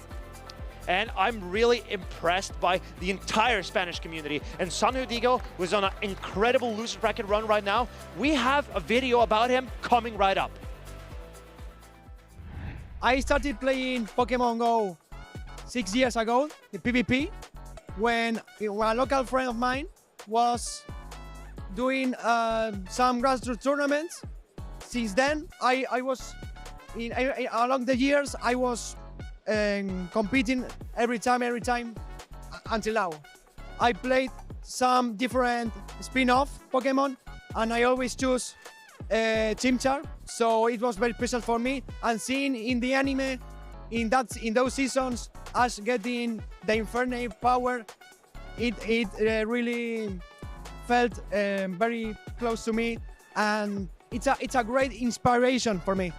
My favorite Pokemon competitive team was definitely in Lille 2024. It was very special for me because it was the first time I did a top cut with a Pokemon team, so it has really good memories for me, and that team has a lot of flexibility there. My motivation to compete is definitely hang out with other friends, and at the same time feeling motivated with the game, even with some failures from time to time.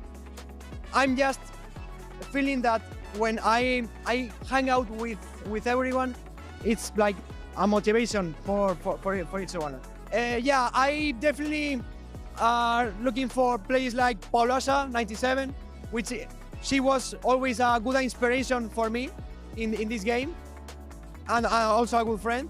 And Martogalde from LATAM, he is also a really good friend of mine and a really good player. So yeah, I always supporting them.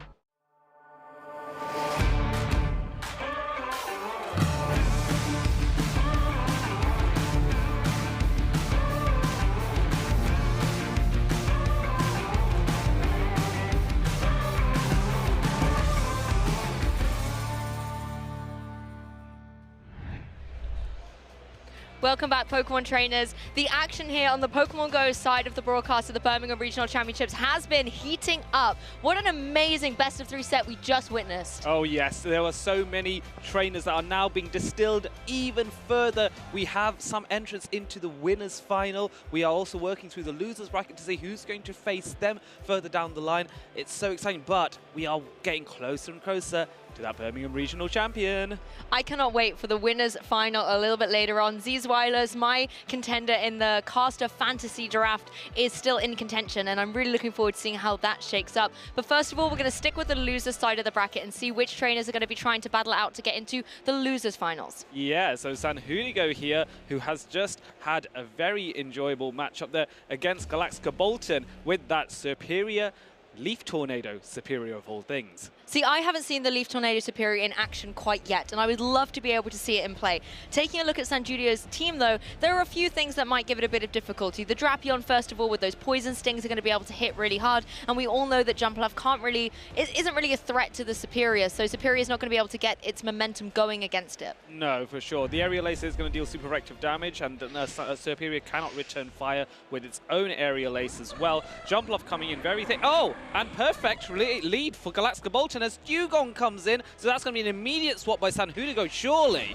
Fantastic opportunity for Dugong to get some energy up with those Ice Shards. Now, of course, you've got the Drapion in play. It can go for these Aqua Tails, not going to do too much damage, of course, so the Crunch is going to be more optimal. Get some damage on the board and try and get a debuff in play. Yeah, and what I like, though, is Galax G-Kolton opting to take this Crunch. He decides to shield it, goes for the Icy Wind, and I think at this point, I wonder if he's going to switch out now that he knows a debuff Shadow Drapion is less of a threat. And it's going to have to take a little bit of damage as well for its troubles. I think it's just trying to get all that energy up so it can go in the back and be unleashed later on. But no, going for the Crunch once again, maybe identifying that, hey, I need to get rid of this Dugong to make sure that my Jumpluff is happier later on. Yes, this seems like a sensible decision by Sanhudigo for exactly the reasons you say, Lou. And now I wonder if Galax G-Kolton, he's happy with that because he does also have another answer to the back for the Jumpluff, which is the Shadow Drapion. So now it's a no-brainer to bring the Shadow Annihilate. Is that going to lead to a response, or is Galax G-Kolton going to stay in with all that energy he has? Sanjudigo is going to have a tough time. Yes, the counters against this Dugong are going to be really nice, but you are going to take an Icy Wind on this Annihilate, drop its attack a little bit and take a significant chunk of damage here as well. But the critical thing is the Corsola is in the back as well, and the Astonishes, the amount of damage this Dugong has already done to the Annihilate, it's going to be detrimental and allow Corsola to clean up. Yes, and Dugong is one of those Pokemon that, despite being in a losing matchup, can still cause problems for that Annihilate here. And this has been a demonstration of just how versatile Dugong is. Galarian Corsola now coming in. Sanhudigo shaking his head slightly. He's not happy to see that for understandable reasons, because the Rage Fist is double debuff, still does a respectable amount of damage, and now the attack is being pumped back up, but not before a switch out into the Jumpluff. Jumpluff's a little bit happier against Corsola when you look at the three that Galax G-Kolton has brought, but right now it looks like Corsola's in the driving seat, forcing the shield to come through from Sanjudigo as the Power Gem will not connect. Yes, and now you can bring that Shadow Drapion in, and those Poison Stings are dealing super effective damage, and you have the addition that you can throw a Crunch in as well. Now, Aerial Ace is the preferred attack for Jumpluff here, but it's not going to do all that much. Really underwhelming damage, actually. The Drapion can easily take another one of those. No Protect Shields remaining on Sanjudigo's side, so this Crunch is going to come through and connect. Significant damage to this Jumpluff, as well as getting the defense drop. Oh, that makes things bad to worse for that Jumpluff. Jumpluff going for the Aerial Ace here, hoping that he can use some more, to get some more Fairy Winds going afterwards and maybe farm down, but I don't think it's possible. Bringing the Annihilate, try and counter down, not able to do so. Aqua Tail now coming in to knock out this Annihilate. The Annihilate that was so perfectly neutralized by the Icy Winds previously comes in, takes damage, and now maybe paves away for these Fairy Winds to try and get the knockout. It's not going to be about the charge attacks, but no, Drapion is able to get the edge, able to go for this Aqua Tail, and will be able to get the knockout. The question is, this Aqua Tail is a resisted move, but it does a respectable amount of damage. Jumpluff just about survives. Galarian Corsola is there to finish the job. One Astonish, and it is game over for this match. Sanhudigo is down a match and now needs to claw his way back into this. The knockout did come, but without a little bit of a helping hand from Corsola to be able to help out that Aqua Tail coming through. Again, I really, really like the way Galax was able to play this, being able to apply so much pressure with the Dugong right at the beginning.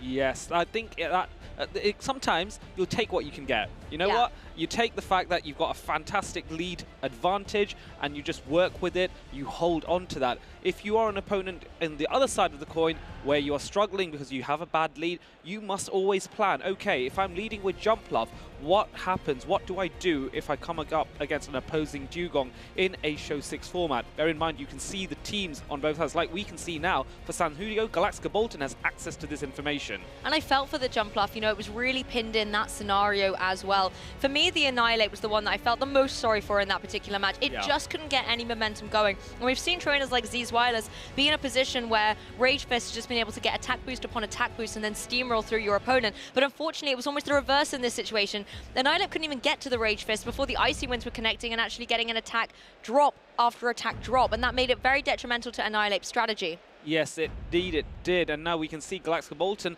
with that Leaf Tornado Superior, which I don't think had all that much play, had all that much play in game one. What I liked is he decided to make a calculated decision to run ABA strong against the opponent's Jumpluff, and it worked out really nicely. Seeing Jumpluff in the lead, knowing that he doesn't have to use his Dugong there, and instead could use it to weaken the Annihilate further down the line. That was a strategy that did ultimately help G-Kolton win. Let's go to game two. Let's see what Sanhudigo can do. Ooh, what do you think of this little dance? First of all, it's adorable. The two Corsolas on the field just going to be trying to astonish each other into showing some type of emotion on this Pokemon's face in this losers round 3. Both trainers get to the Nightshade nice and quick, but the charge attack priority does go to G-Kolton.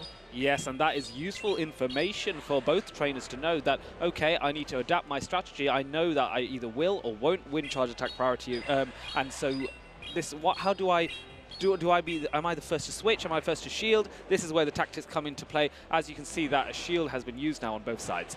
Exactly, and these Astonishers will keep going through. I feel like both trainers just trying to whittle down the Corsola so it's less able to maneuver at the end of the game. But once again, Dugong has found its marks, and Judigo is not happy to see these ice shards coming in the way of its Jumpluff. Yes, I think it's a bit risky if you have a Jumpluff and you try to safe swap it into an opponent that has Dugong available in their team of 6. This is a risky venture, but an Energy Ball debuff is going to make things advantageous for Sanhudigo once this Jumpluff goes down. No shielding, allowing Jumpluff to fall, well, take significant damage and then fall after one more Ice Shard, perhaps. Well, that's the thing, it was the defense drop the Dugong got, not an attack drop, so it was still able to deal significant damage, but it will leave itself more vulnerable to these Astonishers coming through from the Corsola, and particularly with the follow-up of the Power Gem. If you're G-Kolton, you need to shield this in order to keep Dugong in the game, but no, he's happy to let it go. I think Dugong has done its job. It's eliminated the Jumpluff, which is the big threat to the Azumarill in the back for G-Kolton, which now he can bring safely in. He's not aware that Sanhudigo has the Diggersby, but he's going to be very happy to see it when it does come out. And I think Azumarill's very happy with his position right now. It can take these charge attacks from the Corsola very, very flexibly, so you can keep your shield preserved on G-Kolton's side. Diggersby's now come in, and you've got that Ice Beam charge and ready to go. Will Sanhudigo give up his final shield? No! No, I don't think it's sensible. I think it's sensible here because Diggersby, despite taking super effective damage, is also a very bulky Pokemon. His bulk is somewhat on par with Azumarill. It can easily take at least one Ice Beam, if not two. And hopefully, with a Scorching Sands debuff, if Sanhudigo gets it, this may put the match somewhat more in his favor. Could be Diggersby with the comeback once again. No debuff in play at the moment, so the bubbles will reign supreme coming through from the Azumarill and forcing Sanhudigo to go for that precious shield. Because I feel like the Diggersby wouldn't be able to take the second Ice Beam so comfortably. Yes, I agree. Diggersby now needs to shield, but is going to be able to get to another charge attack here, going for the hard-hitting Scorching Sands. This is going to a significant amount of damage. I think Azumarill's bulk may just let it survive, but certainly going into the red here. Yes, able to hang on and get some more precious bubbles down, but there's going to be a switch. Corsola is able to come in, and the Corsola on G-Kolton's side. Sanhudigo, I think, not happy to see that at all, as G-Kolton nods with approval. Yes, he's very happy that Sanhudigo was making a catch attempt there. It was the right idea, but execution, G-Kolton not necessarily forced to throw his charge attack immediately, just decided to keep going there, and that was absolutely fine. Scorching Sands coming in to eliminate this Galarian Corsola on Galax-Bolton's side, but it is no biggie because there is that Azumarill ready. Ice Beam there. Look at the relaxation on Galax-Bolton's face, and he knows he has gone one step closer to victory.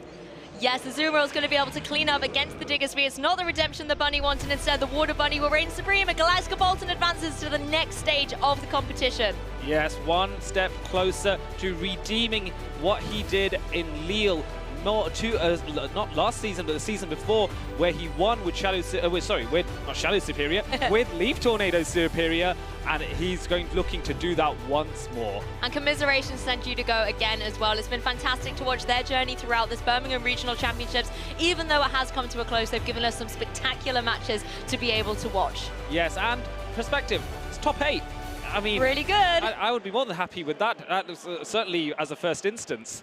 And of course, as well, if these trainers are intending to compete at the European International Championships, this has been a fantastic testing ground for that.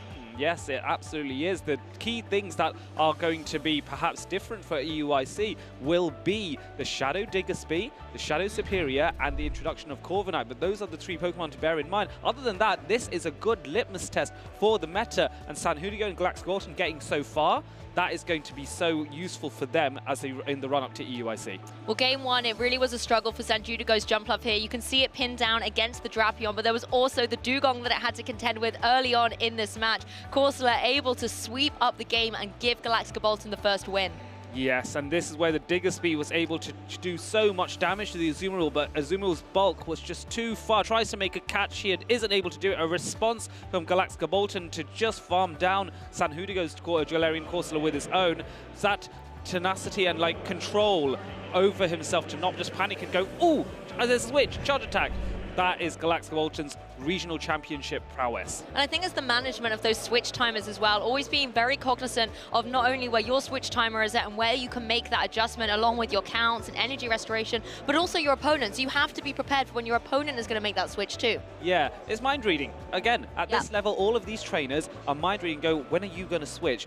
Am I going to react in time? And sometimes it's just a matter of the stars align, you catch a move just as your opponent makes a switch, and it can happen. We saw that with Zzweilous, we saw that today here in this matchup as well, where Galax-Bolton maintains that control, always calm. Very calm, cool, and collected, and sometimes that is really what separates champions from runners-up as well, when they're able to hold their composure, particularly, and I'll say it again, in these fast-paced matches. You have half-second counts to be able to make these decisions. If you hesitate, it could be game over. Yeah, and this is why I always say when you're in a shielding scenario, have a think about that, take the full 5 seconds to think about it, because that is the best time you're going to get to do some hard thinking. Speaking of hard thinking, both of these trainers are no strangers to hard thinking and complex plays. And Paula on a tear at the moment. We saw a fantastic victory earlier on to stay in this losers bracket. She kind of came off the broadcast and was like, oh, I don't want to battle again. I need a little bit of a rest. Well, hopefully you are able to get that rest and regeneration you need. I've been really impressed with Paulasha's plays throughout this entire tournament. Yes, I think she's a great player. At the end of the day, she's one of the greats in Europe, if not the world. Her reputation, a double special Premier Event champion, regional champion, special event champion, and would like to add another medal to her immense collection. But how does that sound? Paulasha, Birmingham Regional Champion. And particularly with such a strong core of Pokemon as well. These Pokemon we're seeing utilized everywhere, and she already feels so well versed with them, particularly the Corsola that's been a little bit newer onto the fray. What we're seeing a lot of trainers do with this Corsola is kind of keeping it in at the end so it can come through as an absolute wall for opponents to have to deal with, particularly if your opponent has maybe had that Pokemon softened up a little bit more. You bring in a bulky Corsola, it is so difficult to get through, and Paulasha is really good at manipulating those situations. Yes, keep Corsola as a surprise in the back. Very popular strategy. We also have seen the likes of Feraligatr with 2 shields being able to power through almost anything. Those shadow boosted hydro cannons are immensely powerful here. But what's interesting, Anor piloting something new, something spicy with that Unnovan Stunfisk. That is a Pokemon that is going to shake up the response from those that just run the meta at the moment. Hey, I remember the meta days of Galarian Stunfisk being everywhere in Pokemon Go, but the regular version here as well has a lot of potential. You have the Thunder Shock for a lot of the flyers out there, and of course the water types for Alligator, Azumarill that are running around here. The key Pokemon for me was the Mandibuzz, because Mandibuzz with those dark type charged attacks as well can apply so much pressure to the Corsola, and that's something that Corsola has to contend with. There's no Annihilate on Paul Asher's side as well, so that maybe does give some of the Pokemon in Anicor's side a little bit more room to maneuver. Pokemon like the Dugong, for example. Yes, indeed. I think that is exactly what Anor will consider doing. Bringing his Dugong, the question is whether it will be in the lead or will be used as a safe swap. Going for the Unovan Stunfisk, and Paul Asher playing it safe with that Galarian Corsola that can withstand so much from so many different typings. I want to see what this Stunfisk can do. At the moment, it's just able to sit here going for these Thunder Shocks, getting lots of energy stored up, and it has its choice of charge attacks. Do you want to go for the Mud Bomb, or do you want to go for that Discharge? So the Discharge does a little bit more damage, is a bit more energy efficient, if I recall. The Mud Bomb has the advantage that it's slightly lower energy, so you can get more of them out by a small margin. Swapping into his safe swap in Dugong, knowing that Paul Asher may not have a viable response to an Icy Wind coming in, but Galarian Corsola actually wins charge attack priority here as well. That means the Power Gem is going to deal super effective damage. A very necessary shield here from Anor. Yes, good shield to keep Dugong in the game here, and you've got to bear in mind as well, the Stunfisk has all of that energy, and it can do super effective damage either to the Drapion or the Feraligatr later in the game, so Anor will have his pick of choice on how he wants to be offensive towards the end of the match. Dugong once again against down again. Feraligatr here isn't going to worry too much about the Shadow Claws coming through.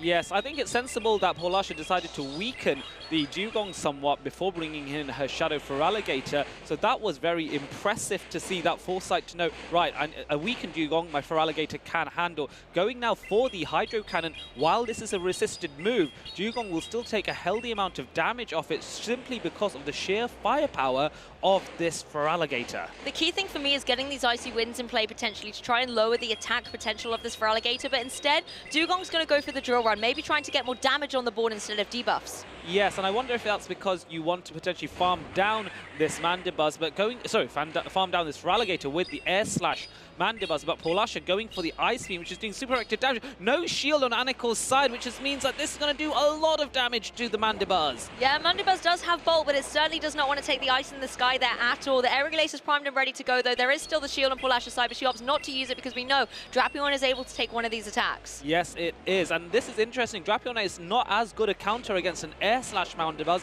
because not only are you taking neutral flying type damage, and Air Slash does do a healthy amount of damage, but also you'll have to take the Aerial Aces as well, so it's all flying type damage here onto the Shadow Drapion. Drapion needs to eliminate this Mandibuzz very quickly and can do so with its greater energy gain. Really nice tech on Anicor's Mandibuzz there, dropping Snarl for that Air Slash. Does give him a lot more potential in this match. The Aqua Tail, however, will be able to finish the job, and Mandibuzz will fall from the sky. Here's the energy, though, on the Stunfisk I was really looking forward to seeing, and you can see that the Mud Bomb is primed. Is this final shield going to go up? Well, the thing is, Paul Asher could put that final shield and then charge attack priority for the Aqua Tail, and is that what's going to happen? It is what is going to happen. Oh, Aqua Tail now coming in, which is going to do super effective damage to the to the Unovan Stunfisk, and Anor has to shield and respect that Aqua Tail. Anor does not look happy that he was forced to use that final shield. Maybe wanted it a little bit later in the game, but there's another Mud Bomb ready. All this energy preservation at the beginning of the game is paying off for Anor now. Yes, and that eliminates a Shadow Drapion, which is a big threat to the Unovan Stunfisk just because of the timing,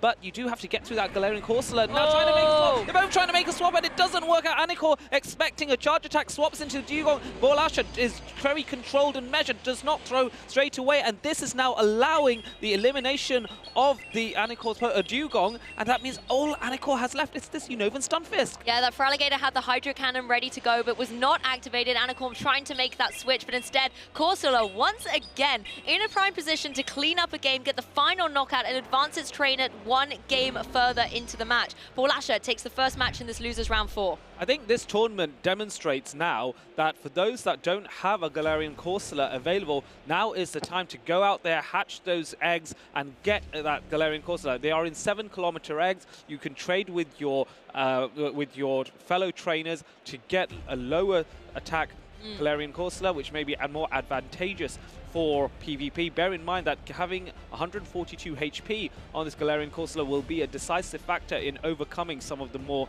meta threats. I'll point out one other thing. Dugong and Galarian Corsola have very similar attack. Yes. Yet in this scenario, Paul Asher's Corsola was able to win charge attack priority over the Dugong, which is slightly unusual, but it is possible.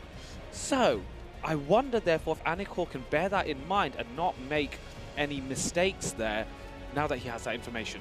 It's good information to take going into the rest of the set because the Corsola was definitely difficult to deal with. I feel like the Mandibuzz could have been in a prime position, maybe trying to go for something like the Dark Pulse to deal with that Ghost type, but the alignment just wasn't in Anakor's favor. Paulasha had great cognizant areas of that timer and was able to know exactly when she could switch in and out her Pokemon. I also love the Galarian Corsola on the stage there, a plushie there for support, I think really representing that this is a Pokemon that Paulasha is utilizing very strongly in this competition.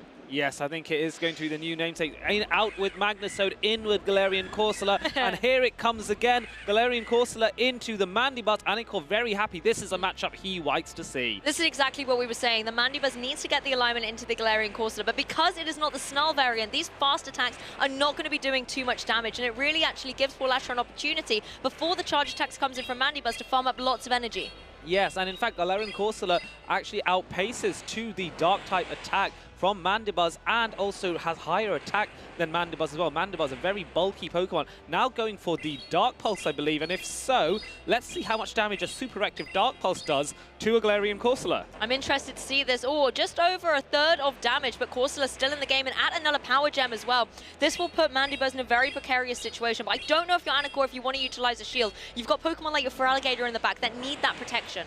Yes, and I think there is a sensible play here to maybe just go for weakening the Galarian Corsola enough that it can be farmed down by something else. Going for, therefore, the neutral Aerial Ace, which doesn't KO, but will weaken, and now swapping out into the Feraligatr. Both trainers recognizing what each other are about to do. Yes, the Feraligatr face-off is in play. It looks like Anakor's Switch Charmer will end before Paulasha's, though, so he might be able to gain that advantage as long as he's keeping track of the clock. Feraligatr goes for the Hydro Cannon, but a shield goes up on Paulasha's side. Yes, and I think Anor being able to switch without having to commit a turn in order to do so, because he switched at the end of his own charge attack, meant that his Feraligatr is slightly ahead on energy. This gives him an advantage because he'll be able to reach his final Hydro Cannon, one Shadow Claw beforehand from Paulasha. Paulasha, therefore, is in a bit of a situation where she may have to decide whether to abandon a Shadow Feraligatr later on. And both the shields are gone on Paulasha's side as well. She has committed to this Feraligatr. So let's see if we can get the job done. A shield goes up on Anakor's side. Those are the Hydro Cannons. Not going to be able to do any damage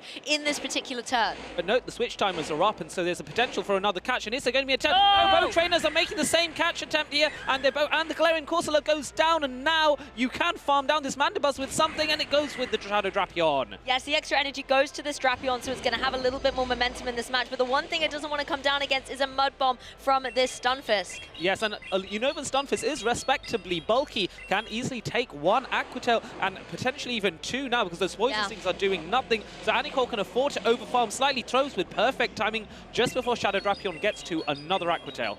Of course, Shadow Drapion will be able to take one of these, but it will not be able to take a follow-up. No, it will not. And so this is where there's even a possibility that Unovan Stunfisk may be able to farm a bit more, maybe even farm down, but it's going to be really tricky. You have to be very careful here not to go too much and not to avoid a catch as well, because it's coming up. Perfect timing by Anor. You can see Anor really counting every single count, knowing the opportune moment to go for these charge attacks. This is going to be able to get the knockout on the opposing Drapion and leave Paulasha with just that Feraligatr in the back. It takes one Shadow Claw to get to that Hydro Cannon, though, but there's a switch to the Feraligatr on Anor's side. He's happy with that play. Anor has done amazingly here to bring that switch in. He caught Paulasha by surprise, recognizing that his Stunfisk was about to be farmed down, and then it would be a charge attack priority event. Decided to go for the snipe play, where you bring in a Pokemon that already has a charge attack and just go bam, launch it straight away. That instant reaction is so hard to deal with. This is something we've seen time and time again at the Birmingham Regional Championships, is trainers really utilizing a lot of energy at the beginning of the match,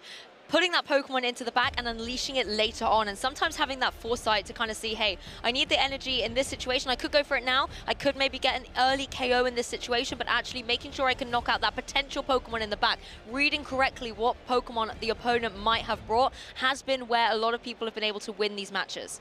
Yes, they have indeed. Now, I wonder, Paulasha doesn't usually lose, but Anor has done exceptionally well and demonstrated perfect timing here. I was impressed at how often he was able to master the timing with that Unovan Stunfisk versus Shadow Drapion. What does Paulasha do? Because Anor got Mandibuzz on it, on the Galarian Corsola, that is. The thing is, the Galarian Corsola versus the Mandibuzz was actually not too bad at the beginning because it's not running Snarl, and you have the utility with the Corsola to get to quite... I think you get to the Power Gem before the Dark Pulse. Correct, yes. So the Corsola does have a little bit of edge of momentum. What I think I would like to see is Paulasha get that power gem down onto the Mandibuzz, but then switch Corsola out a little bit earlier, not let it have to take that potential foul play. Dark Pulse even. Yeah. I don't know necessarily which Pokemon on Paulasha's side, other than the Azumarill, that would want to take that Dark Pulse, and I feel like if she's able to let another Pokemon eat that up, it might enable the Corsola to do what it does best and close out a match for her in this Game 3. I could see the Shadow Drapion also being pretty good to tank a Dark Pulse. The issue will be then afterwards that Shadow Drapion will have to rely on the non-same type attack bonus Aqua Tails as well as the Poison Stings to do chip damage. And Mandibuzz is able to use Air Slash, which is a high damaging flying We won't like that either. Yeah, so that is a tricky one, but perhaps with a bit of chip already on the Mandibuzz, it might also be a nice backup play other than the Azumarill. Anywho, we see the Shadow Drapion on Paulasha's side, and we see Feraligatr on Anikor's side, so bait times incoming, I think, from Paulasha. And this match will keep the dream alive for either trainer. Feraligatr gets to the Hydro Cannon fast, and it's able to apply this pressure, forcing a shield straight away from Paulasha, wanting to preserve this Drapion. Yeah, no doubt about it that Feraligatr is going to launch Hydro Cannon in this scenario, the best water-type charge attack in the game for Pokemon Go, I believe, or one of the best, certainly, in Great League. And Feraligatr now has to respect the crunch. Both these Pokemon are quite squishy and don't really like taking charge attacks here. Particularly being the Shadow variant as well, meaning their defenses are a little bit more vulnerable. The Hydro Cannon comes through second shield on Paulasha's side. She really wants to make sure that either this Drapion is staying safe or that you're eliminating this opposing Feraligatr. But instead, it's going to be the switch for this Mandibuzz. As you said, the Air Slash is going to hurt into this Drapion. Yes, it will do. And so this is where Anikor felt confident to bring Mandibuzz in against this matchup. The only issue is this is his hardest answer to Galarian Corsola in the back, and now it's committed to the Drapion. So I think Paulasha's more than happy to just go, you know what, let's weaken this Mandibuzz even more, because every bit of damage I get makes my Galarian Corsola safer in the back. And that shield does not go up on the Mandibuzz. So as you said, another bit of damage chunked away at this Mandibuzz. The Corsola is in play, but the Mandibuzz was already at 50% less HP at this point in time. You have the Dark Pulse, and this is the nice thing that was able to happen with that Feraligatr early doors. The Corsola is exposed. It cannot take another one after a few more fast attacks of damage. Yeah, and also Anikor has a shield go. Paulasha throwing on perfect timing to make sure that Power Gem is launched. Anikor has to make a decision here, but I think a shield is necessary. Oh no, deciding against it, and the Mandibuzz gets taken out of the sky. Oh, I was trying to recall how much damage from that previous game the Power Gem did, but it was enough to get the knockout. Feraligatr now trying to clean up desperately with these Shadow Claws. It will be dealing super effective damage into the Corsola, and maybe this is what Anikor needed the shield for. Keep Feraligatr in the game. Yes, and Feraligatr with energy is a dangerous, dangerous Pokemon to deal with. Its farm down is going to be so close. These Astonishers are doing so much. Is it going to happen? Yes, it happens! Feraligatr gets revenge against the Corsola and is able to stay in contention with a fast swap to this Stunfisk. Yes, and there's an immediate swap, therefore Discharge going to come in, but not before the Hydro Cannon is launched. This is going to deal super effective damage to the Unovan Stunfisk, but I think the bulk means you just about survive. Let's see! You're just able to hang on. You've got that Discharge ready to go, but instead, it's going to be the Mud Bomb in play here. I think this makes sense because one Discharge would not knock out before the Shadow Claws took out the Unovan Stunfisk, so you might as well go for two Mud Bombs here and see if you can reach another. They just about, and makes a combination play, but Drapion comes into, sorry, not combination, a snipe play in order to use the Aqua Tail to take out the Unovan Stunfisk. Stunfisk's not quite able to pull it back for Anikor, but there is still that Feraligatr in the back with the Hydro Cannon that is going to be able to get the knockout onto this Drapion. And I think Paula knows that not only is there one Hydro Cannon available, but Anikor actually has two. The first one blasts the Drapion out of the field. The second one blasts the Feraligatr out of the field. Anikor, resplendent, dominates over Paulasha. A titan of the game is knocked out of the Birmingham Regional Championship. Anikor moves closer still. A valiant effort from Paulasha, but Anikor, the name the crowd are chanting, has stayed in the competition, advancing through the losers bracket, and has the dream alive of becoming the Birmingham Regional Champion. Commiserations to Paulasha. Fantastic match for us to be able to witness, but Anikor will be the victor. What a fabulous game Anikor just played there. You can hear the crowd. They are very supportive of their home turf being defended by a British competitor here. She moves one step closer, joining Icelandic Lapras, who is guaranteed a medal. And don't forget that there are other players such as King Out also in the play. Honestly, the one thing I really loved about that match was kind of focusing on the fast attacks there. The fast attacks were able to deal so much damage, even though a lot of the Pokemon choices like the Drapion and the Feraligatr can get to their charge attacks relatively speedily. The fast attacks, the super effective damage was doing so much damage. Shadow Claw into Corsola, for example, the Air Slash into the Drapion. It was really nice to see. Yes, air slash Mandibuzz is a very Mandibuzz, yeah. no, air slash Mandibuzz is a fabulously unusual pick because I think Anor has brought it in to be an answer to the Annihilate. Unfortunately, it makes it less of an answer to the Galarian Corsola because it gets outpaced when it's running Air Slash. But despite that, Anor was able to pull the win. I really love when he used his Stun Fist to take out the Feraligatr with double Mud Bomb rather than going for the discharge. Very sensible decision there. And particularly with the benefit of hindsight, being able to really break down that turn, it was great to be able to see why you're not always tempted to go straight for the super effective electric type attack, for example, making sure that you're really aware of those wind conditions and those damage calculations. But I certainly also enjoyed seeing Stunfisk be able to kind of showcase why it has potential in this metagame. We have so many ground type Pokemon to choose from. You've got your Clodsires, you've got your Marowaks, you've got your Gastrodons, people, but you also have your Stunfisks available too. Yes, and I think Stunfisk is great for doing something that very few Pokemon for doing something very few Pokemon can do. We have seen so many poison double water lines. True. Stunfisk actually core breaks that to a large extent. It has Mud Bomb available for the Shadow Drapion or Clodsire. It has Thunder Shock as well as Discharge available for the Azumarill and Shadow Feraligatr. So it is something that immediately you see that on your opponent's team, you can't run Poison Double Water. It's too risky. I also like the Thunder Shock potential as well, considering there's so many water types and so many flyers out there. It could potentially get you that little bit of extra damage you need to win the game.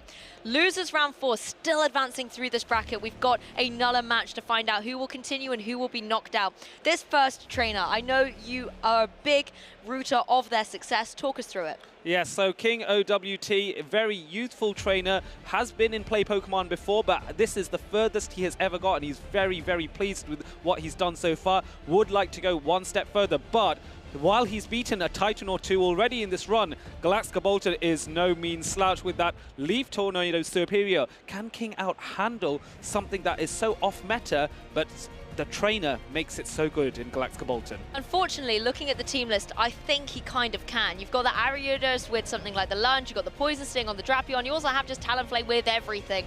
And obviously Ice Beam as well on the Azumarill. There's so much utility on King's side that can deal so well with that Superior. And as much as I really want to see Leaf Tornado Superior, I feel like it's not the call for this match. No, definitely not. And I think, therefore, it adds predictability on King outside, where he goes, okay, maybe my Marowak or my Dunsparce are a little bit safer because he would be wild. Sorry, my opponent would be too wild to bring Superior in. But the thing is, we've seen Galax G-Kolton bring Superior in questionable matchups and still somehow win. So that doesn't mean anything when it's Galax G-Kolton. Stranger things have definitely happened, but taking a look here, the one Pokemon I really, really have been so impressed with at this Birmingham Regional Championships is Dugong. It has been such a great Pokemon to pivot in the lead, get some damage up with the Ice Shards. You can always go for those Icy Winds as well to not necessarily deal damage, but you can always burn through a shield critically to lower the attack, and that can really neutralize offensive threats like Annihilate, like Feraligatr, and that's been where Dugong has been so impressive. Yeah, and also Dugong debuffing a Pokemon's attack means a lot of the matchups become much more unfamiliar for seasoned trainers,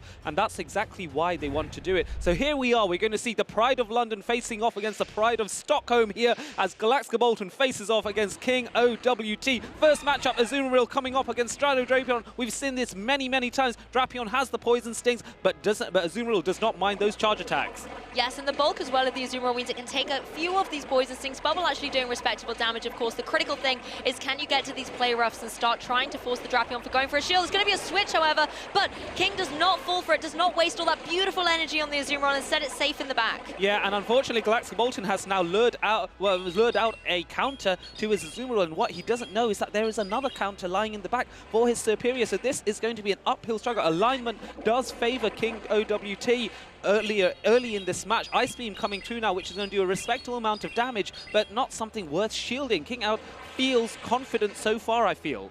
Yes, and I love the Ariados just being able to apply so much pressure with these Poison Stings and fast attack damage, but that Trailblaze is ready as well, and King Out does go for it here. The Azumarill in a precarious situation, it does have a lot of bulk, and regardless of this shield, you are going to get the attack boost onto the Ariados. Yes, and so Galax G-Kolton looking to take a shield back with the Ice Beam. King Out decides to shield and keep this match going. I think this is sensible because those Poison Stings are going to rack up even more damage. And now swapping into his own Azu, trying to get a catch and goes into the Superior here. This might be a little bit of an error because that Superior coming in is now in a very safe scenario but against the Azumarill. Yeah, Superior is going to be having a good time going for these Vine Whips, for example, but that Ice Beam is ready on the Azumarill side, so King Ao does have the utility to apply pressure and deal with this powerful Grass type. Yeah, but the problem is that Galax-Bolton can just shield this and farm up so much. But he doesn't! Choosing not to shield, that's wild from Galax-Bolton. Honestly, this Superior is on its last legs at the moment. If it even has legs, it can go for these Vine Whips, get some decent damage onto the Azumarill, but now can apply pressure with this charge attack. Can it burn through the final shield, or does King Ao need this for one of the Pokemon in the back? Decides to let the Azumarill go. I think this is sensible because you can bring in Ariados in here and still tank a Leaf Tornado, maybe even a Frenzy Plant, but it is in the red. It's quite squishy. Drapion coming in, trying to get the farm down. They're not able to do so, but this is just a Leaf Tornado, and as a result, King Ao has to think, I don't think it's worth shielding. If he's kept count, he has. Yes, exactly. Superior doesn't really have much momentum here, and it has gone right back into his Pokeball. Instead, the Drapion able to come in with this Aqua Tail. Yes, there's a beautiful catch there by King Ao to take the first Aqua Tail in on his Ariados. Does it survive the Aqua Tail? It doesn't, but it does allow his own Drapion to be a little bit safer now. Both trainers are on one shield, and unfortunately, Galax-Bolton has a bit more... Sorry, unfortunately for King Ao, Galax-Bolton has a bit more energy, but Galax-Bolton will be very happy with this scenario, and he has an Azumarill in the back that he's able to do so much with if he wanted to as well. And it looks like Galax-Bolton was able to win that charge attack priority. King Ao not happy to see it go second at all, because now you can see the damage deficit on his own Drapion.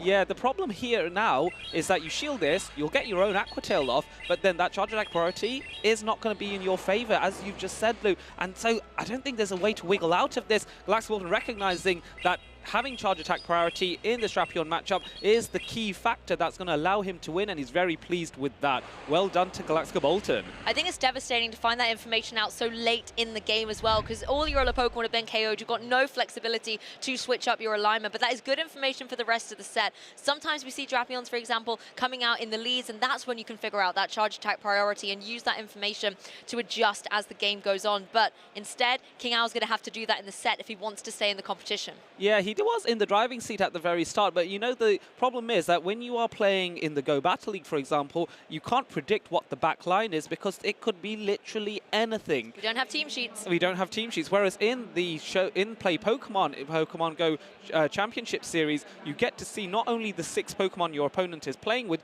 but their movesets as well. As a result, you can start making guesses as to what the third Pokemon will be once you've seen the first 2 mid-battle. The problem is, therefore, that when there's an obvious play where you can go for that alignment blaze play because you know you have the Ariados on your opponent's Azumarill and you have the Drapion available for the Superior in the back, because you don't know the Superior is there, you don't think to save to keep that alignment going. And this is where King Ao bringing in his Azumarill, predicting something else, only for Galax-Bolton to capitalize and go, right, Superior time, let's go. I have to say, I think I underestimated Superior after it took it that Ice Beam, thinking it maybe only had a little bit of wiggle room left in the match, but it had so much energy stored up as well that it was able to apply that pressure, able to get damage down on the board and possibly burn through a little bit of the time that King Ao needed. I have to say, I still do really like Ariados in this matchup. I think it has a lot of potential with the flexibility of its charge attacks. It just needs to make sure it possibly has those shields to protect it a little bit more. Yeah, I think so as well. It's going to be, I'm going to be interested to see, because I don't think the game plan was too bad from King Ao. And for Galax-Bolton, again, the bravest, honestly, one of the bravest players to be able to bring his Superior in a scenario where there's so many threats to it and still do so well. This man is peerless, has no equal. This is an interesting matchup, though. The Ariados into the Corsola. King Ao not looking happy to see the Corsola in play, switches the Ariados out straight away and allows the bubbles to start going down. But we've seen this time and time before. The Corsola can endure. Yes, Corsola is designed to withstand a lot of damage. In fact, Galax-Bolton opting to just farm up enough energy for a charge attack before swapping out is very sensible here, because now his Azumarill has a health advantage, which means this mirror matchup is favoring Galax-Bolton. Yes, and once again, we're just going to see the bubbles connect across both the Azumarills. The energy is up on Galax-Bolton's side, getting to that Ice Beam a little bit before King Ao was able to, but the play rough has been the charge attack selected on that side. Of course, Azumarill and Galax-Bolton's side can take this easily, not going to waste a shield on this occasion. Yes, it's a charge attack priority event, which means King Ao now knows that his Azumarill has an advantage in that sense. If he can take advantage of it by timing his charge attacks well, it's going to be tricky because there is a health deficit. But King Ao is racing to it, and looks like no, actually Galax-Bolton is able to get to his play rough first, but chooses not to launch it straight away. Both the trainers have access to their switch timers as well, so there could be the potential to shake up this board state in the next couple of seconds. The play rough will connect down on Azumarill, but it does manage to hang in the game and is able to retaliate with a play rough of its own. Yeah, and this is where we're going to see how significant that Astonish damage was from the Galarian Corsola early on in this matchup, bringing it into the red, but it is a race to get a nuts charge attack, but I think Galax G-Kolton able to reach it just that one bubble sooner, and now King Out wants to wrestle switch advantage, chooses to shield in the most unusual of positions. Yes, because there's not a lot of longevity left on this Azumarill, but enough for it maybe to get to one more charge attack. It has also been able to fell the opposing Azumarill here, so King Out has the opportunity to go for some damage and maybe force Galax G-Kolton to use one of those precious shields. Yeah, this is a really nice farm down here, because not only do you lose a shield, but you are able to get some damage down on this Galarian Corsola, which allows Drapion to come in against the Galarian Corsola, which is the matchup you really do want to see. Yes, the Drapion going to be very happy to throw its crunches in the way of this Ghost type, but first of all, it's got to take a Power Gem right to the face. There's a huge chunk of damage here. It isn't going to worry about the Astonishes at all. It has no surprises when it comes to Corsola. It's faced it enough in this tournament. It knows what it does. Yes, and one Aqua Tail coming in, I think, is very sensible, because what this does, it brings Galax G-Kolton's Drapion into lunge range, and now all King Out has to do is shield once to protect against the hard-hitting. Oh, they're choosing not to. Interesting. Let's hope there's no debuff here. Yeah, the Ariados was preserved right at the beginning of the game. Takes a huge amount of damage from that crunch, but no debuff. The lunge is primed. This is going to do a significant chunk of damage to the opposing Drapion if Galax G-Kolton's going to let it through. But wisely, with 2 shields in your back pocket, you can use one here. Yes, and so let's see now the decision time. Does he put things on his Drapion? Yes, he does. Immediate no shield. Is this going to knock out, though, with the debuff? Because otherwise, it'll give Galax G-Kolton more farm, and I think it will do, you know. Yep, King Owl still in this game, but the Drapion has the advantage, like you say, gets to farm up all that extra energy to face down against the final opponent of the Drapion on King Owl's side. And this is really tricky now, because that farm down from Galax G-Kolton was the perfect amount of farm. 3 Poison Stings giving an advantage here, and now it's a race to see, can King Owl get to a crunch? No, he cannot. Power Gem is going to be enough to knock out at this range. Unfortunately for King Owl, he has done so well. This is his best performance ever, but this is a reminder why Galax G-Kolton is a defending champion in the past. Galax G-Kolton takes it one step further to victory. Whether it's Superior out of side or this Corsola, there's so much utility that Galax G-Kolton has, as well as being so on form when it comes to those counts. Like you were saying, those few couple 3 fast attacks it needed to be able to keep Galax G-Kolton in the game was phenomenally well observed. It's amazing how much one fast attack or just a few make a difference. It's far into the end game, and to have that foresight is the sort of skill that determines a champion's play. Galax G-Kolton should be very pleased with his performance there. Very well done. And I believe has now kind of advanced into the losers final. So we'll be in contention to try and advance up to grand finals eventually, but there's still a few more matches he's got to battle through first. Yes, we are getting closer and closer to these finals. So exciting. Well, let's have a look at what we saw, because both these trainers played exceptionally well here. Ariados doing so well to try and deal with that Drapion, but wasn't able to deal with it here in this situation, and all that energy built up at Galax G-Kolton was so significant on the Drapion. I felt for King Owl and the Ariados in this game too in particular, because it came out in the lead, didn't really have a good matchup against the Corsola, and then towards the end it just wasn't able to get going with its charge attacks. There was just too much pressure coming through from the Drapion or the Corsola on Galax G-Kolton's side. As you can see here, Corsola cleaning up the game, a defiant nod from Galax G-Kolton, knowing that he is on form in this competition in day 2. Yes, it was very much on form. I think those 3 Poison Stings as well to farm down at Ariados was so close. It was close margins, and you have to remember this happened after Ariados had delivered a lunge to lower the attack of the Galax G-Kolton's Shadow Drapion. So Galax G-Kolton knowing that despite the debuff, I can potentially farm this Ariados down, that is peerless knowledge of the game. And I think it's really good advice as well to newer trainers out there that if you get to your charge attack, you sometimes want to hold back. As soon as it gets kind of full up on the meter, you don't want to just necessarily click that button and unleash it. Sometimes that preservation, sometimes making sure to get that little bit of extra fast attack energy can be better than getting the KO earlier. Yeah, agreed. I think so. I think, yeah, I love there's certain Pokemon that really benefit from that. Shadow Feraligatr is one example where, okay, we leave the Galarian Corsola quite low, or you even leave a normal type Pokemon really low and take advantage of the fact that Shadow Claw, being a double resisted fast attack, going up against a Diggersby or a Dunsparce that's really weak, still is able to farm it down, and you get a lot of energy out of it. And I feel like I've been so astonished by the Corsola in action. It was a Pokemon I was really rooting for coming into this tournament, and I know everybody's been speaking about it, Ilan, with the Toronto victory, being able to win with that Pokemon by his side. But whether or not maybe the meta or the counters to Corsola would be shown here in Birmingham. And I do think with some Pokemon out there, maybe the rise in some Dark-type moves has maybe made it a little bit more difficult for Corsola to maneuver, but it doesn't show any signs of stopping. No, it doesn't. Well, one thing Pokemon I thought, and it was something on my caster picks, was to see Galarian Moltres come into play, particularly to. I would love that. I love that Pokemon. Yeah, because it would be a good. That would be a good shout. It has Sucker Punch, one of the best dark type attacks in the game. You'd think you'd see more of that, but we haven't seen any of that around at the moment.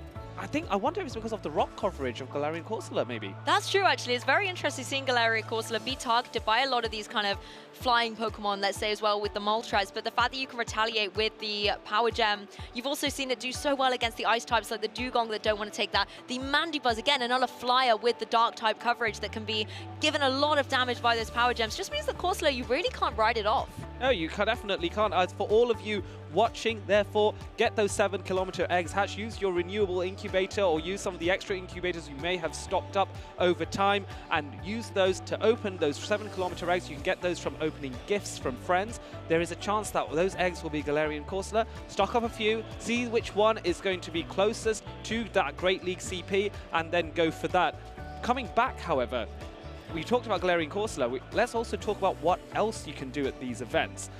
How's it sound to maybe hear a little bit more about what a side event is here at this event? Sounds fun. Thank you, Lou and Adelian. I'm here with a trainer who has played some side events and he won some prizes as well. Trainer, can you give yourself a quick introduction to our viewers? Hi guys, my name's Ross, or also known as Ross RBH, and that's it. That's it. You have come here to the venue. I believe you've not come to compete. No, I usually come to these events in the UK and spectate. I usually come just to hang out with friends and see everyone, do some cool things, do some side events, do trades and etc. And it looks like you want some cool things as well. Well, one not so much. I came second in a Little Cup side event, and then I played some other side events, but I got these cool plushes, so that's cool. The Little Cup, but in the Play Pokemon form, we play the Great League. That's our Pokemon that go up to 1500 CP. What is the Little Cup exactly? You're a specialist, right? So I've heard they only go up to 500 CP, so you get a lot of different picks. Bronzor here, Clodsire's even been used before. But yeah, that's what I find interesting and what I play the most.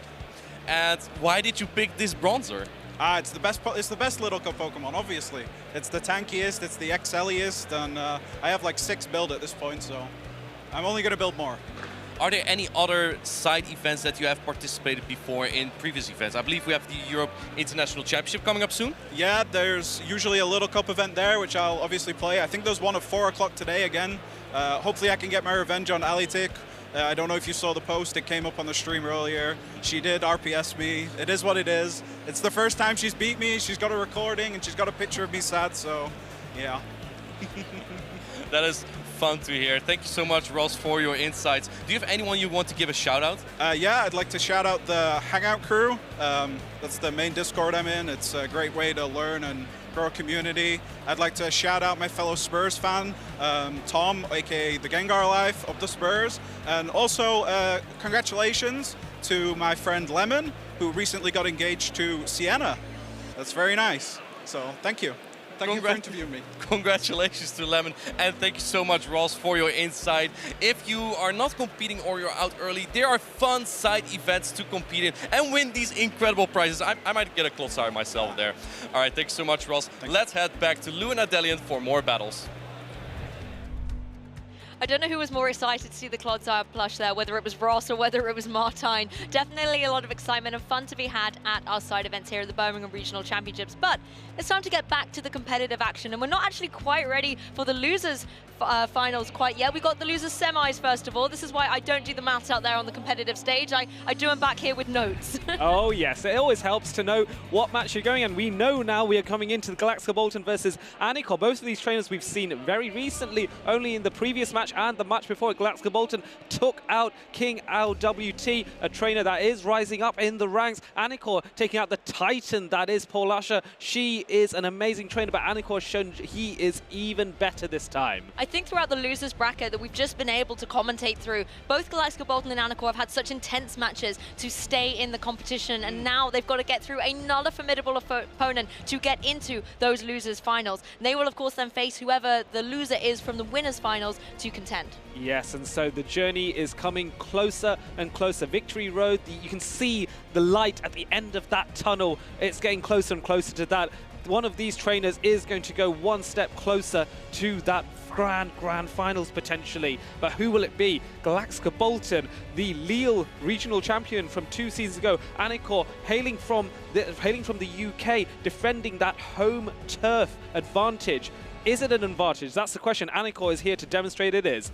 I think if I'm Galax though, I want to bring that Dugong right away. It's been such a superstar all tournament, but particularly against Pokemon like the Mandibuzz, the Superior. Also, you have some decent coverage with the Icy Wind against Pokemon like the Stunfisk, and you can try and neutralize the threat of that Feraligatr. So I feel like I'd love to see that Dugong come through on Galax side. It's just whether or not the Dugong is going to come through on Anor's side as well. Yeah, I think you're right. Dugong is the way to go for Galax, and it does introduce predictability on Galax side, where he thinks, well, Dugong coming in, Anor might know that and might go run hard into it. Maybe he'll run a team that has Dugong, it has Unova Stunfisk, and it has the Shadow Feraligatr himself as well. Bearing in mind that Unova Stunfisk is weak to ice-type attacks from Dugong, but it also deals super effective damage via the electric typing of the Thundershock and the Discharge onto the Dugong as well. And, crucially, Unova Stunfisk outpaces Dugong.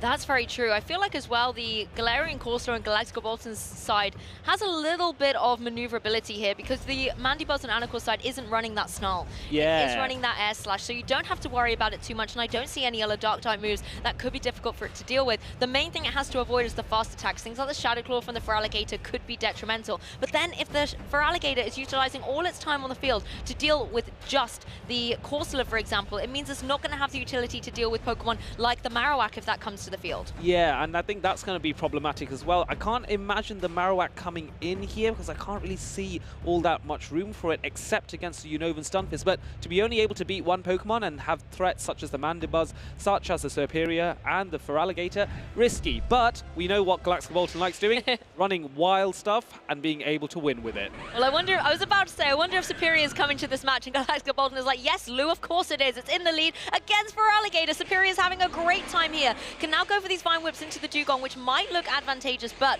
the Ice Shards are also going to stack up. Yeah, this is not ideal, and this looks like, if I recall, this was a Leaf Tornado bait. So if this goes shielded, indeed it does. This is even better for Galax, expending less energy and now going for his own Dugong in a mirror matchup. But this time, Anor's Dugong's taken a little bit of damage, so advantage Galax here. I finally get to see a Leaf Tornado in action, but it does go through a burnt shield on Anor's side as the Dugongs face off against each other with these Drill ones, just trying to neutralize a lot of the threat that is in play. Because Dugong has so much flexibility, the Dugong on Anor's side is going to be such a threat into the Superior on Galax side, so he has to find a way to deal with it quick. Yes, he does indeed. So drill runs are going to be exchanged here, left, right, and center. The key thing is going to be what do you do afterwards, because Galax is going to be able to take out this Dugong first on Anor's side, unless Anor makes a switch. But you don't know what's in the back, but Unova Stunfisk is a threat to the Shadow Drapion. Exactly, and both these Dugongs just happy to stay on the field, particularly as the switch timer is resetting on Galax side. The drill run will come through and connect on Anor's, but I don't think it's going to be enough to get the knockout. No, it'll bring it into the red, but this is useful information for both trainers because you now realize that Galax Dugong has slightly higher attack, and as a result, in a charge attack priority event, he will have that advantage. Both trainers now looking really low, bringing the Shadow Feraligatr to try and farm down, and in comes the Shadow Superior as well. This is interesting. Maybe Feraligatr looking to get an Ice Beam off, but no, has actually not charged up to the Ice Beam, weirdly enough. I really like this play by Galax here, bringing in the Superior, having that energy on Dugong nice and safe in the back, and Superior in its prime against the Feraligatr can apply pressure with these charge attacks, and Anor's going to let it go through. Yeah, and oh my goodness, how much damage did that do? It's a Leaf Tornado, and it still took out half a shadow for Alligator's health. And the Vine Whips take down the Feraligatr for all. So now Superior in a prime position, it can get some good damage onto the Dugong on Anakor's side, maybe even get the knockout with 2 Vine Whips in play. It depends how much energy is on that Dugong. Yeah, this is so tricky because the Ice Shard is going to connect and do damage, but only if this goes shielded, I think. Unfortunately, no chip damage at all. Leaf Tornado coming in now, and so it's all left to this Unovan Stunfisk, and this is the hardest counter to Unovan Stunfisk, the Superior. Yeah, Superior does not mind taking these Thunder Shocks all day long. It has very little HP, but it seems to have all the time in the world to keep going for these charge attacks. The Leaf Tornado will not connect. The Final Shield of Anor does go up, but I feel like it's just too difficult for Stunfisk. Yeah, so many charge attacks are ready to go, and they're all super effective. Do you shield the Leaf Tornado? Do you shield the Frenzy Plant? Do you shield the Icy Wind? You can't shield them all, and this is where it's becoming a problem. A debuffed Unovan Stunfisk with all the energy is going to struggle to deal with this Shadow Drapion. That's the thing, Shadow Drapion joins the field here and is able to apply so much pressure. Yes, a Mud Bomb will come its way, but it has so much HP remaining, it's easily able to take that, whereas Stunfisk's HP bar is dwindling down. Yeah, and the thing is, even if Anor had even more energy, Galax still hasn't even used a shield.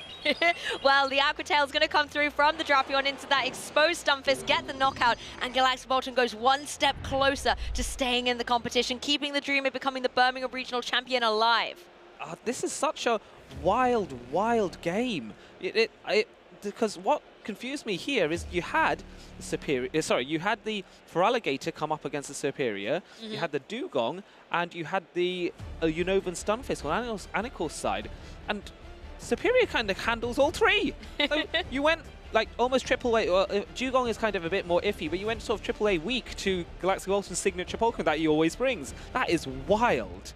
It is definitely a bold choice, but I feel like on Anakor's side, you do still have the utility to deal with the Superior quite well. The Dugong, like you said, particularly with the fast attack and charge attack ice pressure that it has, does have a lot of potential, but the issue you've got with these Vine Whips going through is that the charge attacks on the Superior side do get stocked up very, very quickly, and Dugong's going to struggle with that. I feel like if Anor can use a Pokemon, maybe something like the Mandibuzz with the Air Slash to soften up that Superior, that's where Dugong can come and eliminate it. Yeah, I think that's a good idea. I wonder what Anor is going to do. I can't imagine he will run the same 3 if I were him. I think you do need to run slightly stronger to the Superior, or go for what a so-called ABB, where you run an A Pokemon, a Pokemon that it does well against the Superior, and then you have 2 Pokemon that are weak to it. You can use 1 Pokemon to lure out the Superior to keep the final B Pokemon safe in the back. Superior coming in against the Galarian Corsair. This is a safer lead for Anor, and I think this is going to allow him more flexibility. Yes, Anor much happier with this lead of choice. The Vine Whips are going to be stacking up though, but again, Corsair astonishing the competition and getting to its charge attack first. Yes, and Nightshade now going to do some respectable damage, bearing in mind that this is same type attack bonus, so this is the preferred moveset in a neutral scenario, but Galax can now return fire with the Frenzy Plant, which is one of the best grass type attacks in the game.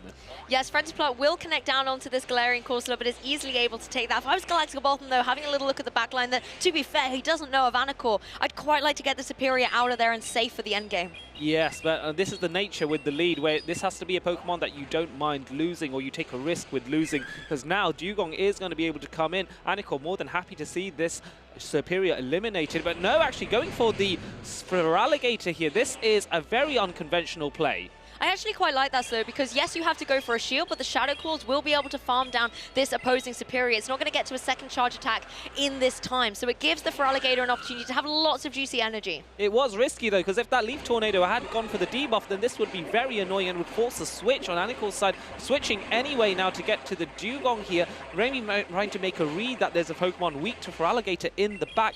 Now Play Rough coming in. This has not been debuffed, so this will be doing decent amount of damage on the Dugong. Maybe a little bit of high risk, high reward on show here as the Dugongs once again face off against each other. This was something we saw very early on in Game 1, where Galax Dugong was able to come out on top, but now Anor is going for this drill one to soften it up. Yes, and so this is what now all trainers know what each other's teams are, the teams of 3. It's going to be a decision of what do I want to align and when do I want to make a catch. You have you have all the water type Pokemon playing against each other. You have the Feraligatrs and the Dugong and the Azumarill here, so they all have plenty of opportunity to catch each other's charge attacks. the Feraligatr and Anor side is potentially able to come back in as the switch timers are about to align up.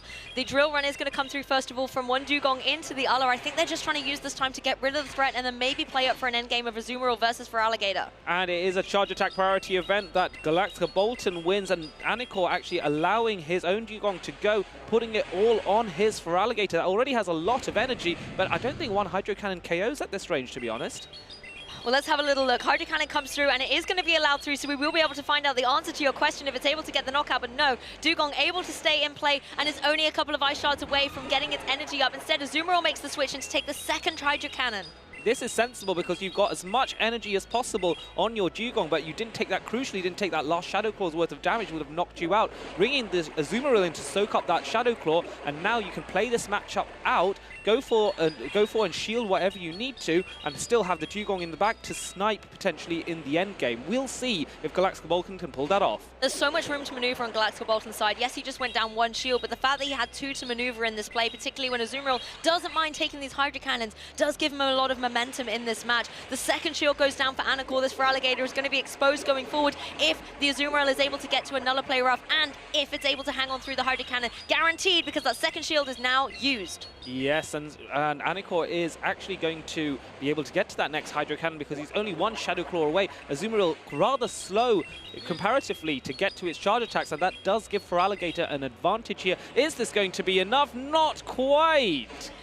The Zzweilous is going to be able to get to that play rough. Maybe one Hydro Cannon extra than I was anticipating, but it will be able to find its mark onto the Feraligatr and remove it from the competition. G-Kolton very, very happy to see this. And there we have it. G-Kolton, it has won once again, working his way up the losers bracket, closer and closer to victory. It was barely that Zzweilous surviving on 1 HP against the Feraligatr that confirmed that victory, but his faith in his Pokemon, his faith in the defenses of that Zzweilous made it victorious. G-Kolton, the name we have so associated with Leaf Tornado Superior, is once again advancing in the competition, is not out of it yet, has that Superior by his side, and is really showing superior plays in Pokemon Go. I really enjoyed that I'm one. glad. I'm glad somebody did. I'm very proud of you. I hope everyone in the crowd is very proud of Lou. Why, thank you. Why, thank you. I'm here all weekend. And someone else who looks set to be here all weekend is G-Kolton. Yeah, he is not going anywhere. Commiserations to Anor. A fantastic run for him. One of the best runs I have seen of him so far in Play Pokemon. I think his talent is so strong. He can only get better and better over time as well. Very excited to see how well he does at the European International Championships as well. And these were some of the intense moments in this set. You've got the two water types duking it out against each other, not doing too much damage, but critically, Zzweilous able to hold on from these Hydro Cannons that just kept coming its way.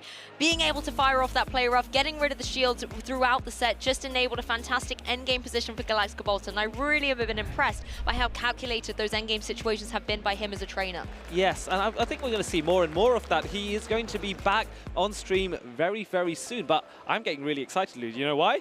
Tell me. Because it is Winners Final time soon. And we know what is special about Winners Final, right? Do tell me. Best of 5. I did know that one. I'm sure you did. I'm sure you did. But there's something even more exciting. It's Icelandic Lapras versus Zzweilous. Now, Icelandic Lapras is someone who is on the rankings of our caster fantasy draft. I believe it's Arceus Aurelius has been championing him. The only other caster still in contention to win the draft is myself, and the trainer I have chosen is Zzweilous. Oh.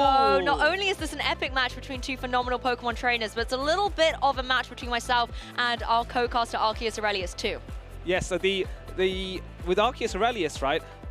So I'm a bit torn because I really enjoy winding him up, but also I want to support Icelandic Lapras because I want to be very open with my bias here now. Joking. It also gives a little bit more neutrality. Yeah, of course. I've got to back up Marcus here. I've got to like channel my inner Marcus, my Scandinavian roots, and go. Icelandic Lapras is going to win this next match. Is that fighting enough talk? Is that? I like it. The competitiveness. I feel the energy. I feel the adrenaline for sure. Oh yes, absolutely. We also would like to tell you more about where else you can battle. It's really important that before you get to these regionals, you do something locally, get the taste of it, get the flavor of it, and then come to these regionals and dominate and do really, really well here. So let me tell you a bit more about local tournaments.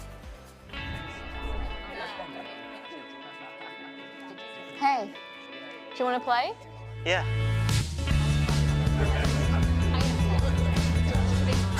Nice. One shot? Wait, that card, yeah.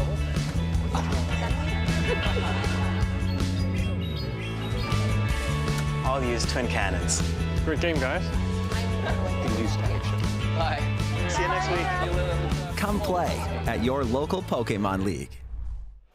I love the camaraderie and connections that you can make at these local events, and if you want to get involved in the action, please scan the QR code you can see on your screen to find locations near you, which could indeed lead you to your very first competitive Pokemon tournament. Whether it is, of course, Pokemon Go, Pokemon trading card game, or Pokemon video game that you love, there are opportunities to test your competitive skills at all of these locations. And you can make so many friends via the game that you can meet up with locally with Pokemon Go, for example. Not only can you do the tournaments, but then you will find about your local community where you can take part in raid events, in community days, and other great events. Right now, there's actually the Shadow Ho-Oh raid event happening at, I believe, 2 p.m. wherever your time zone is. So bear that in mind. But for now, let's get right back to the action, because this is the best of 5 winners final, Icelandic Lapras versus Zzweilous. I'm so excited for this one. I haven't had the opportunity to commentate over Zzweilous this weekend, and now I get this chance. Talonflame, such an interesting Pokemon choice, and it has utility in this match against Pokemon like the Jumpluff, particularly the Shadow variant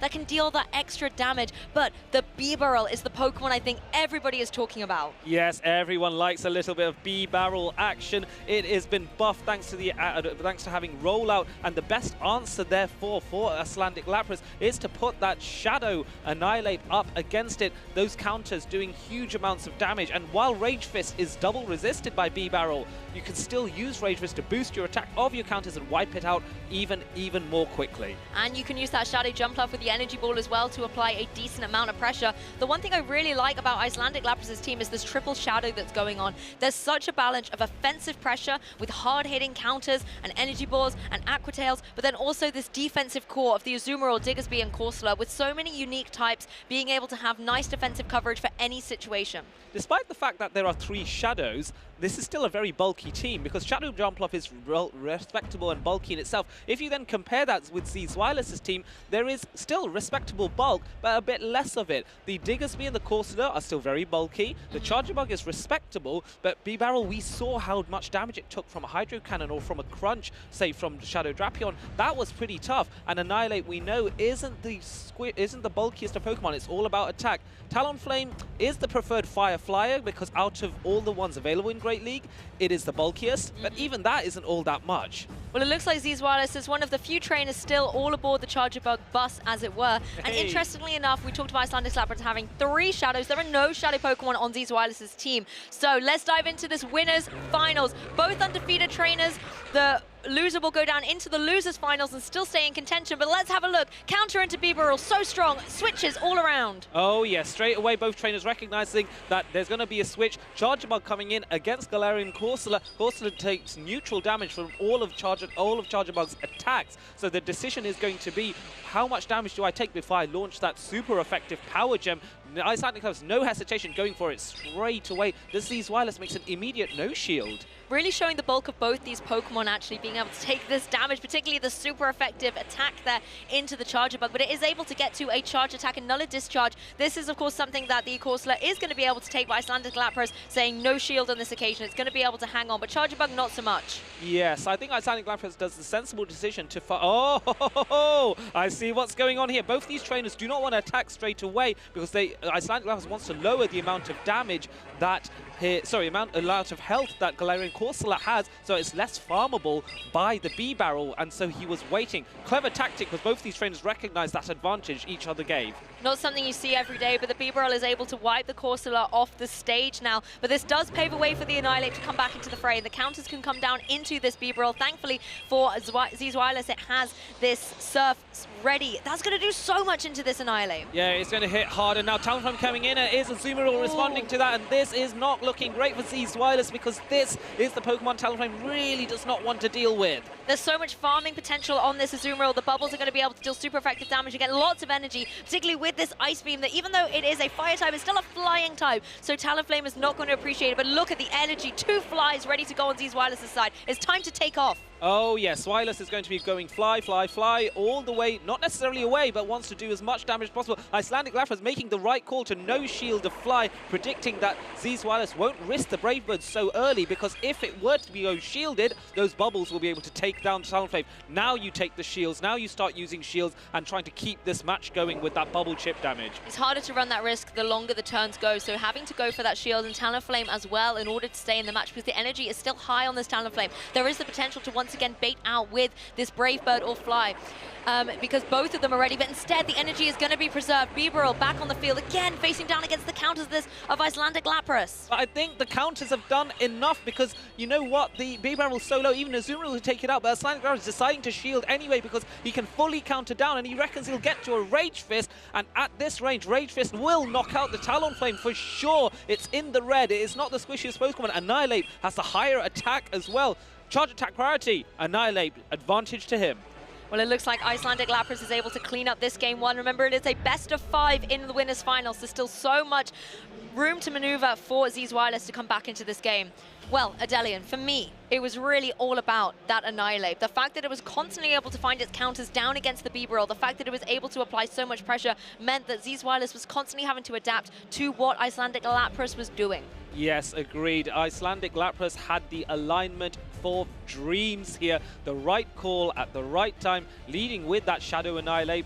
Brilliant, brilliant play to have that foresight. Again, what was impressive is not only do you get the line right of the pick of the 3 Pokemon, but you do that against one of the best trainers in the world in Zzweilous. It is very difficult to outsmart this trainer, but I am worried. You know why?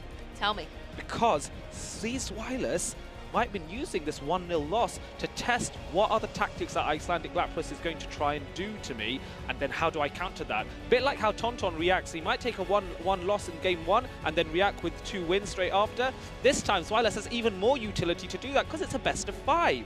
That's the thing, you can play the long game and have to play the player a little bit. I would say if I was Zzweilous, I wasn't super impressed by the Charger Bug in this particular match, so I wouldn't be surprised to see it drop out maybe for something that's going to have a little bit more of offensive pressure, something like the... I don't know, could you even bring something like the Diggersby? Well, with the Diggersby, it's if you did that, you probably can't risk bringing Bibarel in the same team unless you go for the so-called ABB format where you have a hard answer to the Annihilate. So this is perhaps leading with Galarian Corsola. Maybe that will work, but then let's think about it. Galarian Corsola, Bibarel, and then Diggersby. Bibarel is probably the answer to the Azumarill, perhaps, at best. That's going to be the thing, trying to lure that Azumarill out with Bibarel. Anyway, you mentioned Diggersby. You got your answer. You got your wish, sorry. I'm happy to see it, and I'm happy to see it in this lineup for Zzweilous. It's able to go for these quick attacks, not doing too much damage, but the critical thing is the energy, getting these Scorching Sands into play. But of course, it is a formidable opponent in the form of the Drapion that's able to get these Aqua Tails so quickly. Yes, Aqua Tail coming off after 4 Poison Stings. If we look at the back lines briefly, the Zzweilous will be very happy to see the Shadow Drapion here, because that means his Galarian Corsola avoids it, and that's key. But also, Diggersby being here is good for Icelandic Lapras, because it means his Galarian Corsola avoids the normal type defensive prowess of the Diggersby. Icelandic Lapras can apply a lot of pressure with these Aqua Tails, whether or not you want to preserve them for the Diggersby, because I think it can take 1 more. Yes, it can, and now you can retaliate with the Scorching Sands. At the same time, either the Drapion is able to get KO'd, or you can bring in your Talonflame later, but Drapion is just so fast, it's able to go for another Aqua Tail, force a shield on Zzweilous' side. And Zzweilous, I believe, knew that Icelandic Lapras would throw the Aqua Tail quickly and decided not to go for a charge attack priority event, which he would lose, instead farming up more, now going for the short Scorching Sands. Icelandic Lapras making the right decision to shield this Scorching Sand. Now it's a charge attack priority event. I feel like Diggersby has really put in the work. It does take the second shield, however, so shields are down on both sides of the battlefield here in this game too. As Diggersby can really start going through for this energy, it puts the Drapion in a very vulnerable position, maybe makes things a little bit easier for Pokemon in the back to hang on through this game. Yes, but I think, letting it go because there were no shields, and now Azumarill comes in, can get a very healthy amount of farm down. I don't think Diggersby can even reach a charge. Yes, it can. It reaches the Fire Punch, but this is this is not very effective. It's not optimal. It was definitely trying to get to that Scorching Sands, but at least there's a little bit of damage on the board against this Zzweilous, and by little, I really do mean that in this case. Corsola is in a position, though, where it can go for these Astonishers, and we see that them really stock up. The issue is Zzweilous has so much energy. It can start applying pressure, considering there are no shields on Zzweilous' side as well, and a couple of these play rush will do a lot of damage. Yeah, and I think all Icelandic Lapras has to do is play this matchup out. But we've seen many times where these trainers, thinking that their opponent has something different in the back, opts to save the middle Pokemon, the Azumarill in this case, for something else. While this might be kind of sensible because Azumarill has a great matchup into Talonflame, I would prefer to see the Galarian Corsola bringing the Talonflame in here, responding to with the Galarian Corsola. Zzweilous blinks first, and now that Power Gem is a huge threat to the Talonflame. Icelandic Lapras nodding his head. Yes, you get the Azumarill out of there, you've got that energy preserve, but as you mentioned, the Power Gem is just going to absolutely destroy this Talonflame. There are no shields remaining on Zzweilous' side. We know that the Corsola is able to take that Brave Bird. The defenses have even dropped. Maybe you don't even need the Power Gem for this Corsola. No, you don't actually. You can just farm down even further and then throw the Nightshade. The reason Icelandic Lapras did is he wants to make his Galarian Corsola as low as possible. It gives minimal farm to Zzweilous' Corsola, but Zzweilous is already at 100 energy, so this is so loaded, so badly loaded. Is it going to be enough to deal with this Azumarill, though? It's still relatively healthy. We know how bulky it can be, and a Night Slash is not going to be able to even put it in the red. The fact that the energy is coming up on Azumarill's side, can a second one get the knockout? I don't think it can. I think Azumarill's going to hang on. It's going to be so close. That Astonish being slipped to as well is also going to be advantageous. Survives on 1 HP. Is it going to get to another attack? No, it doesn't. Azumarill goes down. Astonish takes it once more. There just wasn't enough energy on that Azumarill. It did a valiant effort by hanging on, and possibly if it only needed that one bubble, it could retaliate with a charge attack, but no. Zzweilous' Corsola was able to clean up that game and even the score. Yes, it was impressive how close that was. Icelandic Lapras recognizing that, you know what, I don't think I'll be able to pull this off thanks to that Astonish chip, but now he has to think Zzweilous has indeed adapted, but it was a very close match, that. Well, I do like the adaptation of the Diggersby coming in, because I think it applied a lot of pressure with those Scorching Sands. The fact that it was able to eat so many of those Aqua Tails as well and have that longevity on the field just meant that the Drapion had such an uphill battle to climb and wasn't able to get the damage on kind of more versatile Pokemon. Like, you want to get it onto that Corsola so that it doesn't have the bulk. Talonflame has been very interesting, though, because Zzweilous seems to be going for its more kind of delicate Pokemon choice and then using the other two to bring bulk to his match. Yes, he does, and he has been caught out with it quite a few times, because if you look at that team, you had the Shadow Drapion, you had the Galarian Corsola, and you had the Azumarill on the Icelandic Lapras side. These are all three Pokemon that on their own don't really like Talonflame doesn't really like dealing with. The Shadow Drapion is probably the best shout if you have shields, but in a no-shield scenario, that Aqua Tail is problematic, but then also, Talonflame can get to a Brave Bird. So it is even Stevens, but certainly Galarian Corsola, Azumarill being there should really put Talonflame off, but Zzweilous unfazed. I feel like if you're Icelandic Lapras, you kind of need to bring the Annihilate back now, because if Diggersby's coming, if Bibarel's coming, because it seems to be Zzweilous is picking one of the two, you want to have that counter potential to apply a lot of pressure. At the same time, you've got to watch out for that Corsola, because Zzweilous has piloted it to perfection. I think, though, if you can get the Rage Fist up, so maybe you've used counter to get the energy up, then you can go for the Rage Fist onto the Corsola. That could give Icelandic Lapras more of that offensive momentum in this next match. Yes, Shadow Annihilate, one of the most offensive Pokemon available. Charger Bug now coming back in to face off against the Galarian Corsola that you mentioned. Icelandic Lapras knows that his 3-turn fast attack in Astonish means he can time things. Oh, a very quick switch there.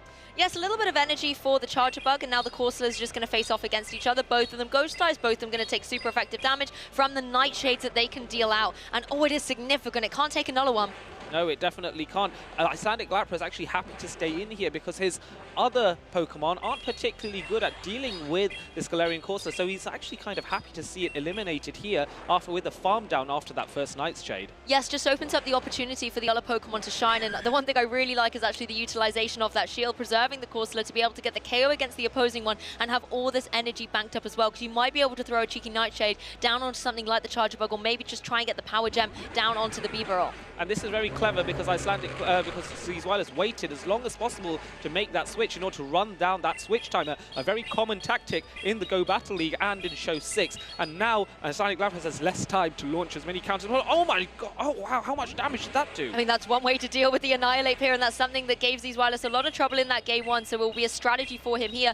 Both of the shields are still available. Zzweilous decides to let this Rage Fist go through. I feel like Charger Bug only needs a couple more attacks to be able to deal with the Annihilate. There it goes down. The attack boost was really for nothing. Yes, it really didn't do all that much, but now the Galarian Corsola can come in, shield, and be able to do some respectable chip damage onto the Charger Bug, and it has so much energy available as well. Yes, the Charger Bug really actually getting its redemption, I think, from game 1 here, having a lot of potential in this match. The Nightshade will come through and I believe be able to get the KO if Zzweilous does not shield up, but instead opts to protect the Charger Bugs, keep it rolling for a little bit longer, particularly as it had all that energy stored up, and there are no shields on Icelandic Lapras' side. I think Icelandic Lapras, there was no point in him throwing the charge attack there because he would have lost charge attack priority against the Charger Bug, but now can get a healthy amount to farm off on this Galarian Corsola before B-Barrel comes back in. But this is dangerous because the Aerial Ace now will be able to KO, and Zzweilous needs to shield his B-Barrel. The Aerial Ace will come through, will hit the shield that has been utilized on that B-Barrel, and now the Jumpluff has a wall to climb to get back all of its energy, whereas the B-Barrel is ready. Yes, B-Barrel is launching the Hyper Fang, a very strong normal type attack. We don't see all that often, but Shadow Jumpluff able to tank things like a champ. Throwing the aerials here, no more shields. B-Barrel can't do anything more. The Aerial Ace will come through and connect onto the B-Barrel on this occasion. No more shields to hide behind and get the knockout. And honestly, this Jumpluff looking really, really strong. Yes, it has to take these electric type attacks, but look at the energy it's got. The Aerial Ace is going to completely destroy this Charger Bug. Yes, it's neutral damage, taking resistances from the electric and super effective from the bug, makes it neutral, but at this level of health, it really does not matter. Charger Bug is taken out. Shadow Jumpluff is floating in the air, resplendent and joyful in its victory. 2-1 to Icelandic Lapras. A devious little Jumpluff at the end coming in and sweeping through. Really like to see, and I think it did showcase the potential that the Shadow Jumpluff has in this metagame. Of course, Icelandic Lapras in a best-of-5 situation is now 1 game away from becoming our first grand finalist. Zzweilous has to find a way to get back into this game in order to give him a run for that spot. It is match point for Icelandic Lapras. 1 more victory. That's all it takes. The defense of the British realm is at stake, but Zzweilous is a fantastic trainer, well-loved, well-respected, talented, humble. He has all the qualities needed to be a champion. He is a defending champion in previous era, and now he is the one that is in Icelandic Lapras' way. But Icelandic Lapras so far doing very well in keeping up with him. I want to take a focus on the Pokemon again as well, because Icelandic Lapras brought the Shadow Annihilate back in that particular match and was able to claim victory with it, because it has so much potential with these counters to a lot of the normal types that are in play, as well as if Zzweilous wants to bring his own Annihilate, you kind of have that kind of mirror situation. The critical thing for me is whether or not Zzweilous is going to utilize the Talonflame again, because it was so interesting seeing him get the energy up on both Fly and Brave Bird, and then forcing Icelandic Lapras to have to make a call. Yes, and those calls are often the scariest ones to make, because they can be so-called 50-50 calls. If you get that wrong, that is it. Game is over, and Brave Bird is so unforgiving coming off Talonflame here. Zzweilous loves playing these mind games. He is a very experienced trainer. He knows exactly how to outfox the best of the best. Icelandic Lapras is newer onto the scene as far as getting to the top cut, but this is his best showing, and I would love to see... Talonflame, here you go! Love to see it back in action, particularly against this Drapion here. It can apply a lot of pressure with these Incinerates, but it actually gets out of there, replaces with the Charger Bug. Now we're going to see the Corsola join the field. Yes, both trainers are opting not to throw their their charge attack straight away, opting to switch out and bank energy and then go for a better alignment. Better alignment here. Galarian Corsola threatens with that power gem, and that I think is the aim here. I feel like as well, if you're Zzweilous, you want to get these discharges on the board. You know that the shields are unlikely to go up on this Corsola because it can take so much damage, but that just softens it up for a little bit later on in the game. Maybe allows the Talonflame then to have a bit more respite if the power gems are no longer in contention. So Charger Bug has a job to do.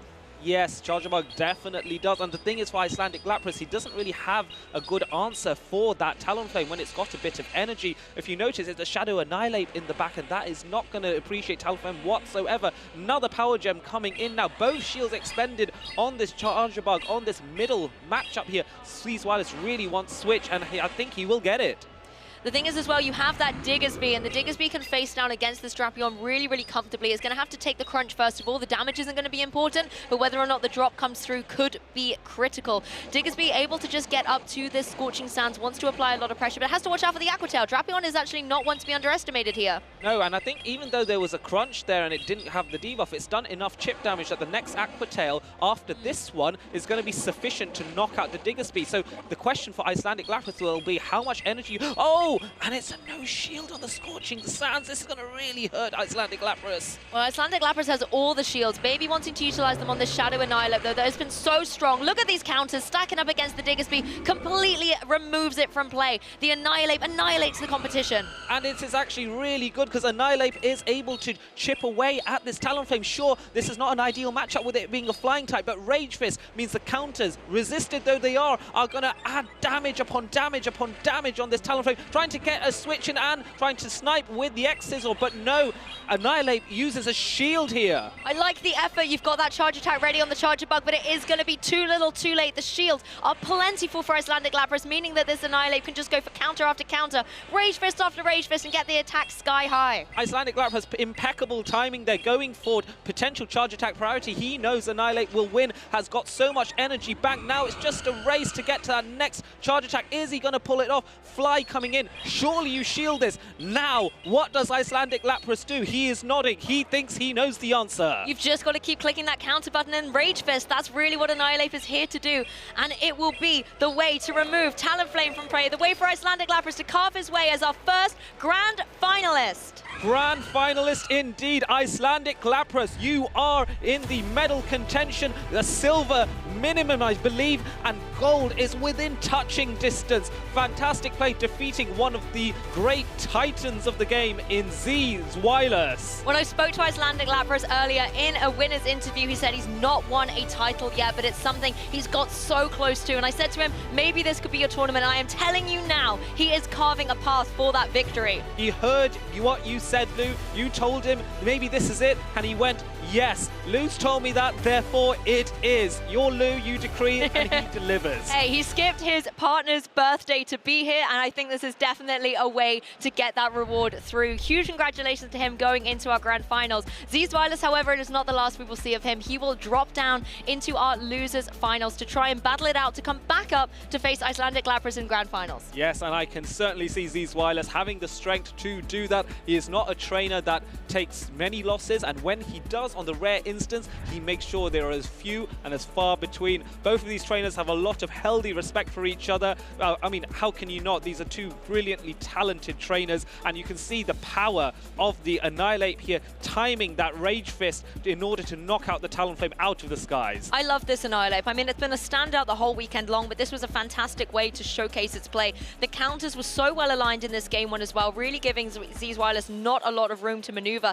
Yes, he was able to get a little bit of redemption with this Corsola coming back into play. The Diggersby in game 2 was very strong for Zzweilous, applying a lot of pressure, but the adaptations Icelandic Lapras was able to make, bringing the Annihilate back, bringing in this jump up as well, that was so formidable to get 2 KOs, just put him one edge closer to victory. Yes, I'm very happy to see Icelandic Lapras do so well. I think the closer he gets to success and winning, the more his girlfriend will forgive him. And I think that's maybe that's really the motivation that we need in order to be successful. If you come back empty-handed, the miss is going to be very disappointed in you. Well, he's definitely bringing home a medal. Whether it's silver or gold is yet to be determined, but Icelandic Lapras will be your first grand finalist of the Birmingham Regional Championships. Of course, his opponent in that match will either be who he just knocked out of the winners finals, Zzweilous, who has to battle it out in the losers final against Galax. That is going to be an epic match to watch. I mean, that match in itself is a grand final match. 2 champions. Yeah, they both are champions in the past with very unusual styles of play, very unusual Pokemon. You have the Superior with Leaf Tornado on Galax-Bolton's side. You have the B-Barrel on Zzweilous' side, and then waiting for whoever wins. It's going to be Icelandic Lapras like, I am ready. You imagine that throne, where you imagine when you would reach the champion in Pokemon Red, Blue, and Yellow, see that throne there and go, I am ready for you, with all the, not Lapras, but all these majestic Pokemon that he has. Well, I definitely want to make sure I get a front row seat to that action. I know you guys do at home as well. One thing we've been able to see so well throughout all of these kind of finals matches are a lot of fantastic Pokemon plays, the perfect play, you might say. So if you want to know how to make some of those plays of your own at home, check out this video. Hey trainers, welcome back to another episode of Perfect Play, where we break down the strategies and big plays from the top trainers of competitive Pokemon Go. Today, we're diving deep into a masterclass performance by none other than Colin6, one of Europe's finest and multiple-time champion who's kicking off the 2025 season with a bang. Our focus is the decisive Game 3 between Colin6 and Howie at the 2025 Tournament Regional Championships. Midway through this high-stakes battle, Colin makes a pivotal decision. He chooses to conserve all his shields for his Feraligatr. His Ariados in the back has virtually no play against Howie's Talonflame. Colin knows he must avoid this unfavorable matchup at all costs. As the battle progresses, Feraligatr takes on Howie's bulky Azumarill, and in comes Malamar wielding the dangerous Psywave fast attack. This is where Colin needs to think fast. Feraligatr lacks the bulk to withstand multiple Psywaves, and he must knock out Malamar immediately. However, doing so would leave Feraligatr with very low HP and no energy, almost defenseless against the awaiting Talonflame. The odds are stacking against him. But this is where Colin's expertise comes into play. Recognizing the mechanics, he executes a sequence that can only be described as sheer brilliance. Colin's deep understanding of game mechanics and lightning-fast reflexes comes in handy here. He attacks 4 times with the Shadow Claw from Feraligatr, then catches the damage from the second Incinerate on the Clodsire. Clodsire faints, but Feraligatr avoided the damage and it's still on the field. Switching back, he squeezes in one more Shadow Claw and unleashes Hydro Cannon just in time. It's like Feraligatr just avoided 2 Incinerates! To better understand this perfect play, let's view the battle as a timeline. In Pokemon Go PvP, each turn lasts half a second. Shadow Claw is a 2-turn, 1 second, fast attack, while Incinerate is a 5-turn, 2.5 seconds, fast attack. The damage of a fast attack is applied at the end of these durations. Do you see where I'm going with this? Here's the math. 4 Shadow Claws take 8 turns, and 2 Incinerates take 10 turns. This timing gap allows Colin to switch to Clodsire just before the Incinerate damage lands, effectively absorbing it on the Clodsire instead of the Feraligatr. Moreover, since 1 Shadow Claw is 2 turns and 1 Incinerate is 5 turns, Feraligatr can sneak in a Shadow Claw and then launch Hydro Cannon before Talonflame's next Incinerate hits. Feraligatr literally said, "I'm not done with you just yet, Talonflame." This play allowed Feraligatr to avoid 2 Incinerates of damage and get to the charge that Colin6 needed to win this game. With this play, he showed not just quick reflexes, but also his deep understanding of the game's underlying mechanics. Turn durations, fast attack timing, energy gains, and switch mechanics. Let's take a look at this one more time. 4 Shadow Claws. Catches the second Incinerate on Clodsire. Swaps back in Feraligatr to reach the Hydro Cannon. Wins the game. Incredible.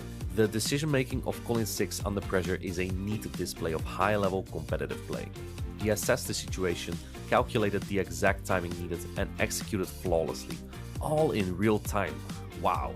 This was a very high-level play from Colin6 that required fast thinking and decision-making that even the best amongst us could learn from. Do you think you have what it takes to become a Pokemon Go master? Check out Pokemon.com/compete to find out more.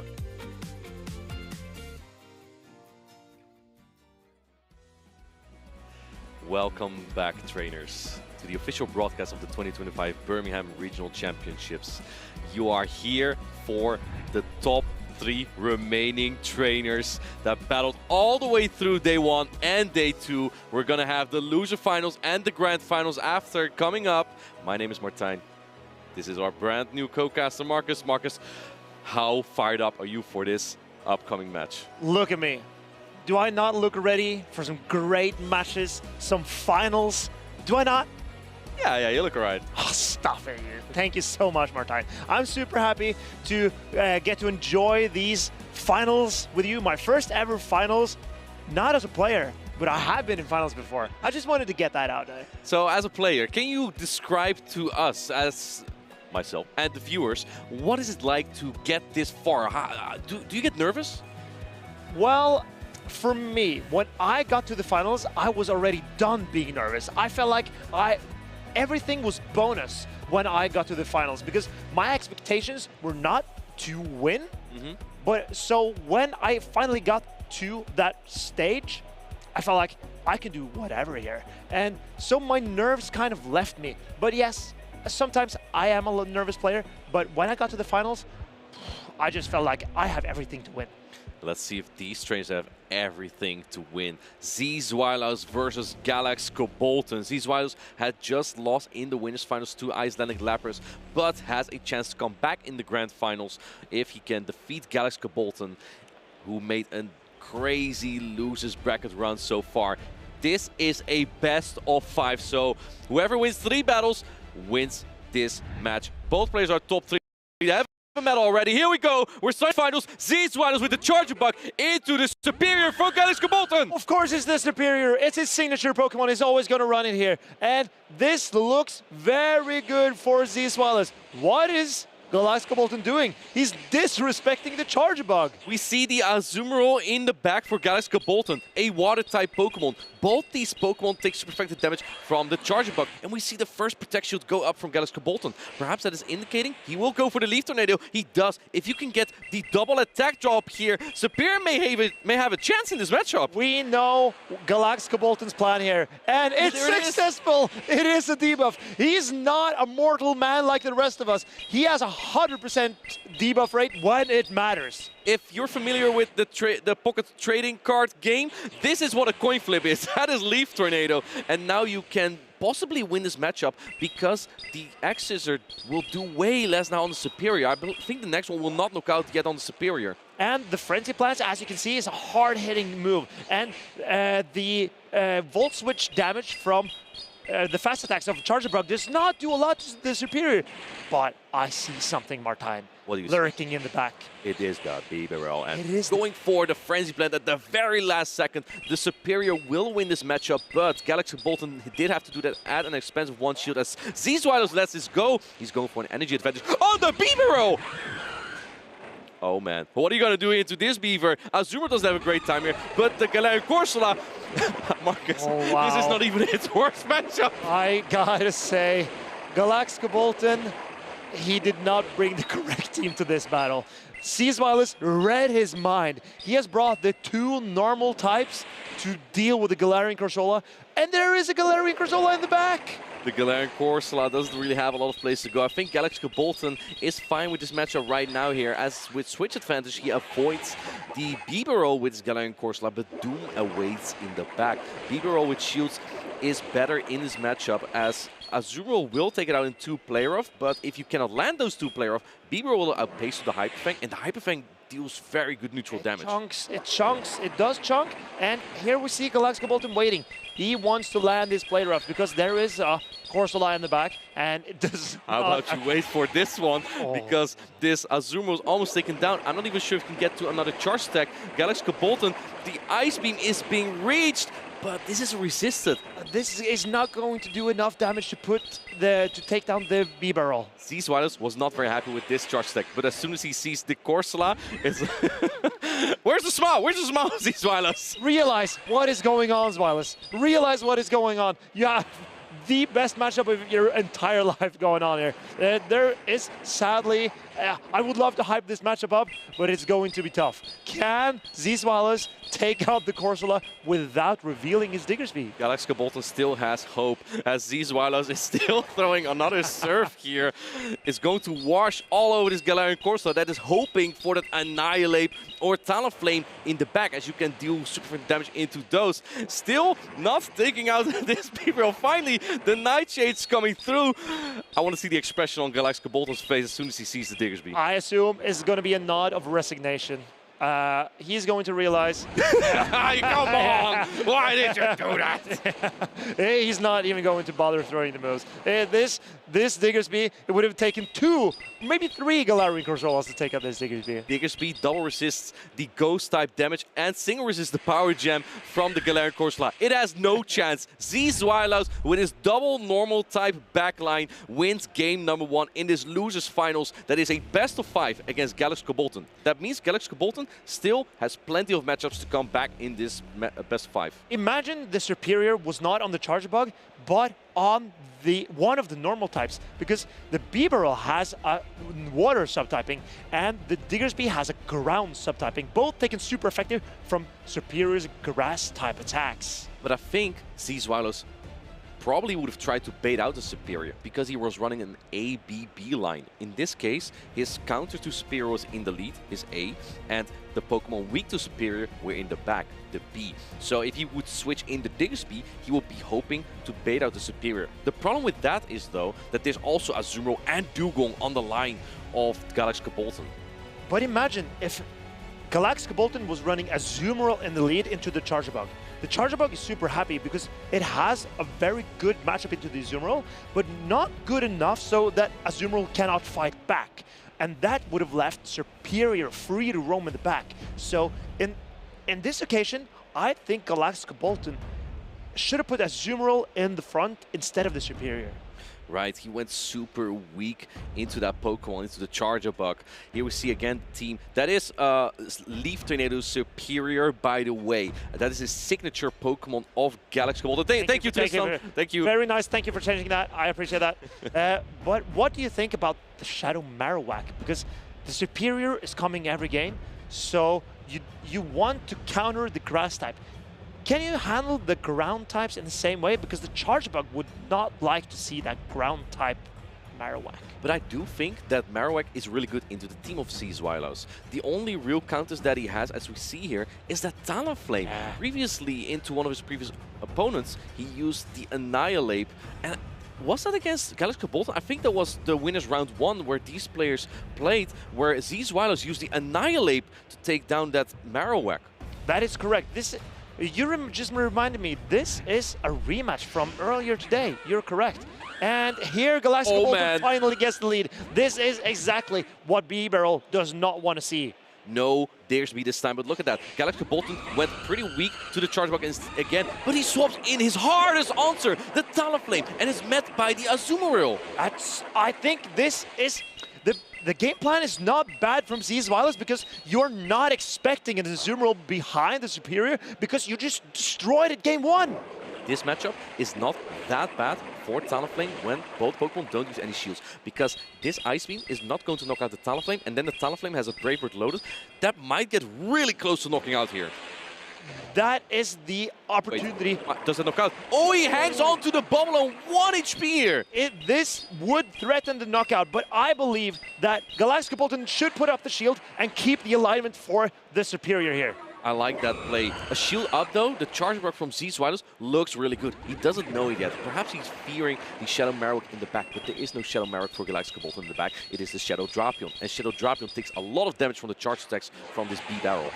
I do want to say though that the Charjabug, even against the Marowak, because it's a bug and electric typing, it takes neutral damage from the ground types. So up shields, the Charjabug looks incredible for Zzweilous. Azumarill goes down, in comes the Superior, and now the Charjabug comes in, but Galax G-Kolton is going to do the coin flip again, I think, going for the Leaf Tornado. And again, this is a 50% chance to double drop the attack, and here it comes, Leaf Tornado. Does it drop the attack? It doesn't! Oh. And it's huge for Zzweilous, not so good for the Galax G-Kolton as he's shaking his head there. Oh, this was exactly what he needed. I thought the swiping pattern that he pulled through would give him a bigger chance for the debuff, but no. And the Charjabug has already got 2 X's reloaded. Galax G-Kolton needs to shield this Drapion. It's suddenly looking incredibly good for Zzweilous after all. I do think that this Drapion will be able to pull 2 shields from the Charjabug. But the B-Barrel also has, I believe, about 3 rollouts loaded still. So if you can get an X-Scissor on the Spear. But look, the timer's up already at 2 rollouts stored. This Crunch will knock out though. How do you play this out? Keeping the shield for the Charjabug. You just let it go. There's no point in saving this B-Barrel because there is a Superior in the back. And now let's have a look at what the Superior can do. I think he's going to go try for the coin flip again, but he's too late. Zzweilous is already at the X-Scissor. This is not debuffed. It will do so much damage on the Superior. And look at that, 35% health approximately. But going for the French Blade this time. There is still shielding. This is no shielding. Because if the debuff does not matter for the Superior. the damage is what you need. Oh man. Oh man. This is getting so close, but the drop kill still has held as well. How much can you farm up here? I'm not sure. Can you get to 2 attacks? No! I think you go down to the Vine Whip. Going down to the Vine Whip. The Frenzy Plant was the play. Incredible turnaround by Galax G-Kolton. Galax G-Kolton flipped so many coins that this time he flipped a coin on the Frenzy Plant, seeing if my opponent would call this one. The Leaf Tornado was so obvious there. He went for the Frenzy Plant instead, and it did so much damage. Even though resisted, it was almost enough to knock out the Charge Bug there. Even in its terrible matchups, you can see Frenzy Plant from Superior putting in so much work. It's such a hard-hitting community move.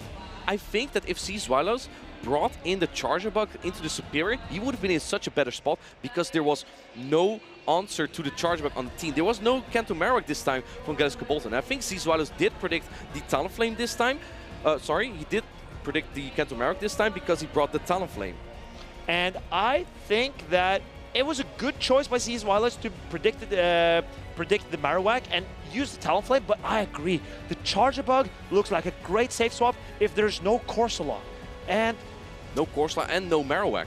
Yes, and even against the Marowak, it can put in some work, but it's not enough. But there was no Corsola, there was no Marowak, and Corsola, do you want to bring Corsola after you lost in Game 1 to the double normal line? Absolutely not. There's no chance that Galax G-Kolton is willing to take that risk. I believe, at least, when it got destroyed in Game 1. It did. It did. It had nowhere to go. It avoided the B barrel and then only to be met by the Diggersby. And Diggersby, it's even worse for the Corsola than double resist all the ghost type attacks and then single resist all the power gem, because B-Barrel actually loses the scenario where both Pokemon don't use shields, because 2 power gem with the Astonish will knock out, but to serve with the rollout will not knock out. And even if you have a Diggersby without any shields, the Galarian Corsola will still not be able to take out, even though itself will have 2 shields. There's just no way for Galarian Corsola to turn around the Diggersby matchup. And that is assuming you don't get Scorching Sense debuff, because per Scorching Sense, there's a 30% chance for a debuff. Here we go, game number 2, Zzweilous versus Galax G-Kolton. Annihilate from Zzweilous into the Shadow Drapion from Galax G-Kolton. This is a very good read from Zzweilous. In the back, we see the Corsola and the Azumarill. Galax G-Kolton covered this Annihilate very well, but he's staying in. And this is looking very suspicious by Galax G-Kolton. Why is he... Oh, it's the swiping pattern again. Why is he staying in against an Annihilate with this backline? I think he just wants to get some chip damage and maybe soak some energy. Now coming in with the Azumarill, and Zzweilous doesn't really have a hard answer here. Goes into the B-Barrel after storing up so much energy. But how do you handle the Diggersby? And there's also so much energy on the Annihilate. This looks very uphill for Galax G-Kolton, but who knows? Maybe he can pull out.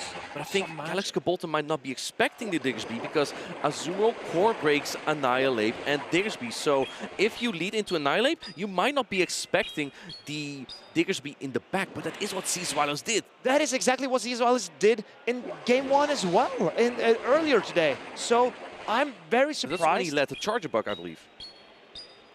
He let the Charger Bug, right? Yes, I'm talking about winners final earlier today. Anyway, I believe that this is looking very tough, but Galax G-Kolton manages with turn around switch advantage here. But he doesn't want to, because he's undercharging, but it still knocks out. It's not exactly the bulk smoke. Can't get the full quick attack down here before Azumarill can get to an Ice Beam. This might be a perfect play, but it gets there!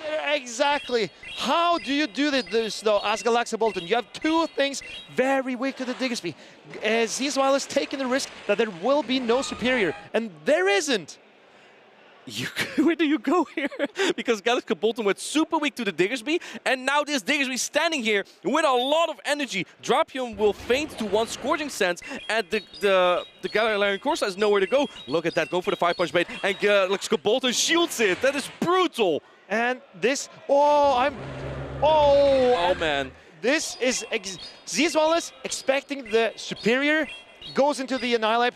Oh, but chilling the first Rage is interesting, now you because there's another one. Stronger Rage Fist. I believe that Galax G-Kolton has lost his footing here. He realized that it was such an uphill battle. I believe that he's just making decisions on the fly, and he's not really happy with any of them. I mean, you know there's a Diggersby, and the Diggersby has a lot of health. This is going to be really tough because Zzweilous still has a shield on his side as well. Going for the Nightshade. Oh, yeah. I think, is this a bait or something? But Nightshade is actually such an efficient attack. I would not be surprised if it does more damage or it's more efficient in its energy than the Power Gem. I doubt so, Martin.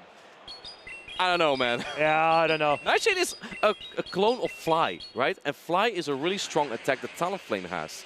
But at the same time, Power Gem is also a pretty strong attack. It has been buffed. It has been buffed since last. And it's single resisted against double resisted, makes Power Gem more efficient in this scenario, I believe. But in comes the Drapion. And this is what Zzweilous kept his shields for, because it still was energy on his Drapion. But this Drapion is nearing Fire Punch range as well. I think you need a lot of chip damage on this Drapion, and then maybe the Galarian Corsola can do something.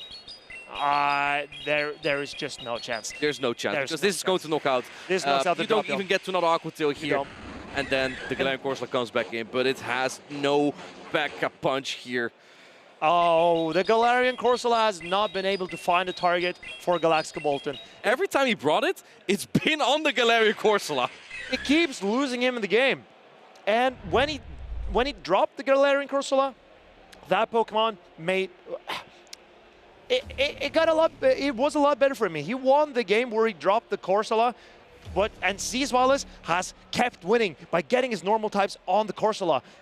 I believe that Galax G-Kolton still needs to bring his superior. It is a signature Pokemon after all. It's the one Pokemon that hasn't let him down in all of these tournaments. He won the 2024 Lille Regional Championship with that Pokemon. It might just be the same superior, and I believe the one game he won, that is where he brought the superior. And even though he eventually got the superior on the Charge Bug, you can tell how that's not that terrible of a matchup. Yeah, none of you get the Leaf Tornado drop. Well, he did not get the Leaf Tornado drop in that game. He got the Frenzy Plant through, unshielded, and then he Vine Whip down. And you can see the strength of Superior, even in neutral matchups. And on Zzweilous' side, there are 4 pretty good matchups for Superior. It's the Annihilape, it's the Corsola, neutral, but usually Superior comes out on top. It's Diggersby, it was a pretty good matchup, and Bibarel was an incredible matchup. The problem is that this Diggersby is just so difficult to check with anything else.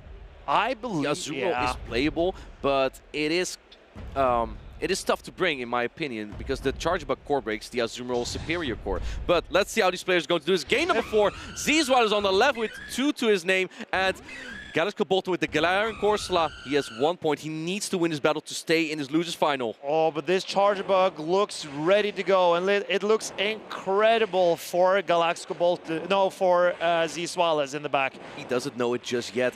As you can see, Galax G-Kolton is playing an ABB line into Charge Bug, because the Galarian Corsola is his answer to the Charge Bug, and letting the Brave Bird go! Boom! That does so much damage! How do you check that Pokemon now? And baiting out the Superior. However, I do think you will prefer your Charge Bug here. On the other hand, though, now you can get so much energy back on the Talonflame. In my opinion, this was the optimal situation for Galax G-Kolton. There's no better way to be able to deal with the Charge Bug, because you have a lot of energy stored on the Galarian Corsola still. Why is he throwing that Leaf Tornado in this situation?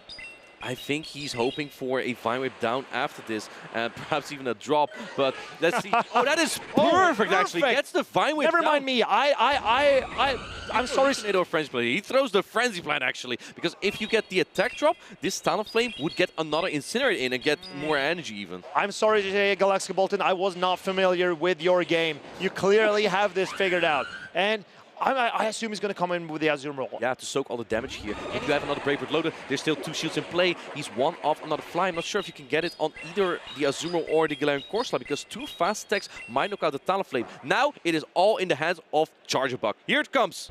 Oh, there's so much energy on the Corsola, but it has 9. It has 9. 9 Astonishes. That means it's not going to be able to get to another player. It's... Oh, and not enough. It doesn't get there. does not get charge attack, because now this Charge Bug has a great matchup in the Azumarill. It's ahead in energy, and it's going to unload this discharge on the Azumarill. Galax G-Kolton has to use a protection because this would do the most damage on his Azumarill. Not shielding that initial Brave Bird is proving to be costly for Galax G-Kolton. Zzweilous went ABA strong to Superior with a Talonflame and a Charge Bug, and he kept his Bibarel in the back. Still, even though he got the Bibarel on the Superior, this looks really good for Zzweilous. This is looking good for Zzweilous and his Charge Bug. Another discharge, super effective. The Charge Bug is not even in range of a player of yet. Galax G-Kolton is going to try it though. This is getting really close to knocking out, but if it doesn't knock out, then Charge Bug will be at the discharge. And if Zzweilous gets this discharge off, it's finally here. It's so close. And Zzweilous, he knows he's getting ready for the grand finals. He can play again against Icelandic Lapras. Galax G-Kolton with the Galarian Corsa couldn't line it well, and Zzweilous takes this losers finals in this best of 5. I'm amazed by Zzweilous. We saw it in the winners semifinals. He can make the plays, and we saw it again today. He makes so many great choices in the heat of the moment, realizing Galax G-Kolton needs that Superior. Let's bring Talonflame, let's bring Charge Bug, and see what happens. See if we can find a Superior. And he did. He got all the compositions to take on Galax G-Kolton. He reverse engineered from that first matchup that they had, and I believe that Zzweilous also won that one. But then Galax G-Kolton brought the Shadow Marowak, and the Shadow Marowak is much better into Zzweilous, but I think that Galax G-Kolton was just thinking he is going to counter that Shadow Marowak all the time, but he didn't at all. Zzweilous really leaned into that double normal typing of Bibarel and Diggersby here. And the Galarian Corsola on the normal types were detrimental in 2 games. But this game, in game 2, Galax G-Kolton showed the power of Superior when it could take out a Charge Bug even though it had a shield left. It had a shield left. Zzweilous was hoping for the Leaf Tornado there, and that's kind of a coin flip, right? Not just getting the debuff with Leaf Tornado, but also having your opponent guessing, because who wants to shield a Leaf Tornado? Exactly. I prefer not to. I would not either. That's also what happened to me in Liu 2024 against Galax G-Kolton. I no-shield a couple Leaf Tornado, and then he started going for the Frenzy Plant, and Frenzy Plant just does so much damage. It's one of the most efficient charge attacks in the game. And Galax G-Kolton kept relying on the Corsola, but in this game 4, he has had the Galarian Corsola on the normal types in 2 different games, and it's cost him. So when Talonflame goes for that Brave Bird, he decides, this is not worth my shield, because I assume there will be a normal type in the back. And there was. He swapped it right in the Bibarel. Kind of a tough matchup there. I think that Galax G-Kolton in that moment may have thought, oh, he's trying to bait out my Superior, so he brought in the Superior into the Bibarel, and then hoping that he would have the Azumarill on the Diggersby. But it wasn't the Diggersby. Bamboozled, it was the Charge Bug. And Galarian Corsola would have been incredible for Galax G-Kolton in this game, but what he didn't want to shield because it has been such a liability for him this entire game, and that's why he decided to not shield the Brave Bird. But then the Charge Bug became so strong against the Azumarill and the Superior in the back. Regardless though, this was the 4th medal for Galax G-Kolton. He won a championship, he got 4th place twice, and now he got a 3rd place medal. You just have to get 2nd now, Galax G-Kolton. 2nd place finish, I assume he'd also be at a special event or regional though, because at an IC you get a trophy. Oh, it's not a medal. Okay, so maybe not the 2nd place on the IC. Yeah, you don't really want. Yeah, that's not what you want. You want it on a regional. But coming up after this EUIC coming next month, there will be Stockholm, where Galax G-Kolton got his last 4th place medal. That's his home turf. That is home turf. And you can see Galax G-Kolton, he's in great shape. So if the meta don't changes that much until Stockholm, you can tell that Galax G-Kolton, he's warmed up to defend his home turf. And Zzweilous is also really warmed up. This is his 3rd Grand Finals in his play Pokemon career, and he's been on the winning side but also on the losing side of the Grand Finals. Now he has to play against Icelandic Lapras again. His winners finals didn't go super well there. He lost by 1-3 there against Icelandic Lapras. But he got warmed up again. He got a good victory to his side. Galax G-Kolton, an insanely good player, tough opponent to overcome. Now you're fired up. You are. And Zzweilous, he has finished 4th. He has a 4th place medal. He has finished 2nd, he has a 2nd place medal, and he's also finished 1st before. But there's no bronze for you this time, Zzweilous, and I know that you're quite happy with that. You want to go for gold. Is he though? Because the one medal that he's missing is the 3rd place. But then he should have known that he should have he should have known that to get the 3rd place medal, he needed to lose this game, but he didn't. He didn't. He's just too good. Just too good there. And Galax G-Kolton and Icelandic Lapras are teammates on their grassroots teams. So Zzweilous wanted to avoid a full teammate matchup. He wanted to get another chance at challenging Icelandic Lapras, and he does get that chance. And I'm curious if he's learned from what happened in the previous games to see if he can come back stronger against Icelandic Lapras. It's going to take a lot. Well, the thing is, in a grand finals, if you are coming in from the loser side of the bracket, you have to win 2 best of 5. So not only does Zzweilous need to beat Icelandic Lapras once in a best of 3, he needs to do it twice. The first time to reset the bracket and then to take it all. It's going to be an incredibly difficult challenge because Icelandic Lapras is on fire right now. And when we talk about resetting the bracket and whatnot, that is because we have a double elimination system. Zzweilous has already lost 1 time this tournament to Icelandic Lapras in the winners finals. But Icelandic Lapras has not dropped a single set this entire tournament. And that means if he loses 1 set in the grand finals, they have both lost 1 game each. So to determine the winner, everyone apart from the winner will have to have 2 losses. And Icelandic Lapras are 2 losses away from being eliminated. The winner will be Icelandic Lapras or Zzweilous of the 2025 Birmingham Regional Championship. And we have an interview ready with both of them. Take it away.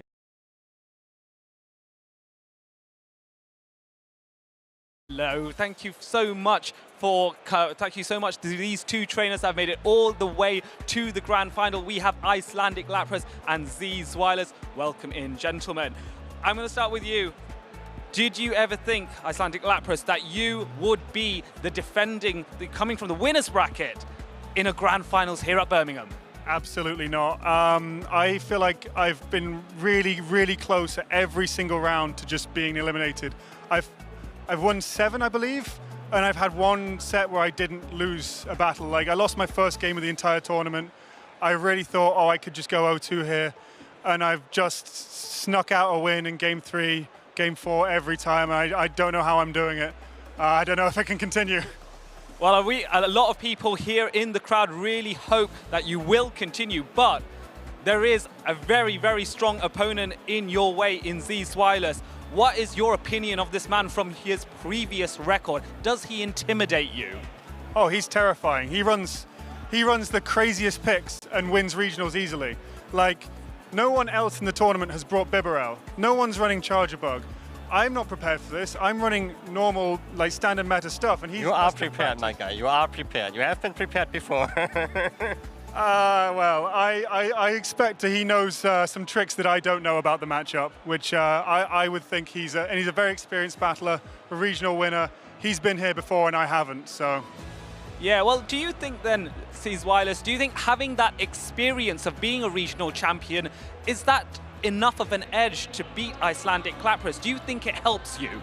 I think it helps. It is not enough of an edge because what I have been benefiting from today is that I have been pretty calm in all of my matches. Like, I don't really make nervous mistakes anymore, and that is definitely a big benefit of having been at this point of the competition a couple of times already.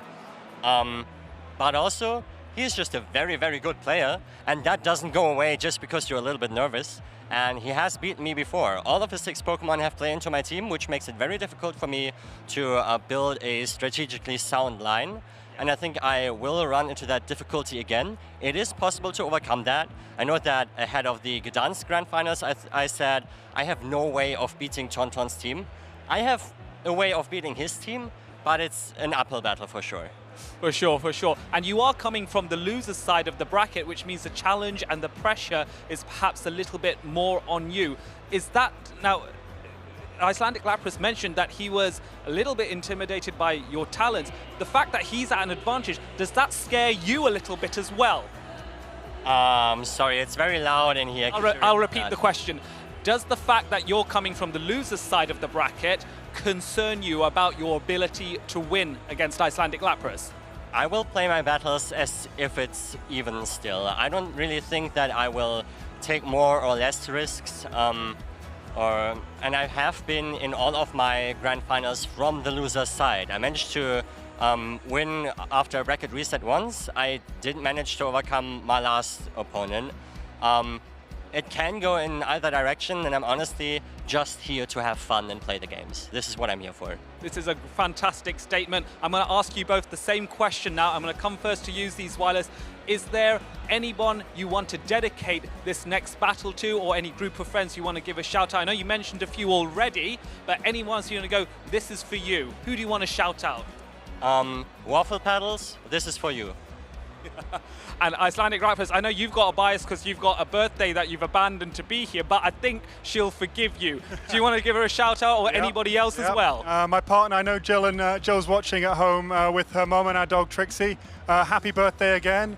I know I've got this far. I hope I can bring home the title and have a nice trophy on our shelf with the for the new cabinet that you bought with the winnings already today. Well, you're guaranteed at least one medal, the both of you. The question is, who will get the gold? So Marcus and Martijn, you're going to take it away. Let's see an amazing grand finals. Over to you both. Thank you so much, Adelian, and great to hear from both our competitors. They seem fired up. I believe the way to approach a final like Zzweilous is to just taking it one by one game at a time. Don't care about the score. I believe that mentality is very important, especially when you're coming in from the loser side of the bracket. I agree. The loser side is exactly where you need to do everything to try to flip, not just once, but twice. I also want to point out, Marcus, you had Icelandic Lapras on your caster fantasy draft. Lou had Zzweilous on her fantasy caster draft. It is so on here, not just between the players, also between the casters. I'm already out of fortune. I mean, yeah, I saw your and Adelian's lineups, and I thought, this is going to be no problem. Okay. And I have been correct. My boy, Icelandic Lapras, he is ready to take it all. He's calm, he's collected, and yes, he says that he's intimidated by Zzweilous, but it doesn't look like that. Maybe he's calm before the storm, and maybe the storm will be coming, but if there is a storm god, it could be you, Icelandic Lapras. And Zzweilous, the engineer, will probably figure out something as well. He has probably learned from that winners finals where he lost 1-3. Our battlers are getting ready, so the grand finals will start very soon between Zzweilous and Icelandic Lapras. I want to hear from you, chat, who you support. I want to see Zzweilous' favorite animal is a sheep. If you support Zzweilous, I want to see some sheep emotes. And if you support Icelandic Lapras, I want to see some Lapras emotes, or just type Lapras if you don't have those. Just type Lapras, or type any other water animal, and we'll be fine with that. You'll be fine with that. It's going to be a super exciting grand finals of the biggest European regional championship we've had this season. I'm super excited for this grand finals. It's going to be so intense. Yes, there is a lot of pressure on Zzweilous, but he looked ready for the challenge because he lost to Icelandic Lapras once. And as he said, there will be tough for him because there are so many ways that Icelandic Lapras can break apart any line that Zzweilous brings, but he still has to find a way. There's so much mind games going on here. But Zzweilous has the Bibarel, a Pokemon that not a lot of trainers have used. And fun fact about Bibarel, it has won a medal in every tournament it has competed so far. Yeah, in Toronto and here now. As you can see here, some information about Bibarel. It has rolled its way into the meta. It can wash away fire and ground type Pokemon with Surf or deal strong neutral damage with Hyper Fan. We've seen that into Pokemon like Azumarill. Bibarel's defensive but also offensive coverage is so unique and so useful in this meta. And one Pokemon that Bibarel is really strong against is the Galarian Corsola that we've seen on so many teams, and it's also on Icelandic Lapras' team. But against Bibarel, Corsola is completely useless, as we just saw with Galax G-Kolton. it actually does have play when there are no shields around. And especially to Diggersby, it's even worse. But against Bibarel, the power gem actually does add up. That is the recommended charge attack of coverage that I would have for the Galarian Corsola. This Pokemon is solely hatchable from 7-kilometer eggs. You can also get it from the eggs, the gifts that you exchange with Matteo at the end of a route, or you can open gifts and hopefully get a 7-kilometer egg if there are available space in your egg storage. And if you come to a regional championship, you can find trainers you're not friends with yet and hopefully trade for that low attack, high defense and HP Galarian Corsola. That is the dream. I've been trading so much Corsola, but the low attack and high defense and HP both have they have eluded me so far, and I'm just trading, but I'm not getting there. How many trades will it take me to get a Corsola that I can use in a tournament? 161. 160 trades. Okay, so if I trade once every other day for an entire year, then I will get the perfect Corsola. For half a year, yes. I said 160, not 360. Okay, yeah. Anyway, that's every other day, I will. Before Worlds, if I make a trade every other day, I will have a Corsola. Just for the record, that is a joke. You could roll it on any single trade that you do. But here we see the teams of our grand finalists. Icelandic Lapras on the left, Zzweilous on the right. Icelandic Lapras with that Shadow Annihilate. Do you think we're going to see that again? He liked using his shields on it versus Zzweilous that really has banked on the Diggersby a lot.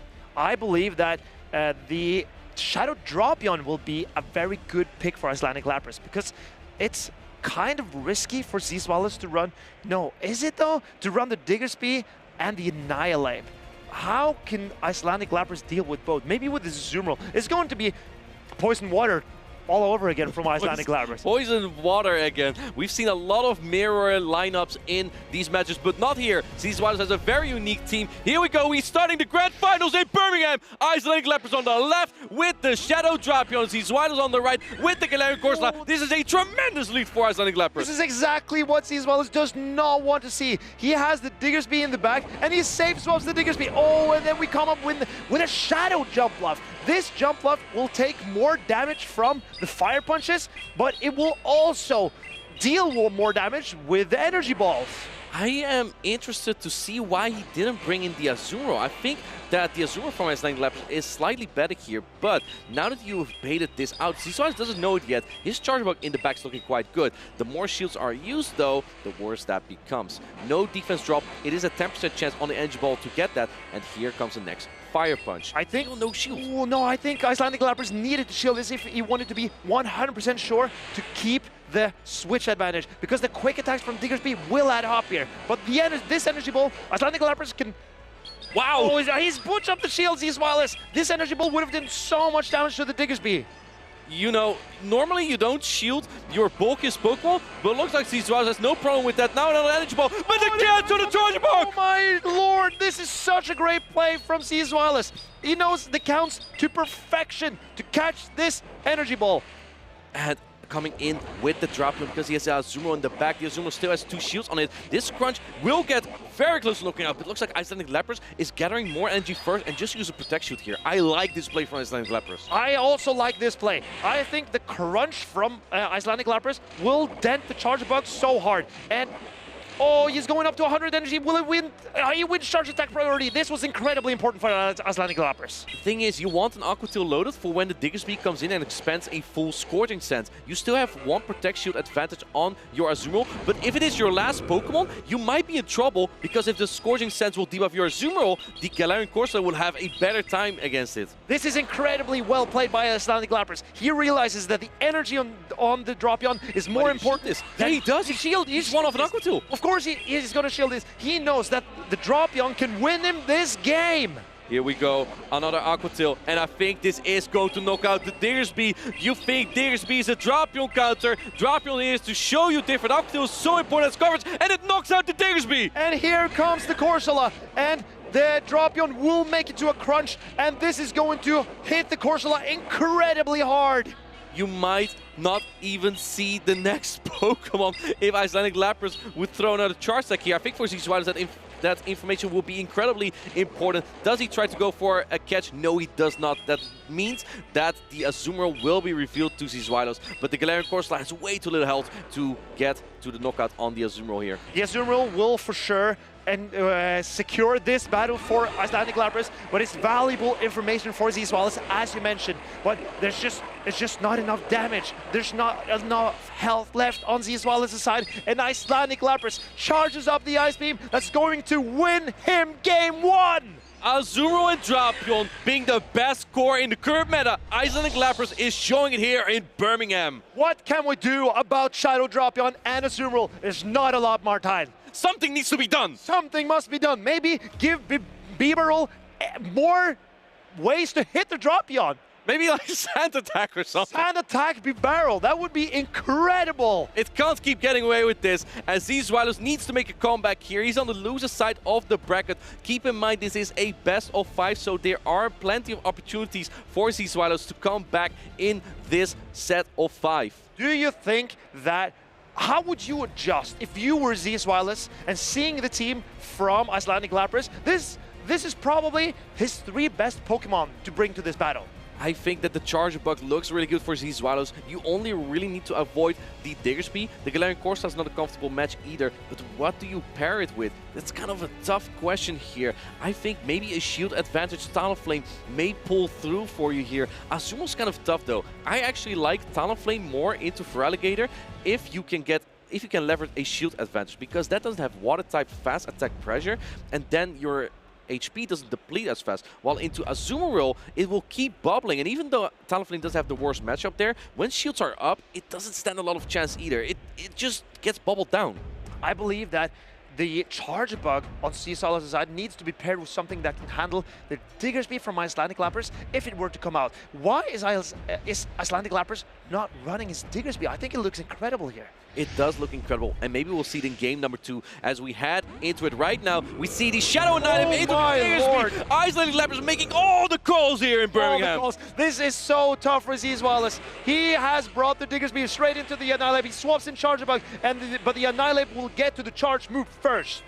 There is no hard answer to the Charger Bug though. Going for the Rage Fist first for some chip damage. Perhaps even stay in this matchup. This Shadow Annihilate packs quite a punch. Now the counter will even do more damage. I think that Icelandic Lapras is just going to stay in because he also has the Azumarill for that Diggersby. He has the Azumarill for the Diggersby, and he must suspect there could be a Galarian Corsola in the back, because if there is, the Icelandic Lapras needs to preserve the Drapion for that matchup. And Zzweilous went for the Exquisite there. So even if he wants to get an attack off, that would be double resist on the Annihilate, so naturally he no-shields this. Do you let yourself get farmed down on the Annihilate by the Galarian Corsola? If you want to keep switch advantage, this might be crucial. I believe that you allow yourself to get farmed down. You will probably you will not make it to a Rage Fist, but the Corsola looks very good in this position. And farm up. Looks really good. I believe that Icelandic Lapras should have farmed up more energy on the Drapion, but misaligning the switch timer could have been scary for him there.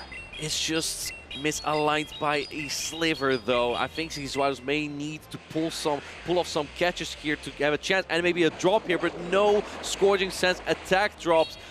That is making it very tough for Zzweilous. Azumarill's coming in with all the super effective damage, and Zzweilous is still not using a Protect Shield. I am so curious to see what Zzweilous' plan is here, but I assume it has to do with that Corsola and its shield advantage here. If Zzweilous can get a debuff on this Scorching Sands, I believe his position does not look terrible. But I think the timer's almost up after this charge attack, so it's kind of tough either way, because then Icelandic Lapras would switch out anyway. In fact, I think after this charge attack, if Zzweilous no-shields this, he will swap out anyway Icelandic Lapras, because he has energy on the Drapion. How would you play this as Icelandic Lapras? Do you shield this? Do you hold on to your shield once more? You need to land a crunch, at least one crunch. I think at this point Zzweilous wants to try and double shield the Galarian Corsola, perhaps even try to call an Aqua Tail. There might be a win condition, but there's almost no reason to go for the Aqua Tail here, and he does shield up the crunch. I think he's going to try for an Astonish Down, but there's a debuff so quickly. Can you get the Astonish Down here? I don't think so. There will... Wait, and Astonish through! What do you do? Hold up, hold your horses. Lapras. Hold your horses. That could be detrimental for his chances to win this game. He needs to land another crunch. But he does get to the crunch! It does get there! Whoa, it's so close to mattering. The timing on the poison sting did not become detrimental, and the Drapion takes out the Corsola. Drapion is the king of the meta right now.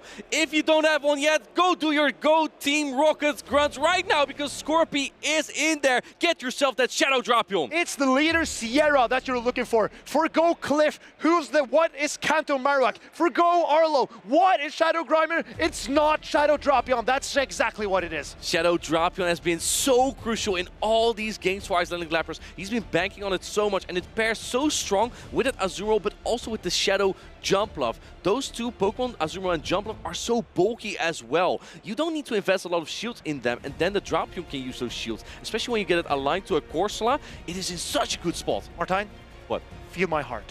It's racing. Why do I have the high pulse? It's almost pumping out your body, man. Exactly. I'm so excited for this. This is so intense. Icelandic Lapras dominating the first couple of matches. He's gotten every call right. Is it just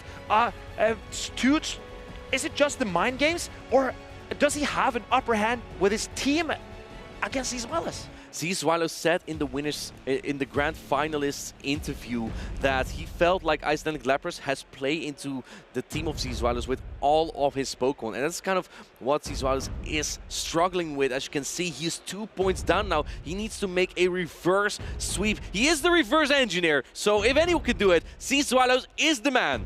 And you have been wanting the Talonflame from Zzweilous. I completely disagree. It's time. I don't think so. No, I believe that the Azumarill and the Drapion are too strong. I think Zzweilous should go with a B-Barrel. B-Barrel. But when he led the B-Barrel, or actually that was with the Diggersby, there's still a Shadow Annihilate around. If the B-Barrel is on that, it's just so tough to come back from, because he doesn't have a safe switch. But it's so much stronger against the Azumarill, and it doesn't take super effective from the Aqua Tails of the Drapion. Here we go, game number 3, Scooby decided one. Against the Azumarill! Azumarill with the Talonflame! I told you not to do it! I told you! But the safe swap of Charge Bug could be a thing. Oh, there's going into the B-Barrel, but there is no hard answer on the B-Barrel. If you bring your Drapion, the B-Barrel with energy advantage. Oh, man, this B-Barrel has so much energy if you go into your next matchup. And what do you bring in? I think at this point, Icelandic Lapras doesn't really care as much, just because all of his Pokemon have played into the Talonflame. But he brings in the Drapion. Drapion goes down to 2 serves. I'm very surprised by this play from Icelandic Lapras, but very brave from Zzweilous, safe swapping a B-Barrel into a team that has a Shadow Annihilate. I think maybe he had to make a call. I have to make a call that this one Pokemon that I do have won't be counted this time. We see the shield come up from Icelandic Lapras. He wants to keep the switch advantage. At this point, this B-Barrel is getting so low, you can just go straight for the Aqua Tail. And he has 2 of those now. So if you want to try and go for switch advantage, Zzweilous has to shield twice. This energy from the Drapion also goes everywhere into Zzweilous' team. Zzweilous will have to shield this Aqua Tail on the Talonflame if he comes in with that, or the Crunch is going to do a lot of damage to the Charge Bug. Comes in with the Charge Bug. Kind of think you need that Charge Bug a lot though, and goes for the Crunch. Zzweilous probably knows that Icelandic Lapras will get to Aqua Tail, so he knows she's Crunch, but this will do a lot of damage. This game is not over though. This Talonflame can still do so much off a shield, and the Charge Bug is no slouch either. And Icelandic Lapras comes in with the Corsola. This is the correct decision in my opinion. Discharge coming through, and I agree with you here, Marcus, because Discharge is not as efficient on the Galarian Corsola. It won't do as much damage, and you want to keep that healthy Azumarill for the Talonflame. In comes the Talonflame, but the energy from the Corsola is also dangerous, going for the Nightshade. If this is a Power Gem, it would take out the Talonflame in 1 attack, so Zzweilous has to use Protect Shields. He must shield whatever it is. He cannot take charge attacks because the bubbles from Azumarill are going to do so much damage, and you cannot throw the Brave Bird here either because you're switch locked, so you cannot clear the debuffs. Icelandic Lapras recognizes no shields apply. No shields immediately, and that makes sense because if this Talonflame would get into position to land a Brave Bird, it will be triple defense drop, and then the Galarian Corsola can just astonish down. He no shields again! This game is not over. This Talonflame is doing everything it can to keep Zzweilous in the game, but is it enough? You need to get an Incinerate down here. Incinerate is one of the strongest charge tech. Hold up, I might see a play here. The timer is up for Zzweilous. He can swap in the Charge Bug, gather energy, and perhaps keep this fly for the Corsola. Here comes the charge bug. You can get the farm down, but you cannot shield as the Galarian Corsola. But how many charge attacks can you get off here as the charge bug? Oh man. Oh man. Oh man. Oh, but Icelandic Lapras cannot shield this, and he knows. And this is a misplay from Zzweilous.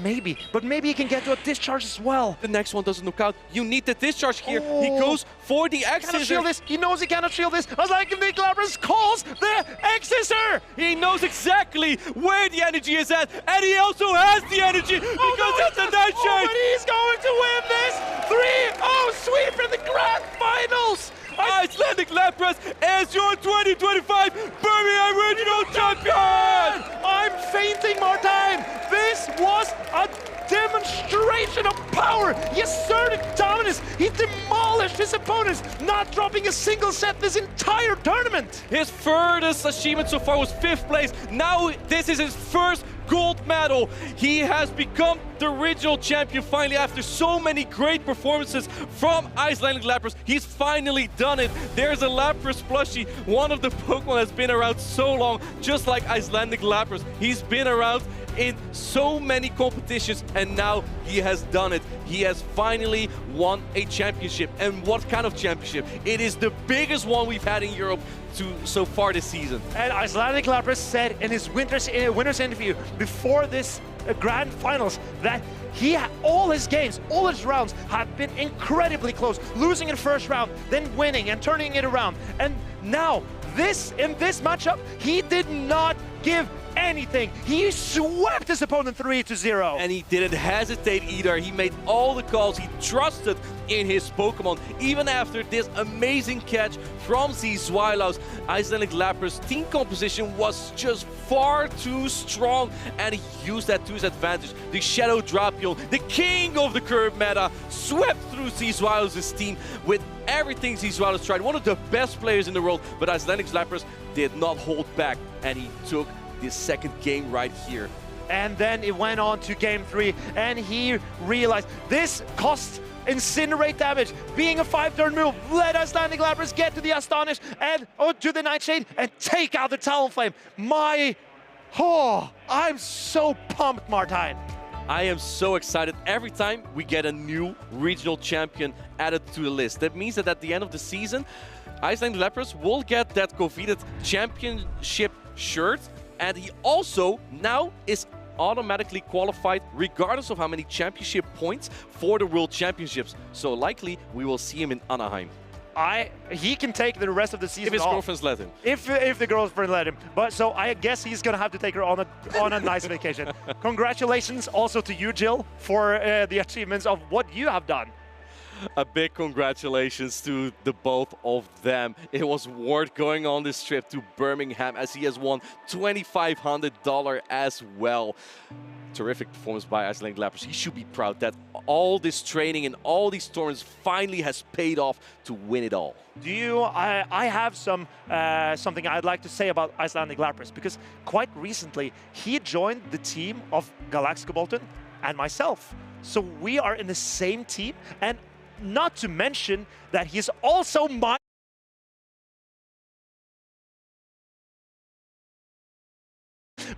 fantasy draft for the caster pick, and he went on to win the entire thing. I was never in doubt about the skills of Icelandic Lapras. That was a great guess from you indeed, Marcus. It's not a guess. Congratulations on finally doing something good. You know, I'm super proud of myself for my achievement this weekend. How about your pick? It ended up doing well too. Paula put on an amazing performance as always. She's known as the queen of PvP, and she did not let down. I believe she got to a top 8 placement, just barely off a medal, but she has so many medals, I think she just let others have their medals. And then I had Donus Actual. We didn't have him on stream this time, but he's a competitor from North America who used to be one of the best, but he wants to get back in there as well, and he's been trying. Then Amanda, of course, we had her on stream. She won her first round. Didn't get very far, unfortunately, after that. But since she always believes in me, I have to believe in her as well. You know what? A lot of players have won in this tournament. Let's take a look how far we've gotten to see all of our incredible performance on that losers bracket here that we had. And I'm watching Sanju Digo having a great run at the start of the day, then Galax G-Kolton winning 3 in a row to go to the losers finals, but he met the Lord, the reverse engineer, Zzweilous.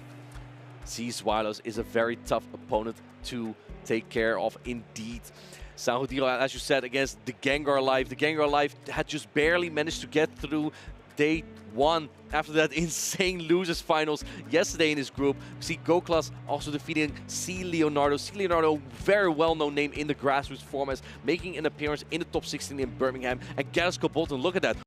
1, 2, 3, 4 wins even in a row to get to the losers finals. Man, Galax G-Kolton really put on the clinic in the losers bracket. And I also want to point out Pyroman facing off his, I think it's his best friend Christian, both of them from Spain, and then facing off in El Clasico against Paula, where Paula, we had several Spanish battles here, and Paula making it further, the furthest, before getting stopped by Anor. And speaking of getting stopped out of pocket, one of the best North American trainers, and maybe just one of the best trainers in the entire world, was stopped by one of the Spanish players, Christian, indeed. I would have loved to have seen the Reef get a little bit further as well, but Hamad Munir making the Munir dynasty proud, as his brother barely didn't make it through the losers finals yesterday, but Hamad Munir's brother did. I'm sure that the Reeve is still happy with his performance. I saw him near a local waterhole yesterday getting hydrated, and I'm sure that he was pleased with his performance. I bet he was. Now let's take a look at the winner's side of the bracket, where he started today before Icelandic Lapras took it all there, as he didn't lose a single match today. We start off with King OWT versus Spatoman, where this newer player in play Pokemon took down a veteran, but then Icelandic Lapras just a little bit too strong there. The home turf advantage seemed, it proved to be a very big advantage in this tournament. Within the top 5 competitors, there are 3 from the UK. And Icelandic Lapras, King OWT, faced off in the winner's semifinals, with Icelandic Lapras knocking down King OWT. Right, and then it was the non-British player that got to that winners finals, Zzweilous, the reverse engineer. He lost to Icelandic Lapras in that winners finals, managed to defeat Galax G-Kolton in the losers finals to come back here, as you can see, in the grand finals. But in the grand finals, Icelandic Lapras seemed even stronger than before, because he won 3 in a row with crazy good team composition and calls. Martijn? Yes. I'm incredibly impressed, not just by Icelandic Lapras, who dominated his opponents this entire... Well, as he said, maybe not demonstrating that dominance that he actually ended up having by having a lot of close matchups, but I'm impressed by all of these trainers. Anor making his best run ever, and Zzweilous showing why he's the reverse engineer and proving yet again he's one of the top players in the entire world. And Anor also has won a medal. We have the final standings as well to take a look at the top 8 players with their team, so we can take a little bit of a better look at the meta. There's so many Azumarill and Drapion core. It is the core to play right now. It is the core to play or the core to beat. You need a plan for this core in particular. And we see on the teams with Azumarill, there's also often a Shadow for Alligator. And a Galarian Corsola. The meta is really shaping up right now. Next week, we're going to have San Antonio. I'm curious to see how players are going to adapt there as well. I think that one of the Pokemon that could put a dent in the meta is that Dugong. It has play into Galarian Corsola, Azumarill, Drapion, Shadow Marowak, Feraligatr. That's 5 Pokemon that are top meta right now. Jumpluff as well. And Jumpluff. Jumpluff as well. I didn't want to name the Pokemon. But it's a good Pokemon. Okay, but Dugong is better. Yeah. And especially the head-to-head. In my opinion. Yes. And I think that if you're going to a major event in the near future, for example, San Antonio, maybe also Merida, I think that... Merida, Corviknight will even be allowed. Oh, it's going to be such a fun period building up to the EUIC. But you need a plan, especially for the Azumarill Shadow Drapion. Shadow Drapion. What do you think of Shadow Drapion with Sludge Bomb? I've been trying this out as a non-Shadow, actually.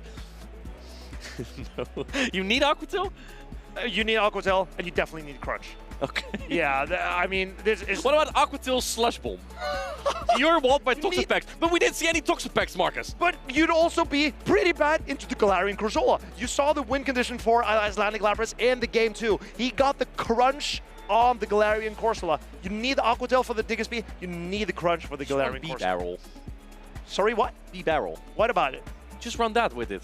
And then you can counter the Galarian Corsola. Very okay, but then you don't seem very convinced. No, I think it's the worst suggestion you've made the entire weekend, well. and you've been full of bad suggestions. No, I'm just joking. I think it's interesting, but I would not forgo Aquatel or Crunch. Right, that is enough about Drapion. We've gone through the bracket. Now it is time to crown our champions. Birmingham, this is the final stretch, the award ceremony for all of our fantastic trainers that made it so far. This is one of the biggest regionals to ever grace here in Europe this season, and it has been a fantastic crowd with some fantastic trainers and one fantastic champion. I therefore want to first give a shout out to the 4th place medalist. This trainer has done so well, has been a staple in the play Pokemon scene, and has had their best run to date. As a result, I want to give a big shout out to Anor.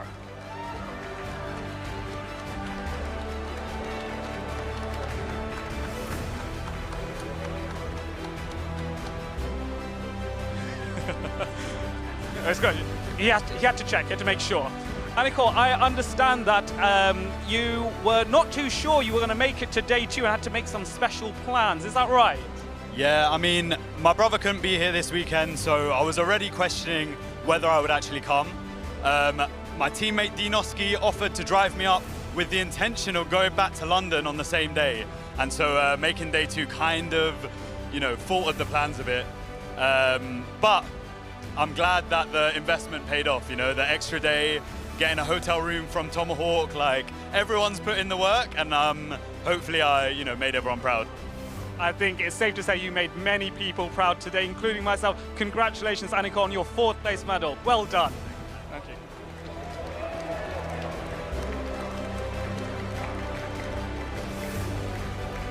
you. Next, let's talk about the 3rd place, the bronze medalist. This trainer highlights that it's not just about the Pokemon, but how you use it and the driver turning those battles into victories. I therefore want to give a very, very big shout to Galax G-Kolton.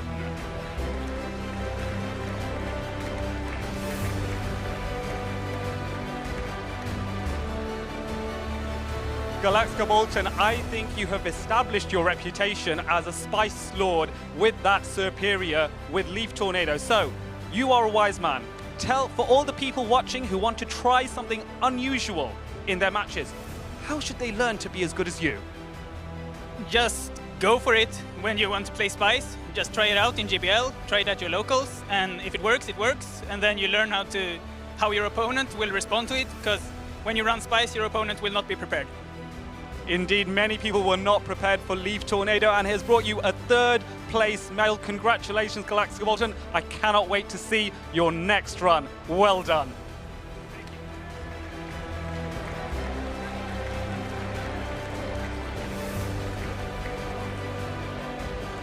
It goes up one more spot to the 2nd place medalist, the silver medalist. This trainer has had so many accolades, a special event champion already, and so well regarded by so many in the Pokemon Go community. It therefore gives me great honor to invite Zzweilous to the stage.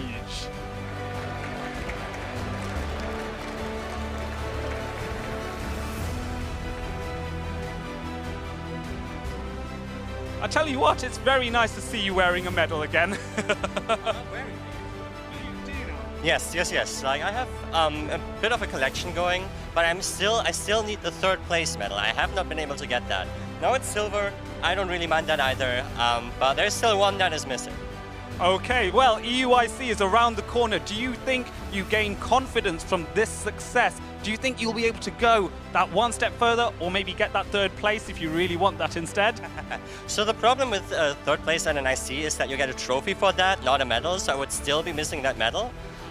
So maybe I'll just go for gold again and just win it all. I feel like that would be nice. But honestly, I think the main takeaway from this weekend is the mindset, because I came here to have fun, I had a lot of fun, I played fun Pokemon, and I will do the same at EUIC, 100%.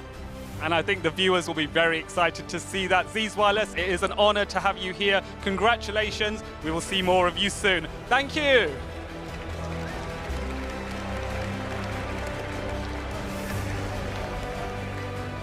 And now, Pokemon Go trainers, the moment you have been waiting for. What all of these battles with 180 trainers to start distilled down to one. This is a British regionals, there is a British champion, and it is Icelandic Lapras!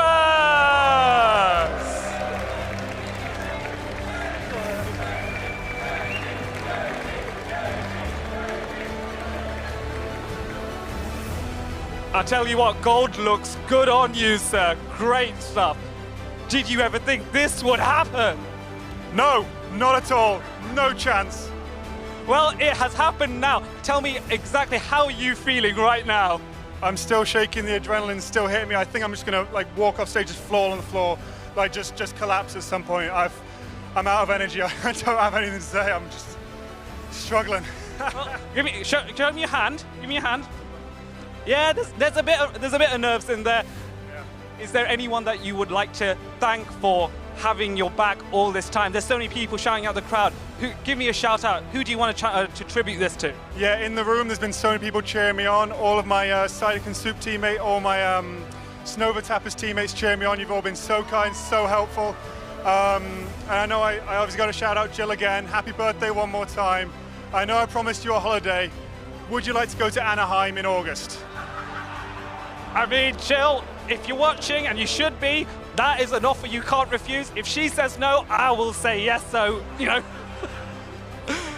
Icelandic Lapras, I am so privileged to see you here. I can see the tears in your eyes. Don't you start, you'll get me started as well.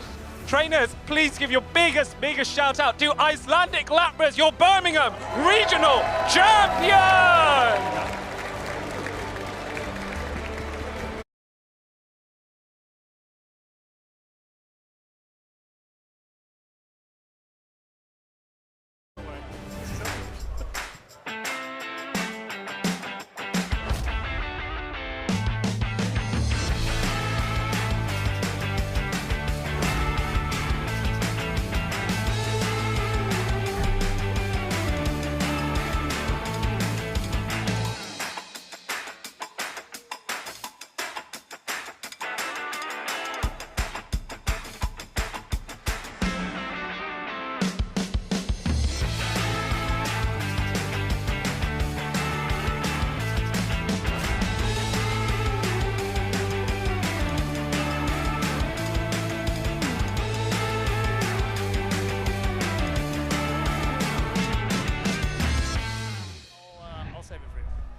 Wow, Pokemon trainers, I really do not think I could have predicted a better end to the Birmingham Regional Championships. What a fantastic display of Pokemon competitive play we have had this whole weekend long, and what a champion. It was indeed. It was so exciting to see Icelandic Lapras make it so far and then play against one of the world's best Zzweilous in the grand finals. I was out of breath when I was shouting because there was so much stuff going on. Icelandic Lapras letting through that Astonish and then barely hanging on to get off that crunch in game 2. I was dizzy at the end. I was amazed as well, and what I absolutely loved is I was doing that award ceremony just now, and you can see how much it means to Icelandic Lapras, the emotion, the tears. This is what Pokemon Go PvP is all about, so I encourage everyone watching, you need to be here or at another event like this. I think we were all on the edge of our seats throughout that grand finals, and it was such a commanding victory. In case you guys missed it at home, we can take a closer look at the event winners as well. Not only the trainers, but the teams that they used to be able to enable their victory. series. I mean, what a lineup. Zzweilous in second place, Galax G-Kolton in third. All three of them are champions at some point in time. And I'm very, very impressed by all these three competitors. They show great consistency. Icelandic Lapras, he has just started his journey. I can't wait to see the consistency he is about to show. And as you can see on these teams, it just shows that Azumarill and Drapion is undefeatable. Even such a creative trainer as Zzweilous was not able to pull through the last of the Azumarill Drapion core. And we've seen so many poison double water. We've seen the poison sandwich with water in between. There was so many variations. And Shadow Drapion is the Pokemon to get if you don't have one right now. And Icelandic Lapras is only one of many regional champions we have had so far in the 2025 season. You can see the graphic filling up. There's only 4 more of these regional or special event level competitions in the European season to be able to claim. Adelian, I mean, what amazing champions we've had so far. Oh yes, I mean, all of these trainers have a fantastic story to tell. Kazim making his first championship. There's been, I think, to be honest, it's been a journey of first for a lot of these champions. Aside from Tonton Batus, I think it's the first time for pretty much all other champions, if I recall. I actually believe that this is Tonton Batus' first regional win. Am I wrong? I believe he has won an IC. He's won an international championship. 2023 Europe International Championship. That was his first one. Exactly, but this is his first regional championship. So all of these trainers are new winners from this season. It is incredible to see. If you think that you have a chance here, if you're one of those newer trainers, come try it out. We'd love to see some new names to win in either Stockholm, Sevilla, Utrecht or Bologna. And all of those names, like you've said, are coming up. We have still many events, including internationals, on our EU calendar. We were just talking about Tonton, who's won the European International Championships before, and it is just around the corner for this season. I'm super excited for the European International Championship. I believe it's going to be the best, and maybe it looks to be possibly the largest event of this entire season for Pokemon Go. And then you'll have Stockholm, Sevilla, Utrecht, Bologna before New Orleans. Exactly, and of course all the broadcasts are here on YouTube and Twitch, but on Twitch there are plenty other schedules that you're able to catch up on. Lots of Pokemon content for all you viewers out there. So many different elements of Pokemon history, but also some of the anime.